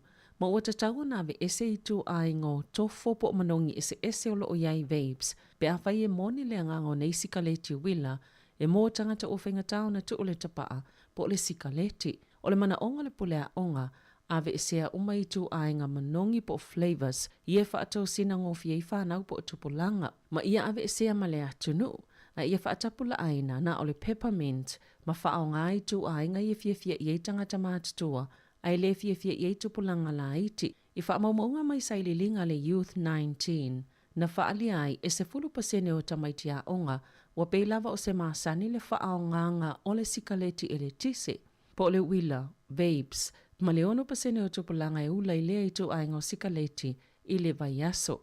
E la taile afa i la tauia ua pe o se masani le vaping, e le iulaula mua mua i sikaleti po o tapaa, na ta ue se tasi o fōmai o a oa onga o le ki ma le autu le mawhai o na whaititi e le ulaula tapaa, mai mulimulia ne lava, wawe se ai ma le vape i tupulanga talavou. O le aso, o lo whailo ngai i le lalolangi, le taua o le tau fio le ulaula tapaa. E amatatu i le awa uli o le so na te tala le avanua mō talo sanga i tu usau no ai, le whao nganga o se tali pupuni o fufonga i lalo to la fono. Satu inato le matanga luenga o soifua malolo ina le One News, se whaata ita ingo fōringa wa aia o lea whaatanganga. E mawhaiona talo sanga ya lato, i le upenga tawa ilangi o le mai COVID record, be vala au fo i le ovalu se lau, tasi lua, tasi tolo. E mawhai e tangata talo sanga o na whailo alo ia o ia, e yeiso na ngase i le tino o le mawhau, po o se mana o ngā whaapitoa, e le mawhaiona ia whao ngā ina se tali pupuni o fufonga, e tawhi ele pepe silko viti se folowiva. Sa yaini report e whaapea sa le i mawhaiona tali eina ni tangata i totono nisi o au nanga, a sa whaalia lato pepa o whaatanga ina whaalto la whanoi i lato o na ulu whale i no whanga au noma le whaioni tali pupuni o fufonga o lo o maua fo i le avano le upenga te whailangi o le Unite Against COVID-19 e report e le whaonganga ni pepa po o cards 4 e alo i ai o whaatanga le tangata mai lalo to la whano o na ia le whaonga ina se tali pupuni o fufonga o e solia le to la whano e mawhaiona whaasalaina le whalepui mo le umi e ono masina po se salatupe e se fululu a wheta la. Na o so whaia se taavalenga o i se whaletalmalo i Hawke's Bay le po ana po, ai avele au ngā o i se masini talatupe na ta ue leo na alu atu le taavale ma whaasasao i le vaianga pito ilu mo le whaituto e ulu whaletalmalo o le mini i le vavea o ana le la. Na tu ua le au ngā o i le whaletalmalo ma sola i Napier o le taavale numera BJT ono o wha na ngā uia mai Taradale i le pō pe ona ta ue leo. O lo fia ma ue leo ni whaamatalanga mai nisi na iai le tō e iai le whaletalmalo ma nisi fo'i ova aya lea taavale. O toi whaamaoni a fo i le isi sui o le au malanga le tamaita i bale mia i le COVID-19 i le United States a olumana i aia na whonotanga i le whale pae. O le tai au na leilana whaamaoni i le suenga i le whaamai. E le o yeini a unga masafa i suenga e whaonga i nai rats pe tai e le o a fia. Ai o lo whaano no fo i se le taiminei. Wali iputia fo i whaapea na a fia le waalele le whaava atawa ni usila. Ini whaafi tauli le sa avele au malanga i Washington DC. Na ta awai reporter le staff o le amalanga adoene le whainga amalanga masani San Francisco. A ole i toi wha wau mai ai ni usila. I se whainga amalanga ua mai ona fuafuaina. O ana nafi lena wha maoni e le pulisili. Ma o le whailautus fo i ala matanga luenga o le vai fafo ma whaatawa inga Chris Seed. Whape ma le whailautus ia adoene Andrew Campbell i le COVID-19. Mo atu le na afiele ko vana o California Kevin Newsom i le COVID na ua mai a se whanutanga ma Jacinda Ardern i le aso to nai. O le aso lulu le whaile inga Ardern ma President Joe Biden. Masali putie whapeo a ia inga le whale pae i le COVID le mafua anga na whaatua ia i inga whasanga i albale mia masui o le whale pae. E whaita wafela wha ingo whale e susu malenga le ngā, sale i whaia ia ini siaki. Ona o wha ngā solonga o le whaingo reporti, sale ma whaiona wha mausali, pe wha maone le pui ingo wha matalanga patino, le popole i tangata nono fo mau totongi, i le ono whaia ia tangata e ana whale, nisi wha i unga ia i la tau. Na mawai wha maunga le Healthy Homes Initiative, le to samale luas fululi mafio whale no fo mau totongi, e matua le lava i totono se pili o tai i vatau sanga. Ma o ainga fo i e masani o na avio la tau tangatai fo mai ona o haafianga mai le whaale tono whale o loo maututongi ai. E na o le whātasi whale mai lea o whainga na soesoeina le tenancy services e tu saima ripoti po le tesi ma le tasi ono pasene ma o le mafu anga whaingo fia lava lea o le fefefe o tangata no nofo maututongi i e ana whale ina ne I avea ma mafu anga e whaasangasanga atua I lato e ana whale ma whaia nisi whai unga ia I lato. O tula e maile lango mo le national I le tolu iwa pasene I se saililinga fōi whinangalo whaalio le atunu o lau tele.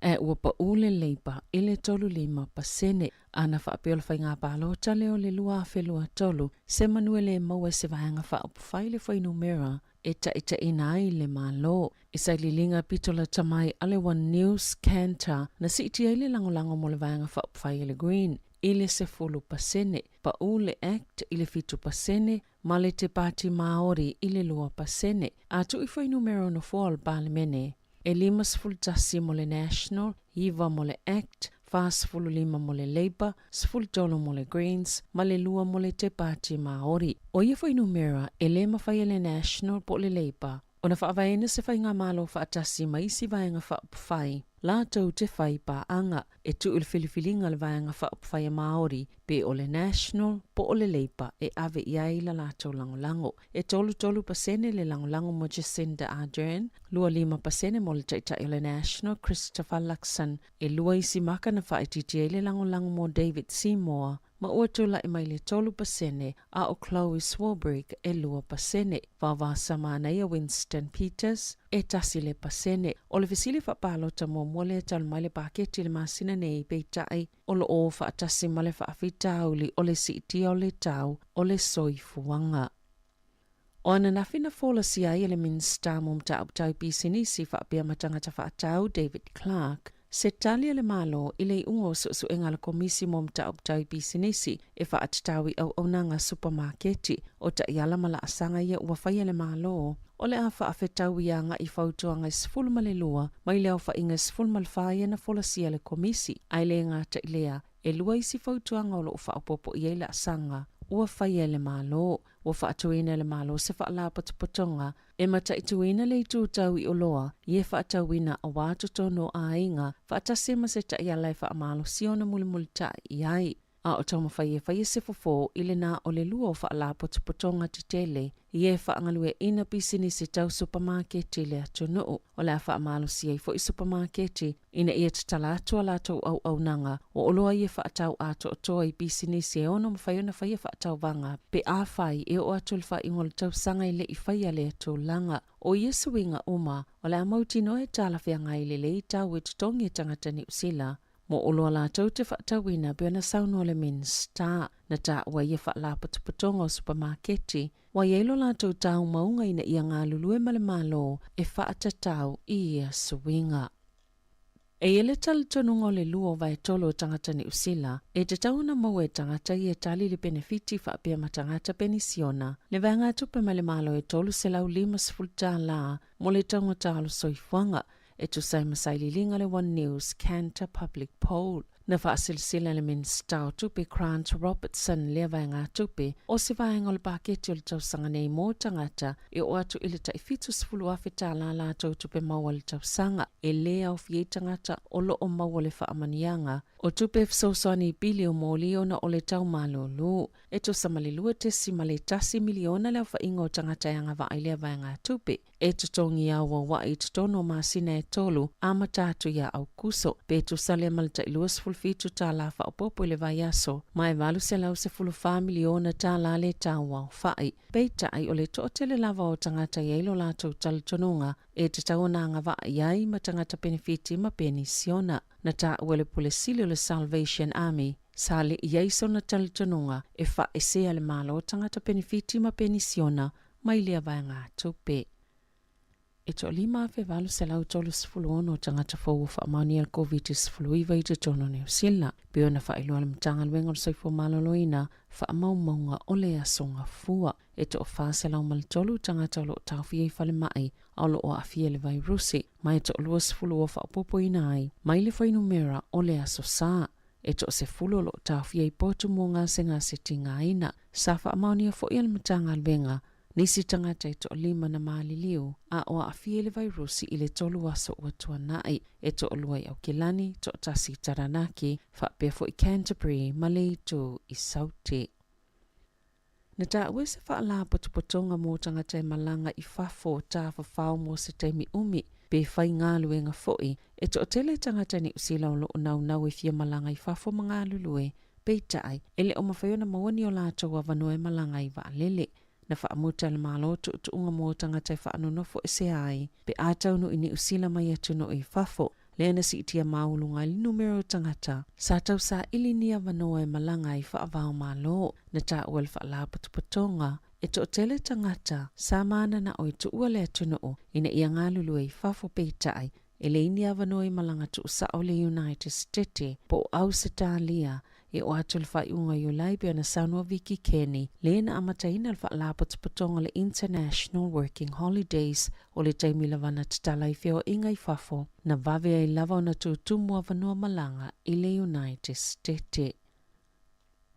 O una ina le minista le vai fafo asaina Wang Yi le Pasifika ina ia awane I popole tele. E winga I fuafuanga lona atunu ina ua mai ai se whanotanga I fiti ma minista le vai fafo maisi atunu e se fulu le asoana nafi.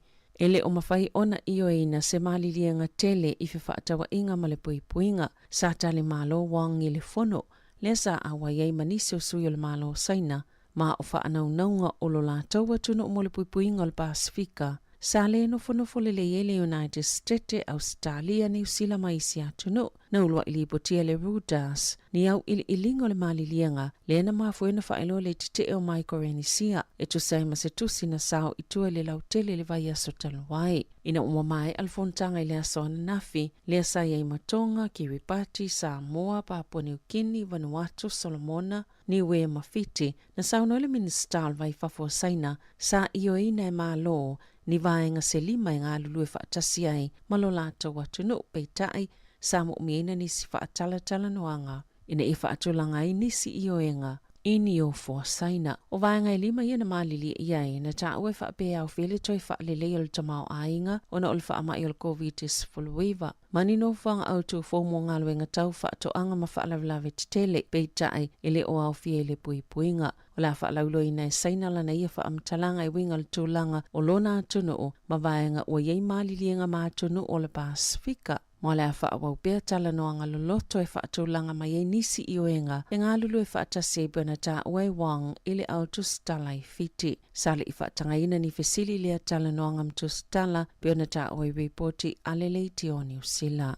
Tala fawia, mai le si ufonga le lau mua, mo le nei vaenga o le awa ule.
whaalo alo na te la e mea umalawa.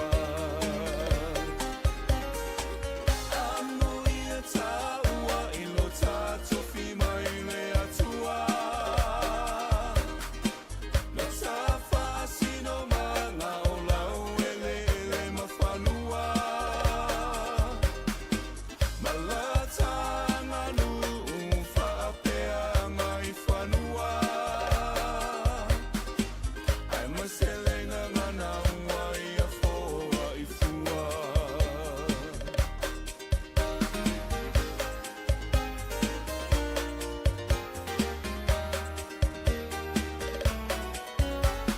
Alitai o ne nu, pe a taunu mai se malanga. Tua o le malo pe whae fo ini suafa. Ona mau tua leo lenga ngana, tula whalela na whao tautanga. O whae longa nao leta mau a inga o la unga ngana. Amo ia taua I lo tato fi mai le atua. Lo ta fasino mana o lau ele mawhanua. Malata nganu whapea mai whanua. Ai maselenga ngana wai a foa I fua. Amo ia taua I lo tato fi mai le atua. Lo ta fasino mana o lau ele mawhanua. Malata nganu whapea mai whanua. Ai maselenga ngana wai a foa I fua. Ai maselenga ngana wai a foa I fua.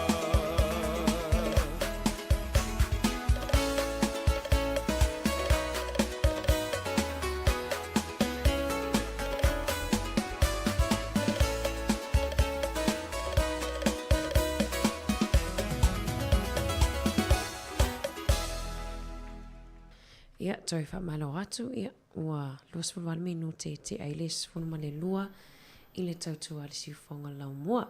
Ia, fifia fwy whailo atu le fwy wamanga lua toa lua atu, ia, ma le uso ia Savelina le nea wa uli, whaau haul tautua.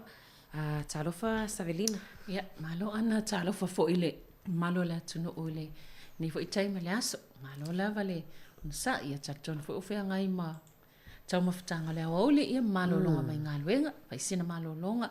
Ia, o tonu fa whalapo tuputonga o lo o fea ngai ma, wha malunga o le vai aso langan Samoa. Ia, a tonu fo I wha pena inisi o a onga, whalwhai ngā luenga, ngia manuia lava wha malunga o le vai aso o le ngan Samoa i Aotearoa, malo lava.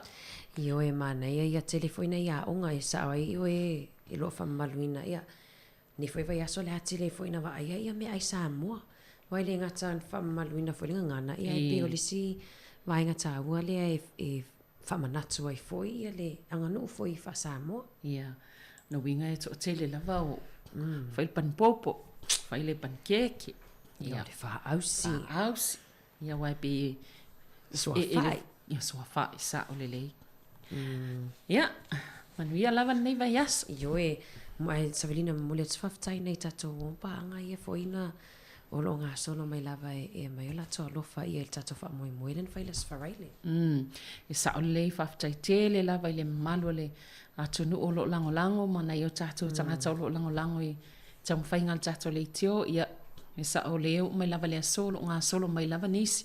Ia tonu fu tu ngia salim fa yona ona pa au mai nisi les faraile. Ia le fa ali lava le anga le o mai le so faftai tele lava le alolofa ia I se taimi o le au whainga beng pa ia le atua la tau te Patul fa manianga ia tu to mato ia na talo a mo se manuia ia faftai monile ia el va tu tato fa fifianga su fifiloi to tali mai ia tonu foi ini tala fo ia awala wal fa malwino tata ngana ni vai aso ia fai fai ona matal tala no atu wai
Ia, malo lava, tu e luas fulton minuti tali li tu la tasi. Whamaloa tu lava I la tu le mafuta mai. Nei tato tamama tina matutua le mafuta mai nungo tato wala leo. O le frequency tasi ono te simal tasi wha mo. Ia, a me se foi la tu le mafuta mai nungo tato wala ata Savelina. Ia, mone lei. Whaftai lava ia te utol mafuta mai. Ia mal whaangangal tato tautua le si ufonga lau mua. Ana o ana nei sa mātou talitano ai masipaenga le mai il tau manino o le sunga ia o manga danu manga ia ma le sunga fo ia moe tofi lau talanoa lan ta apui wa o le so o le aso le wha malu e lalangi ia le sa olo tonga ma le tapa le tau finga o le ulaula tapa ia pe le mata apula le asalo te le so ia sa amai o numero telefoni mwhaina wala watu pe amo misef so soani fo ile wha talitalanoa o fia tu le ula tapa tu lo lava ila tau fo I lo o ula tapa pe tau maf tapa ia ai o lo o fa la lo pe ala tau tua mau au nanga so sani na yo tato lava tanga tapa speaker ia o le numero na o le oval se lau tolu fa lima mfaina so tai ia pe amo misef so sani ua mana o tu le ono tato telefo le sona sa o le vaenga le o le vaping po le ofisile atu le vaenga le po le sa fa sa mona pe o se mai o le sikaleti elitise wa fa nga le tise fa nga I mo tsinga me fa pena na fa ngofi na mala mala mai tato le ye pe la le aso ne le va ia to fo I se tasi o fo tuanga se pulea o ngai ni o kilani ia o tauna ave se ia to ai nga flavors po manongi ese fo ia le tof le awai isa vai pe fa tau sinaia fa na tupulang talvo wa me sai pe wa halu lungo fa numero o tupulanga talvo ta mai tia onga o le wa tang fia le vape ia isa le awai sa le pe o aso ia Savelina ai alu I no fonga lau tele ete taialo isulen manongi tapa sikaleti ia whaingo fialana e alo solo manongi ai pela manongi o sikalet o vape po masini ia e te tau le ilo whapea o se purukama wai pe tai whapea naan manongi o isi vape flavors ia sa alala mai le lato le tau sanga le pulea onga mana I pe atasi ale I to inga manongi po le flavor ia po le alawa le me whasa moe o le ia tu ia le peppermint ina ia ma tu ia ni po ni flavors fo ia po o manongi e mawhai ona ino I tupulanga ina ia awai nei fia o e whaata ia le o tato ia na le whailo lava o vanga tāua ia ai o le whaitalia lava ia o le tangata moni le mana ia wai toi o mai le mata upule wa masani fo ina matutala noi fo ma mari ma ete ile pukalama tupulanga talavo ma wai fo isu enga e feo lolo le a fio o tangata fo ile le sa ula ilo na langa atoa alu ese mai loa ile sikaleti ai tango ile vape e feo lolo le fa ino tatanga na ilo tamititi le fatoa e fo ile vape ile I ula mo ile sikaleti fo ile le waru sa awa vape ia e a fa ina ia totonga ma le fatu ia tato vai atu nei os fa inga ia fa nga mai ta vale isi tupulanga pe o me ia la o le la o me sikaleti o to inga o tupe ia mama isi nian tato lo le to etele ale to lang fa le to no fo ilo ia ile to lang ioe ia o fini a fa ina sfina ngalo se si fa malu lo to fo I mam ta upuro tal noina ia ai la vai foi Savelina stato pese vivi inga la fio anga o si umu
Ia, malo lava nei vaenga leo auli, te whaatala whaatu, e mesi waila tolo mafuta mai lunga le tato tau tua, i penga te whailangi, Facebook, ma le YouTube, o te leilo ana po i lava ni seu lava le lunga tato penga te whailangi le YouTube, ia, a whai e mai mua mai e ia, o lea mana ia ila tau nei, whai e ia, niwinga fo i le minga o lunga le tato i tau lau na, ai o le uta valu minuta ni tala le i tau lai tasi, Mea son leo le tong whaila vai whaataua le mea son ngan Samoa e ui lava mantu ana tato le teo o le ngan Samoa lava ia so uma lava le tato tau tua.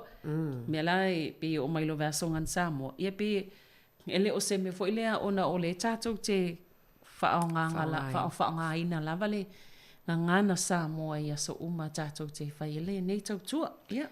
Iwe, ai o foi Samoa sa vilina o whaataua lava le whaamalosi o le ngana Samoa.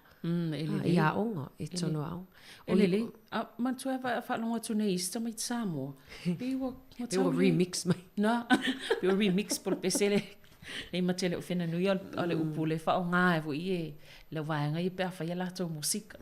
Whawhiwhiloi. Ai ele mata, apu le wawai atu ai fo I au kilani pe o le faile so engal pule nganu au kilani pe ai se ale me o le fai ama mau e tangata New Zealand ia mo meo po ni manu ni I totonu o le o ile o loa le o le pasta po la tofu I fie tau ma fai nato inga au le itu ainga la le o le ale San Remo San Remo pasta ia o le nalai Ia fo I fai ele so engal pole ngā nua o kilani. Pole pe isal mea leina maua I manu ni I e tono pepa ia ngele pasta le to ngā o loa lea. Ia o kilani. Ia ai te le loa I Wellington e po o maua I fo ile I tu ainga o loa. E sao. Pe o Invercargill le ai Invercargill le foi vai atu pe na maua I fo I e se urunga li ia ni manu ni I sfuru tolu. Tonu manu ni I tonu o se I o loa lava e tas. Mana ia foi a tonu foi a ve foi lea ma whangu I a tātou whamanatu. E siaki le ia o loa pe a leia. Pela e o ngā, me sil foi lewa o mail tala le ana. Wa tal foi fale o loa wai e ma sen foi na whaatau I tu ai ngā o loa ia wai sui e foi le tau ma whaistai mi kuka. Ale la watu pe o le tu ai ngā I ala amata I tu foi pe te iwa whaatau mai ai loa ini. Ba inga whape almana ia la lea wea tole a nga ia ile whalaptonga fo ile o saunga le motau ma whani usila. Pe a whai ile mwhai ona I lopo le alma fo anga ile ona maua tama I manu ni e tono pepa ia. E ile pasta.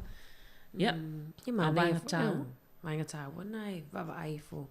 Mata I tu ai fo ia wa tau. Wa istanga te fia pasta wai I lenga whatia tau talo na wai. Ia wai pe so I tu Italia. Wa tau ma fane fifi e ngana Italia. A wal tau talo sa velina tata no ai fo.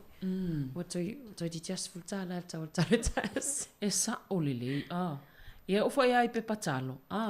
Sa amata o iva tala iva pe patalo ia mato I faitulia.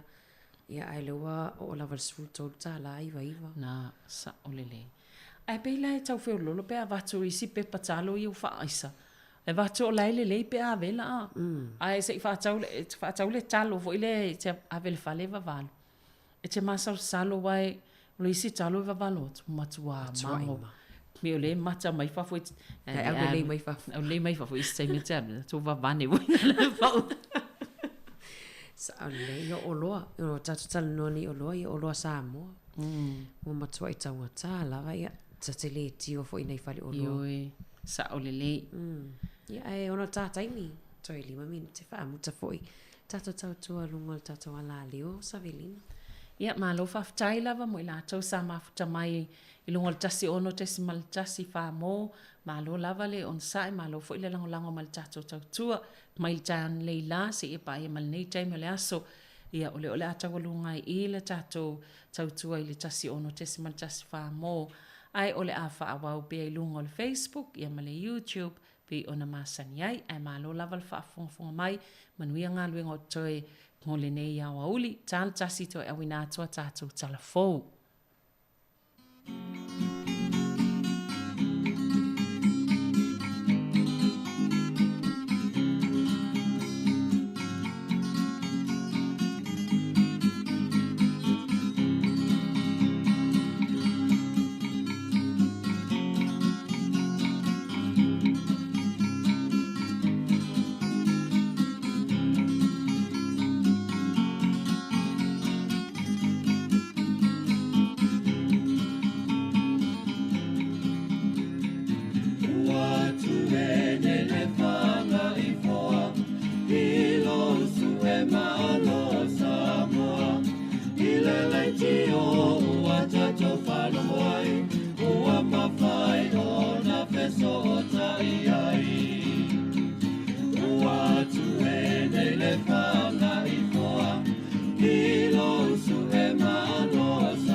Toi whaatalo whaatol whaapoponga o talafo mai le si ufonga le lau momo le nei vaenga o le awa uli. O whaasalaunga whaatosina ma whaalauloanga o whaapipi I vapes po o sikaleti alu le wila o se atunga lunga ma se popolenga moni le ua yei nei pe ona sauno ile pule a onga ale Auckland Grammar. O lo whaautu whaatosina pisinisi whanau talavou ma ua tatau na ve ese I tu aingo tofo po manongi ese o lo o yei vapes pe a whai e moni le angango nei sikaleti wila e mō tangata o whengatau na tu o le tapaa po le sikaleti o le mana onga le pule a onga ave sea umai tu ainga manongi po flavors ie whaatau sina ngofi e whanau po tupulanga ma ia ave sea male atunu a ia whaatapula aina na ole peppermint ma whaao ngai tu ainga ie fia ie tangata mātutua ai le fia ie tupulanga la iti I whaamaumaunga mai saililinga le Youth 19 na whaali ai e se 10% o tamaiti a onga wa peilava o se maasani le whaao nganga o le sikaleti e le tise po le wila, vapes ma le 1% o tupulanga e ula I lea I tu ainga o sikaleti I le vaiaso.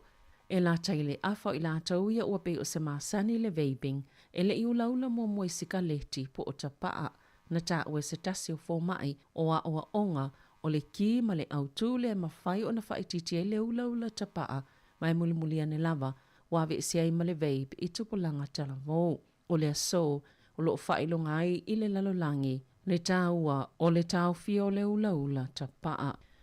E amatatu I le awa uli o le so na te tala le avanua mō talo sanga I tu sauno ai le whao nganga o se tali pupuni o fufonga I lalo le tola fono. Satu inato le matanga luenga o soifua malolo ina le One News se whaata ita ingo fōringa wa aia o lea whaatanganga. E mawhai na talo sanga ya lato I le upenga tawa ilangi o le mai COVID record pe wala au fo I le ovalu se lau, tasi lua, tasi tolo. E mawhai e tangata talo sanga na whaailoa aloa ia o ia e yeiso na ngase I le tino o le mawhau po o se mana o ngā whaapitoa e le mawhai ona ia whaonga ina se tali pupuni o fufonga e tawhi ele pepe sel COVID se folowiva.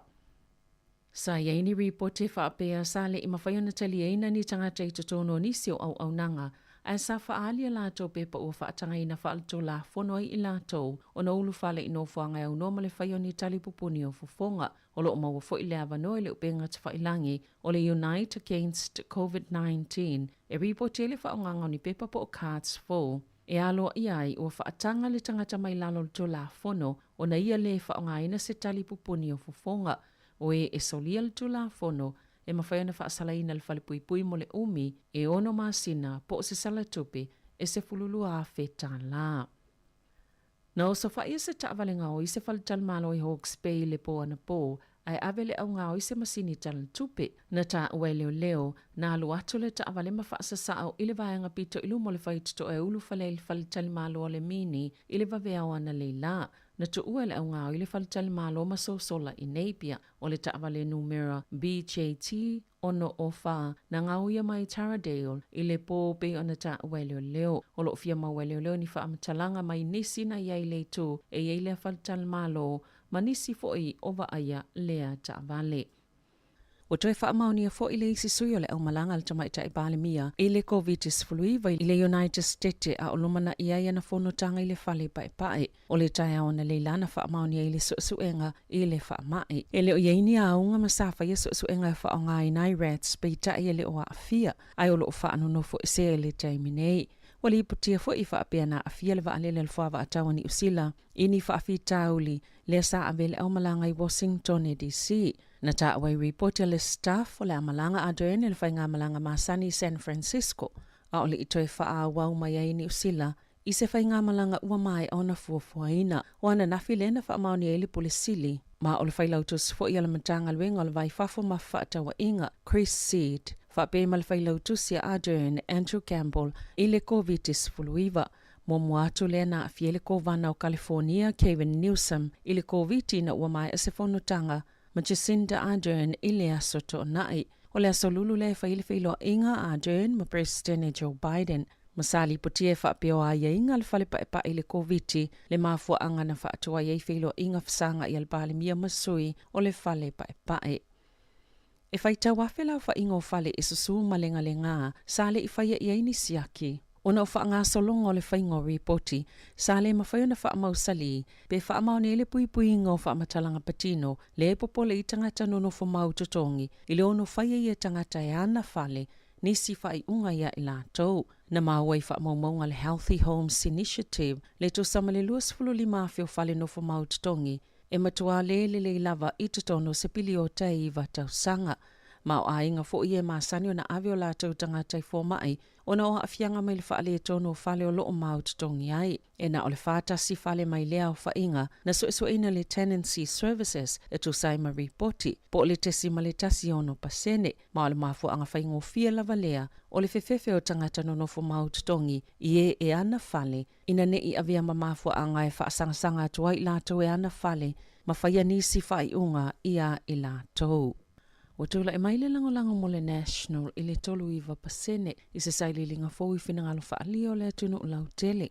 E ua pa ule leipa i le tolu 5 pasene. Ana whaapio le whainga pālota leo le lua whelua tolu. Se manuele maua se vahanga whaapufai le whainu mera e ta ina ai le malo. I saili linga pitola tamai ale One News Canter na si iti ai le lango mo le vahanga whaapufai le Green. Ile se fulu pasene, pa ule act ile fitu pasene, male te pati maori ile lua pasene. Atu i whai numero no fall balemene. E 5 tasi mo le National, iwa mo le act, 5 mo le Labour, 10 mo le Greens, male lua mo le te pati maori. O ia whai numero e le mawhai le National po le Labour. O na whaavaina se whai ngā malo whaatasi maisi vaenga whaapwhai. Lātou te whai pa anga e tu ul filifilinga le vaenga whaapwhai a Māori pe o le National po o le Labour e ave iai la lātou langolango. E tolu pasene le langolango mo Jacinda Ardern, 5% mo le taitai o le National Christopher Luxon,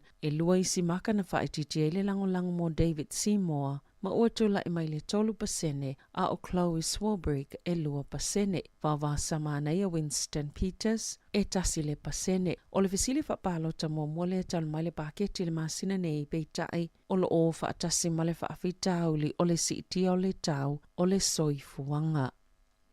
O ana nafina fola si ai le minsta mo mta uptau pisinisi whaapia matangata whaatau David Clark. Se talia le malo i le ungo su enga la komisi mo mta uptau pisinisi e whaatitawi au nanga supermarketi o ta iala mala asanga ia ua whaia le malo. O le a whaafetau ianga i whautuanga sifulu malelua mai leo whainga sifulu malwhaia na fola sia le komisi. Ai le ngata i lea e lua isi whautuanga o lo whaapopo i eila asanga ua whaia le malo. Ua whaatuina le malo se whaalapatopotonga e mata ituina le itūtau i oloa i e whaatauina a wātotono a inga whaatasema se ta ia lai whaamalo siona mulimulita i ai. A o tauma whaia se fofo i le nā o le lua o whaalapatopotonga te tele i e whaangalue ina pisini se tau supermarketi le atunuu. O le a whaamalo si ei fo i supermarketi ina i e tatala atua lātou au nanga o oloa i e whaatau ato o toa i pisini se ono mawhaiona whaia whaatau vanga pe a whai e o atu le whaingo le tau sanga i le i whaia le atu langa.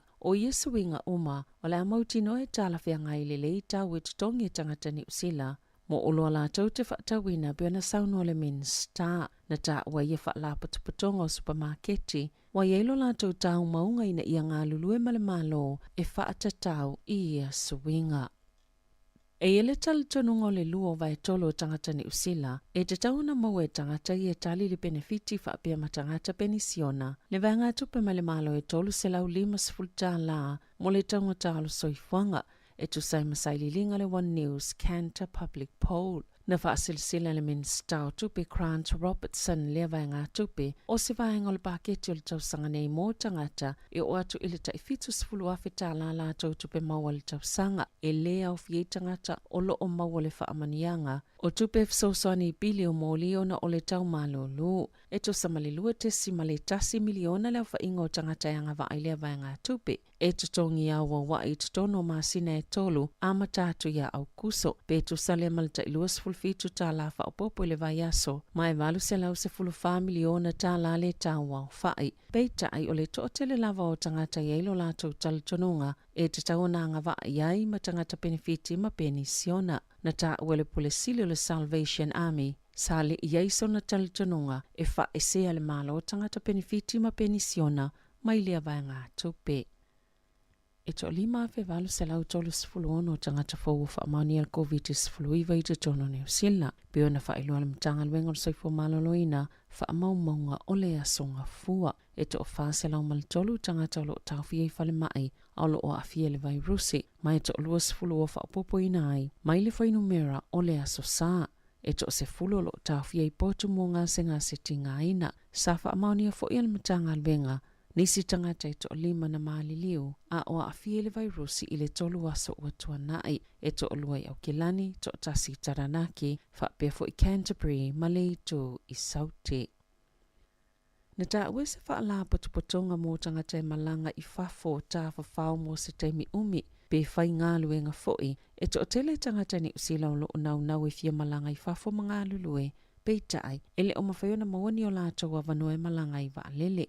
Na whaamuta le malo tu unga mō tangata e whaanonofo e se ai, pe ātau no ini usila mai atu no i whafo, lea na si itia maulunga li numero tangata, sa tau sa ilinia vanoa e malanga i whaavao malo, na ta uel whaala patupatonga, e to tele tangata, sa mana na oi tu ua le atu no, ina ia ngā lulu i whafo peitai, e le inia vanoa i malanga tu sa o le United States, po au se tā lia, e o atu le whaiunga i o laibe ana sanua Viki Kenny, le na amataina le whaalapata patonga le International Working Holidays o le taimi lavana tatala i whio inga i whafo, na vavea i lava o na tutumua vanua malanga i le United States.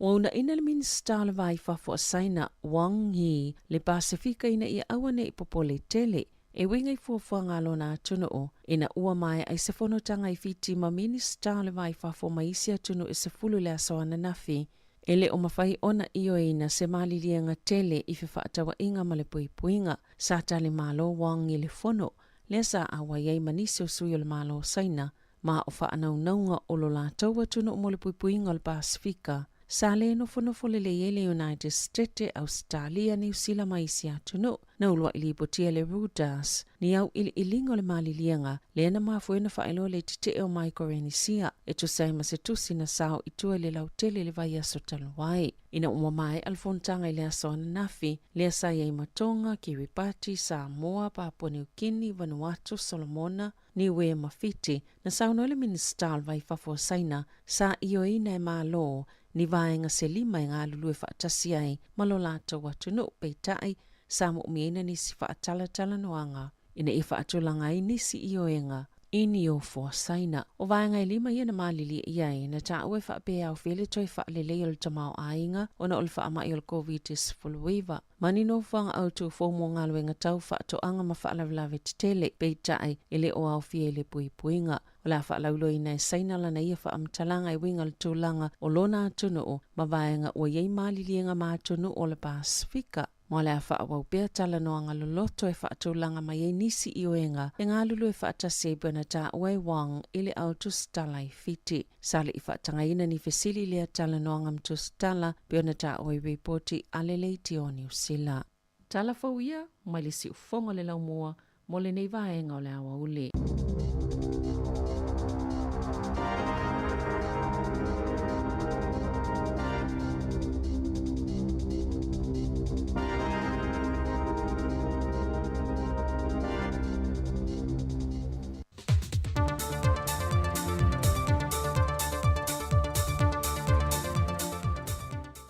Soifo maua ma le langi mamalu tātua tunu nei fo ia so fau, o tai mai e le tuolo tau soifo ma seola, ai o se wha o poponga le nei o tale meolo tutupu le tātua tunu i Samoa.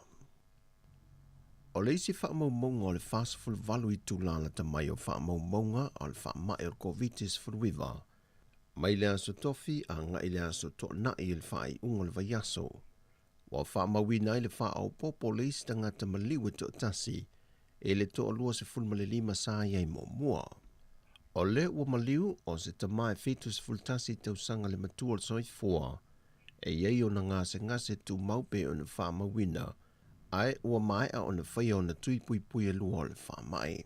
Ai lea wha se fulu valu i tu la, e se lau se fulu iwa i la antau fau on maa ua le wha mai, na mawhai o na oane mawha mawina i wha maumonga le soifua maloloina. Mau o atua le se fulu mal tolu wafe wha se lau iwa se fulu maliwa, tangata Samoa mai le aso se fulma le fitu o mati, na tau aveina siama le COVID. O whanau mire se fulma le lua tausanga o antu se fulfitu tausanga le mātutua, o le wa amata whaanga solo no lātu tuilo na tolu po le posters, ai se vanga na ai le whanau la iti mai le se fulma le tasi tausanga nga i lalo, e leanga waa i le tuilo na tolu.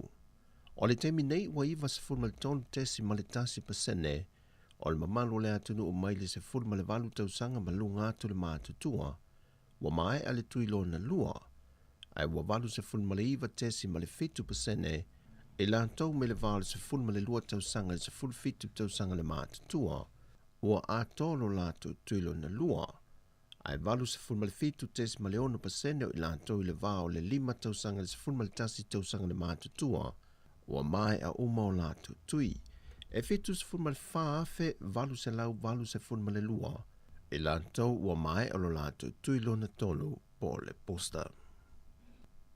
E amata atu le aso lulu le vai aso nei le aso mua iuni. Ona fele le mai va lele mai atu no i fafo mo fai ngā malanga i Samoa. Mo aso umo le vai aso, se io atu lava ia au kuso e tatala ato ai. Tua oi fa vau malo mo fai ngā malanga o le a tatala fasolo atoa. Peitai o le vau Samoa ma Amerika Samoa le wafa ilo mai le fionga le tamai tai pa le mia. I le whailua inga ma le autu stala i le vai aso nei, o le a mata i whai ngā malanga ia, mō aso taitasi. Peitai o pāsese umasa whai malanga mai le teimi wa tua nai, wa te le lu i taulo lātou leusta i o ai ingo le whaanofo e sea i a inga. Ona ua leusta i le wha o ane o lātou siaki i teimi ma aso whaatūlanga ina, e pe ona iai i a inga malienga, o le ulu whale mai le atu nuu.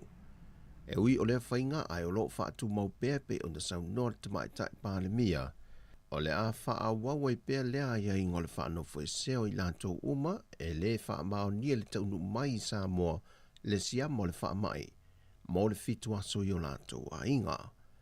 Ai o le wha mao nia le tangata i ana siake au ina e yaso whaatūlanga ina, e leo i longa o na iei se malo si anga wha apito le tūla whono, o ai i la tauia mai le leusta ia.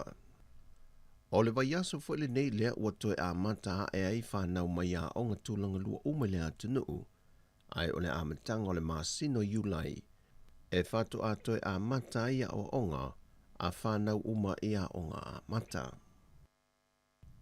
Ua se ese mai sa mō mai le la asanga lona lua, e le la asanga mō le lanu sama, mo le puipuinga mai le whaamai mo le whaava yaso, e a fuatu le vai luanga o le pō le aso lua tau se fulmalitasi o me, lua afe lua se fulmale lua, se i o atu le vai luanga o le pō le aso lua se fulmale valua iuni, lua afe lua se fulmale lua. E ono vai ngau toe fitu nai mo le la asanga mua o iailu tātu atu nuu. O le tatala ina leo pisinesi ma fale o loa uma i tu la tatala masani, mo aso ta itasi o le vai aso, e au fia i male aso saa. O le a whaatanga le whewa i o tameiti i lalo i fo le 5 tausanga le mātutua, e no whanga whaitele a ia muli ta ia pui nga wha le soifua malolo ina. O le a fitu nai a ia inga mo waa whangote pipi i le wafu i mta autu. O le a mawhai o na tūlau i le ele a isi au waa o se waa whangota, a o whaatino le ngā luenga o le lau e sei no lato uta.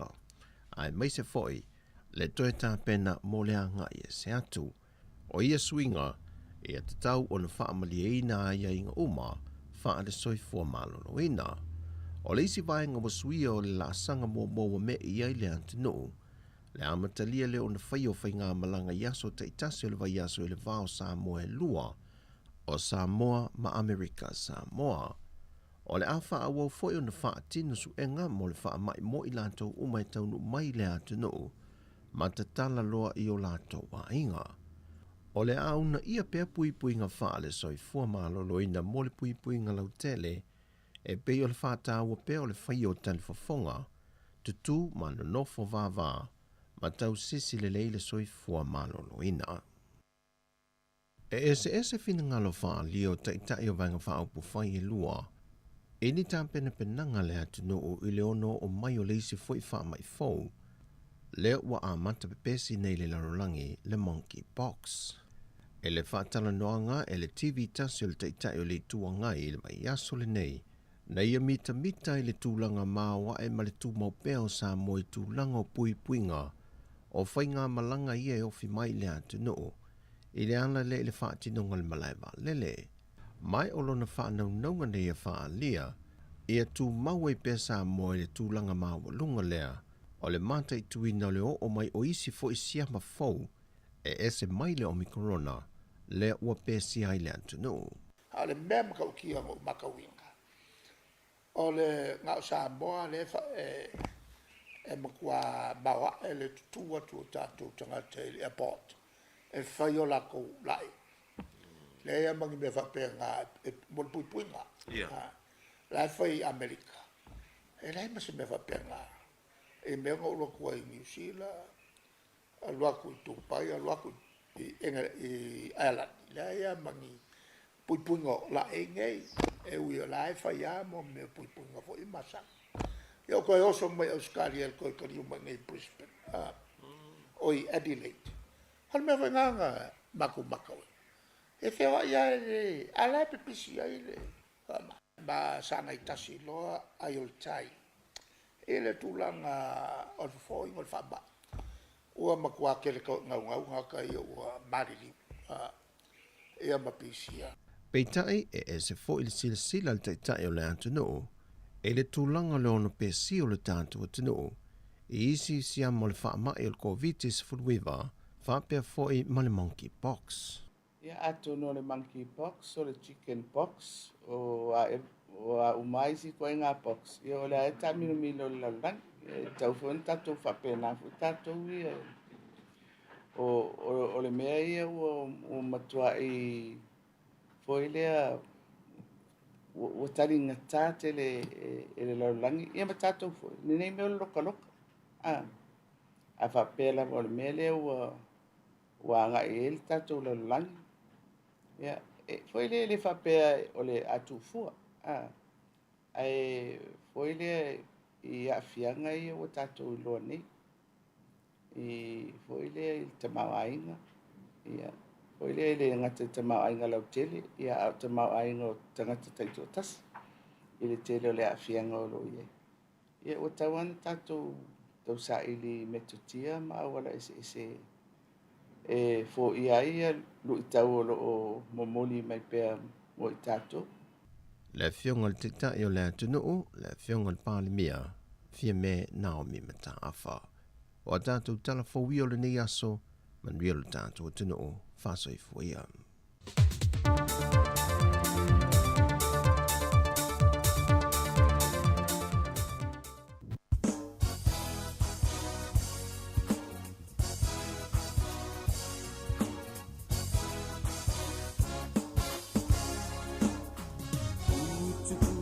no fo mangalu e patasi ai e pusi ai le pe alpani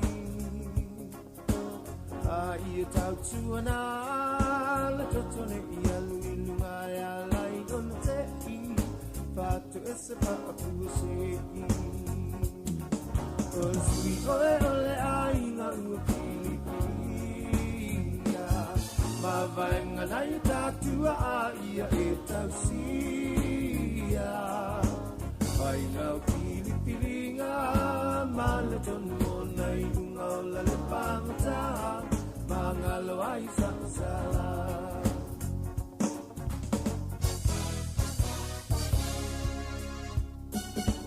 o le pa mawalunga le amatanga le anga uma ai sau awala bane I etu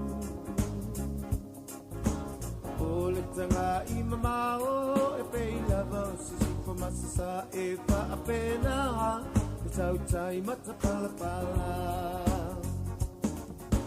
si oe ole ai ngā ua pili pilia mama e ngana I tatua a ia e tau sia ai lau pili pilinga ale tonu nei unga o la lepa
Ia, sunga ali o tua nai, ia male pese tātou ngā lulue whaatasi. Ni a uli, ia, Savelina. Mai Malo. atu o mana ia mai lava o toi ola mele au tēnei rua lo tani. O le au tele anu lo matua la wafua. Ia. Le lo po o tau lena o te lo matua le fuina o na la awana. Le o le mai tai la iti le o fui le au te lom tua male. Ia le la wafua ia. Hape tau mai lolo sei se fa ngale au te le ngal verso ngan Samoa. Sa. Ia le au te o le pua. Ia funga la au. Ioi. Ia nei te Samoa pe se le au te fo ile mo ile na. Tau mai lo tonga la au. O le pua la o pua la o le pua la usaina fo ile e plast ele tau lia. E mana ia pua na ele mang. E mana ia le pua. Ia ai wo vave le taimi a lo so fitu minute te ele tasi. Vave fo le masina la so muli nei tai a ole. Ja so singa fu. Sole. Te misia sa mo ia so i singa fu. Ai pena esa vali fa solo atu i tau sanga uma si singa fu. Le misi. Le misi la sa vali. Sto ino ta fa ai Stoi ino mali etoa, na fionga mali etoa tan mafili le lua. Sunga mali etoa. Ia me tai fo le fawa leva na tu. E to tere fo le uma tapungia na fia le au. E o leo. Ono le ai mantua walu wape wa vape ale le sauninga. Ia. Pe na tale iva tau no upol tafo le valu. Pe o taimia. Tale valu tau no ia.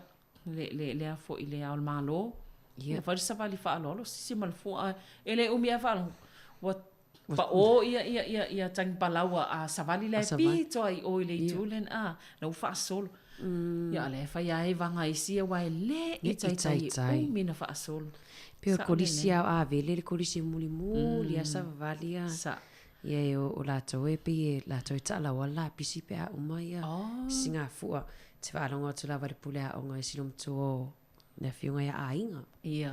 Wala au mai lunga na maik. Ia, alam tam whanau a vele, ia, o mai e talau tato lapis. O e sole. E sede le lei o tamati a vele. Le lei tele. Peo tamai si vai taimi nei. A tele lo.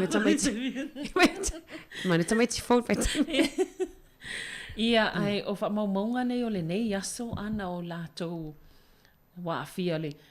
O le wa ia tu alu lunga alu lalo fa no mero tangata fo ie mawal fa ma covid-19 fluiva fa mamongola le so pe na fa ilo ele mtanga lo ngor so fo maloloina valu wa fe fa se la utolus fulu ono tangata fo fa ma fa mamongola so ai fulu valu wa fe se la uta ai to se fulu valu tangata wa mali liu ia pe ona ia fa mamongola so o tangata i mali liu o la afia le covid wa man tope o isangata e ia maisi ia afianga le soifo maloloina ia fa popo atu ia mal covid e pe la fa momonga la ia le asone ia lona winga e le o fai lava ona lu self ama pe o le foi wa ma tai fon lui foi lunga no mera wa ile tai milena pa u wa le fitu ia malelima afe tolu se la valus fluiva tangata lai falma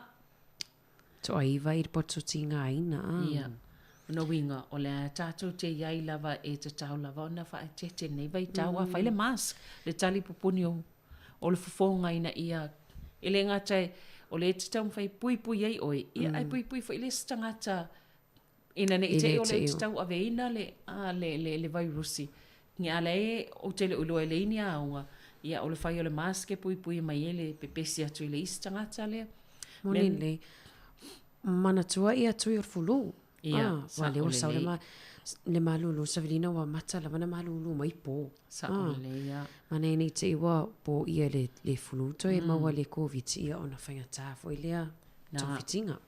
E le lava le mo i la tau man tofu i tātou Pasifika ia Maori a whai 5 tau sanganga i lunga ia le wanga wa e whai le tui pui o le fulu e au no mastongi. Mana ia. Ia mantua le ono 5 tau sanga masani sa ie a bela o lewa. Watu umai lalo le sise fulu tau sanga. Ia laki tātou ia alfa ngala wale ava noa. Mana ia. Ma li fo ia anga alfa mai o i sita ngata i le i loa po lawa mau alfa mai. E te iau toi malu losi e pēna o le fongi isu se i tu lou, tafi le isu. Ai le tu ngā te le ia unga. Ai mese lava i la tau i uman whai atui pui. Sa. Ai mana ia whaalongo no lava ini aunga. Ia, whai le test. Man tō fo i lea tele test i tato ofisa pe whapewhia maua ia, le whaintau no atu lea whiunga le lipu le. Ma e su mai lea tele test i mwhaiona watu. Na, a whia mo mia se pusa e whailau test ia, o lo mau e nei tato ofisa. E le o se whalmai nei ai o lo iei pusa o lea e mwhaiona so sani e nei o tātou tangata o lea e whainga tā o ataunga tā.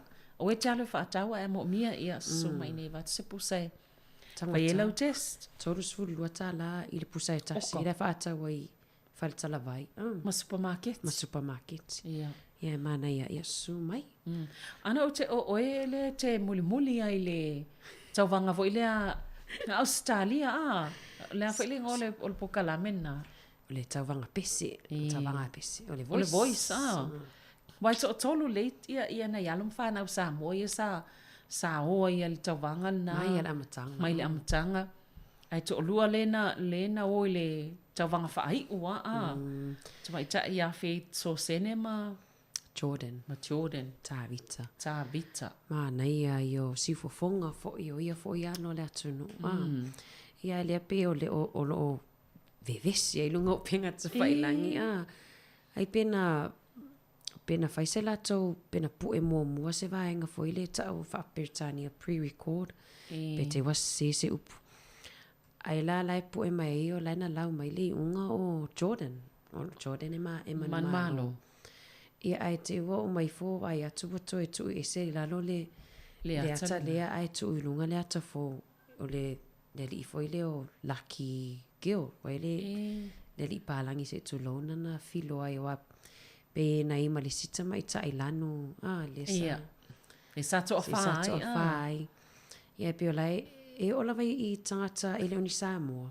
Pe o lai na au tasi o mai manu malo. Se tasi o alo si o tatu. Alo Samoa. Ale mana i o si fofonga ana ia fo i alo. Sa o le lei. Mana ia. Ai e te wa ai atu iai le toa. O le toa i pe wa maasani na pe pese i luma o le fia o tangata. Ia ma le 4 miliona wa Australia. Te le atu latu whaitawa wha. Ia. Ai ale mana i o si ufofonga so leo nei alo mwhana o Samoa. Amu ia fo i lato. E o e pese i fo i o le sau mai isi atu no i al tauwanga pese le lunga o tato walata. TV. Ono i nei ele o toi whaia ia e tauwanga i wa pesa i fo i le New Zealand Idol.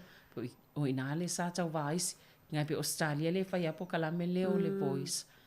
Ia o le mana ia i o si ufofonga. O te lo fo to a tele o alam whanau Samoa le. Au te vea tue e tu ai lunga e lato i tu malo. Me whela le no foi si alo le a faith so sene. Ia. Te vea tue e tu i lunga le Facebook. E la lato fo i tu malo ma lato stete. Ia lo lātou mitanga i le alo le ona le tau ato i lo lātou te pe o Queensland ia. O Ipswich, te le lupo fio Australia, le va fonga mele Australia, le ilo le me ina pitono. Ia te va atu le mita o le navaenga Australia, ni le alo leo, ia ale alo Samoa le tau umatua ia si o lātou fo i tū tono lātou na Australia. Ia isi le ale mita Moni le. Te roa le isi taimina pese ia le tamale o Jordan ala mata mai nei on tua ai lungo le TV lungo le Zoom tutu lua le matua mita ia sa ole le la sanga fo ia tu salava le pe le manmalo ia tato vai o manmalo o ilunga le nga champini sa ilinga si ana sao fo ila Malaysia lo le Samoa si to mai se fo le mata mo fiole si ufofonga e pi fu fale a mo ila fale ano ila na pese a matale na leu mai tu fa masino e pe na e fa so le vave na liu mai fa masino le fa longo tu le si ufofonga pe ya o tangata e ana le pese le pese mai na tu e o isi pese wa o si dia tu le mana ia na il pese nga le va nga na lo le tangata e onale e ana le pese ia na malo na ia fa na ta lava limas futa simon awai te vai awai te mana tfata va al si fonga na mai ne ina ia te o ia la vai foi sta to fa fianga ne ia oli fa malo atu la tole ma futa mai lungo penga te fai langi ole ia lava teu fa Samoa le la siva tu sabili le o mai le va ngai fi o ia sa si dia la e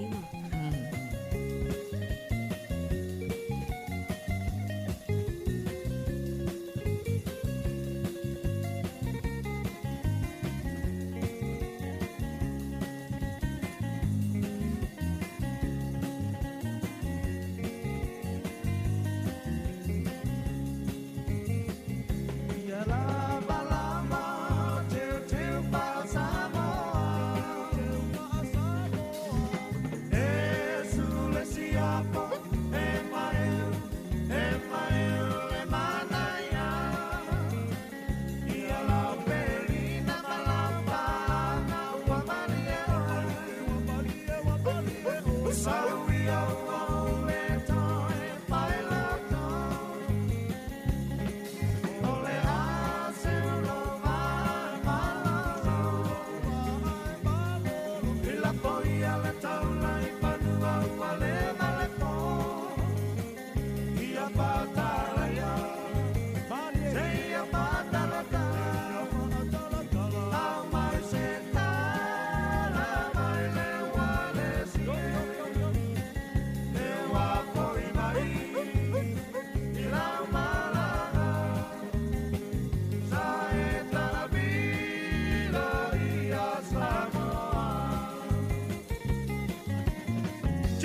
Ia. Le o toe mamaul fo I ai fa motal tato tau tual nei aso ma lo lava le on sai ma lo mafta mai. Ia la tom fo ina mau mal tato fa salaunga nei aso. Kumunta fo I ana o lea pe e tala noa lava mta upui ai. Wana file sa fa sisi le lvanga fo ile mo supermarketi a tam fa ile malo e ngā lua fa tasima company wai mentoe lua fa la tonga po company tele ile ye la lo ia ia supermarket tasi le Woolworth ma le food stuff ia le si o le back and save ia o le countdown o le New World o le Foursquare o la foi le Foursquare ia ma le si Foursquare pe o dairies ile dairy de ka o Foursquare pe o falo lo supermarket la itina ia o le lava vai atu pe o le e tau Ngia ile mana to tele in il company tele le ole Aldi wai tono fa Australia tono la to fa forma Australia ia le wai ile company na jasina company ia la to supermarket ia a faila ai o mai New Zealand ia o tau fe lo ile o company tele fa la tonga ia I fainga o tau vanga nei I tau o loa ia na sa wai fo ile la lo tau o loa tau ngofia mo tātou nei tangata whaatau. Ia ele o mautino mo le taimi nei, a le whapea a whapea mo ia o se tūlanga le lei tele. Pai tau atu fwoi lunga o nistustu singa Savelina le tele I o tangata e tele ia la tau idea.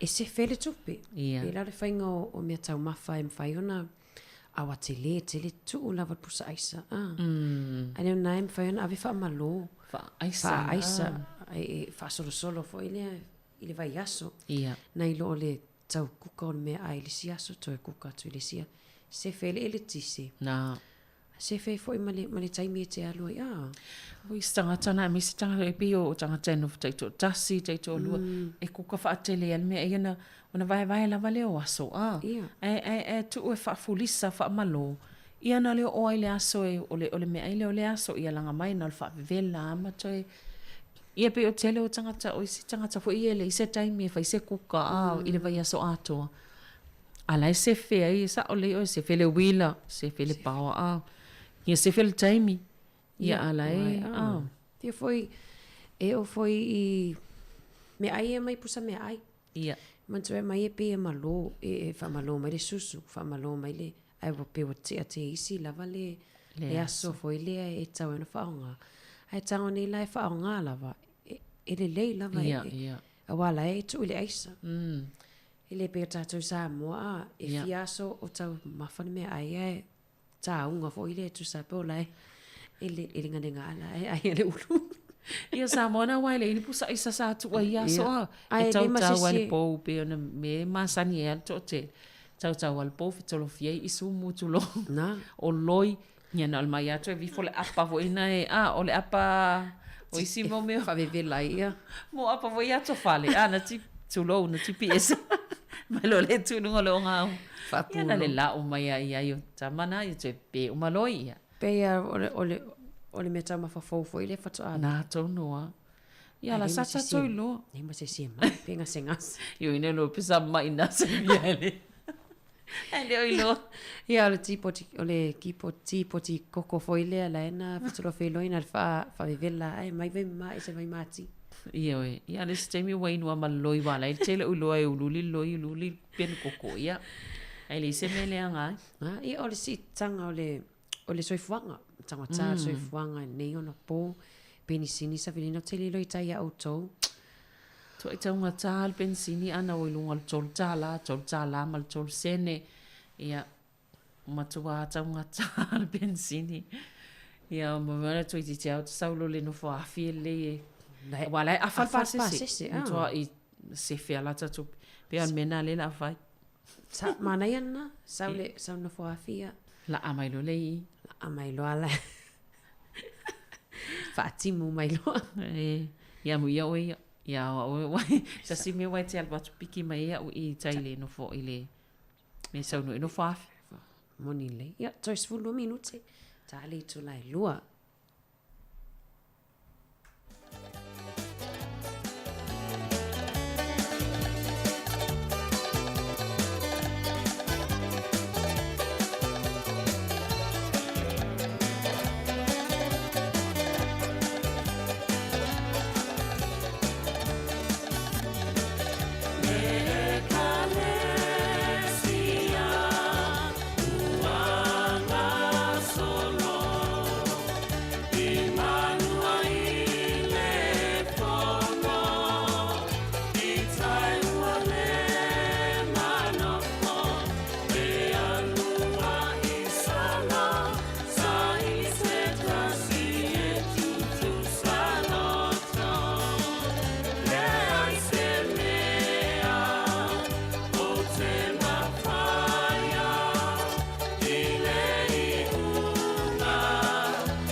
Ia toi whamalo atu, ia ua tātou o mai fo ia i le whai unga fo ia o le tautua si whonga lau mua lunga le ala ata le YouTube ma le Facebook le nei aso lua ia o le aso muli muli fo ile nei o nei masina o nei ta pena tu fo ia awa fo le whamana tuina o le tutua tasi o si o tātua tunu o sa mua le aso atai au. Ia, malo lava, ia manuia lava le nei vai aso, wha ngā solo i le wha malunga o le tātou vai aso ngan Samoa. Ia o mai fo le vai aso wai se si upu mō tātou ia le. Ia ai se i, te le lupo ani au tāpena ngau whaitono ai, o mātoro ta whapea. Ia mantua tātou, e le tau tala le lei i taimi uma. Ia. E taimi whapea ne mwhaina e tau tala le lei i le ti ma le nu. Ia e te otulo i whafo ia o le kā ma le ngā. Wai pi ua māsani e ia tātou. Ia le la pea mena le la wha māsani i tono mātou whal. Tau tala le lei ia se uma le vai aso ne tau tala le ti ma nu. Ia se tau wha māsani le vai aso pea. Ta whai whantaua ta ui ia. Ai mana i whanau sa vili nei tangata fo ia o le lātua ia tau tala o le ti ma le nu. Ti ma le nu i taimi uma. Te pila o tina ia whireni ia. Tau tala le ti ma le nu i taimi uma. E sen mana ia le whanau long. Tam whai taua. Ia, e manuia le nei aso Samoa lau whafonga anga whaftektele lawa le mafutamai. Ia toi whilo i fo i le aso tai au. Ia le tātou tautua māsani le siu fonga lau mua. Ia ai wha soifua ia mo le nei taimi. Soifua.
Amalo ne ifanga ia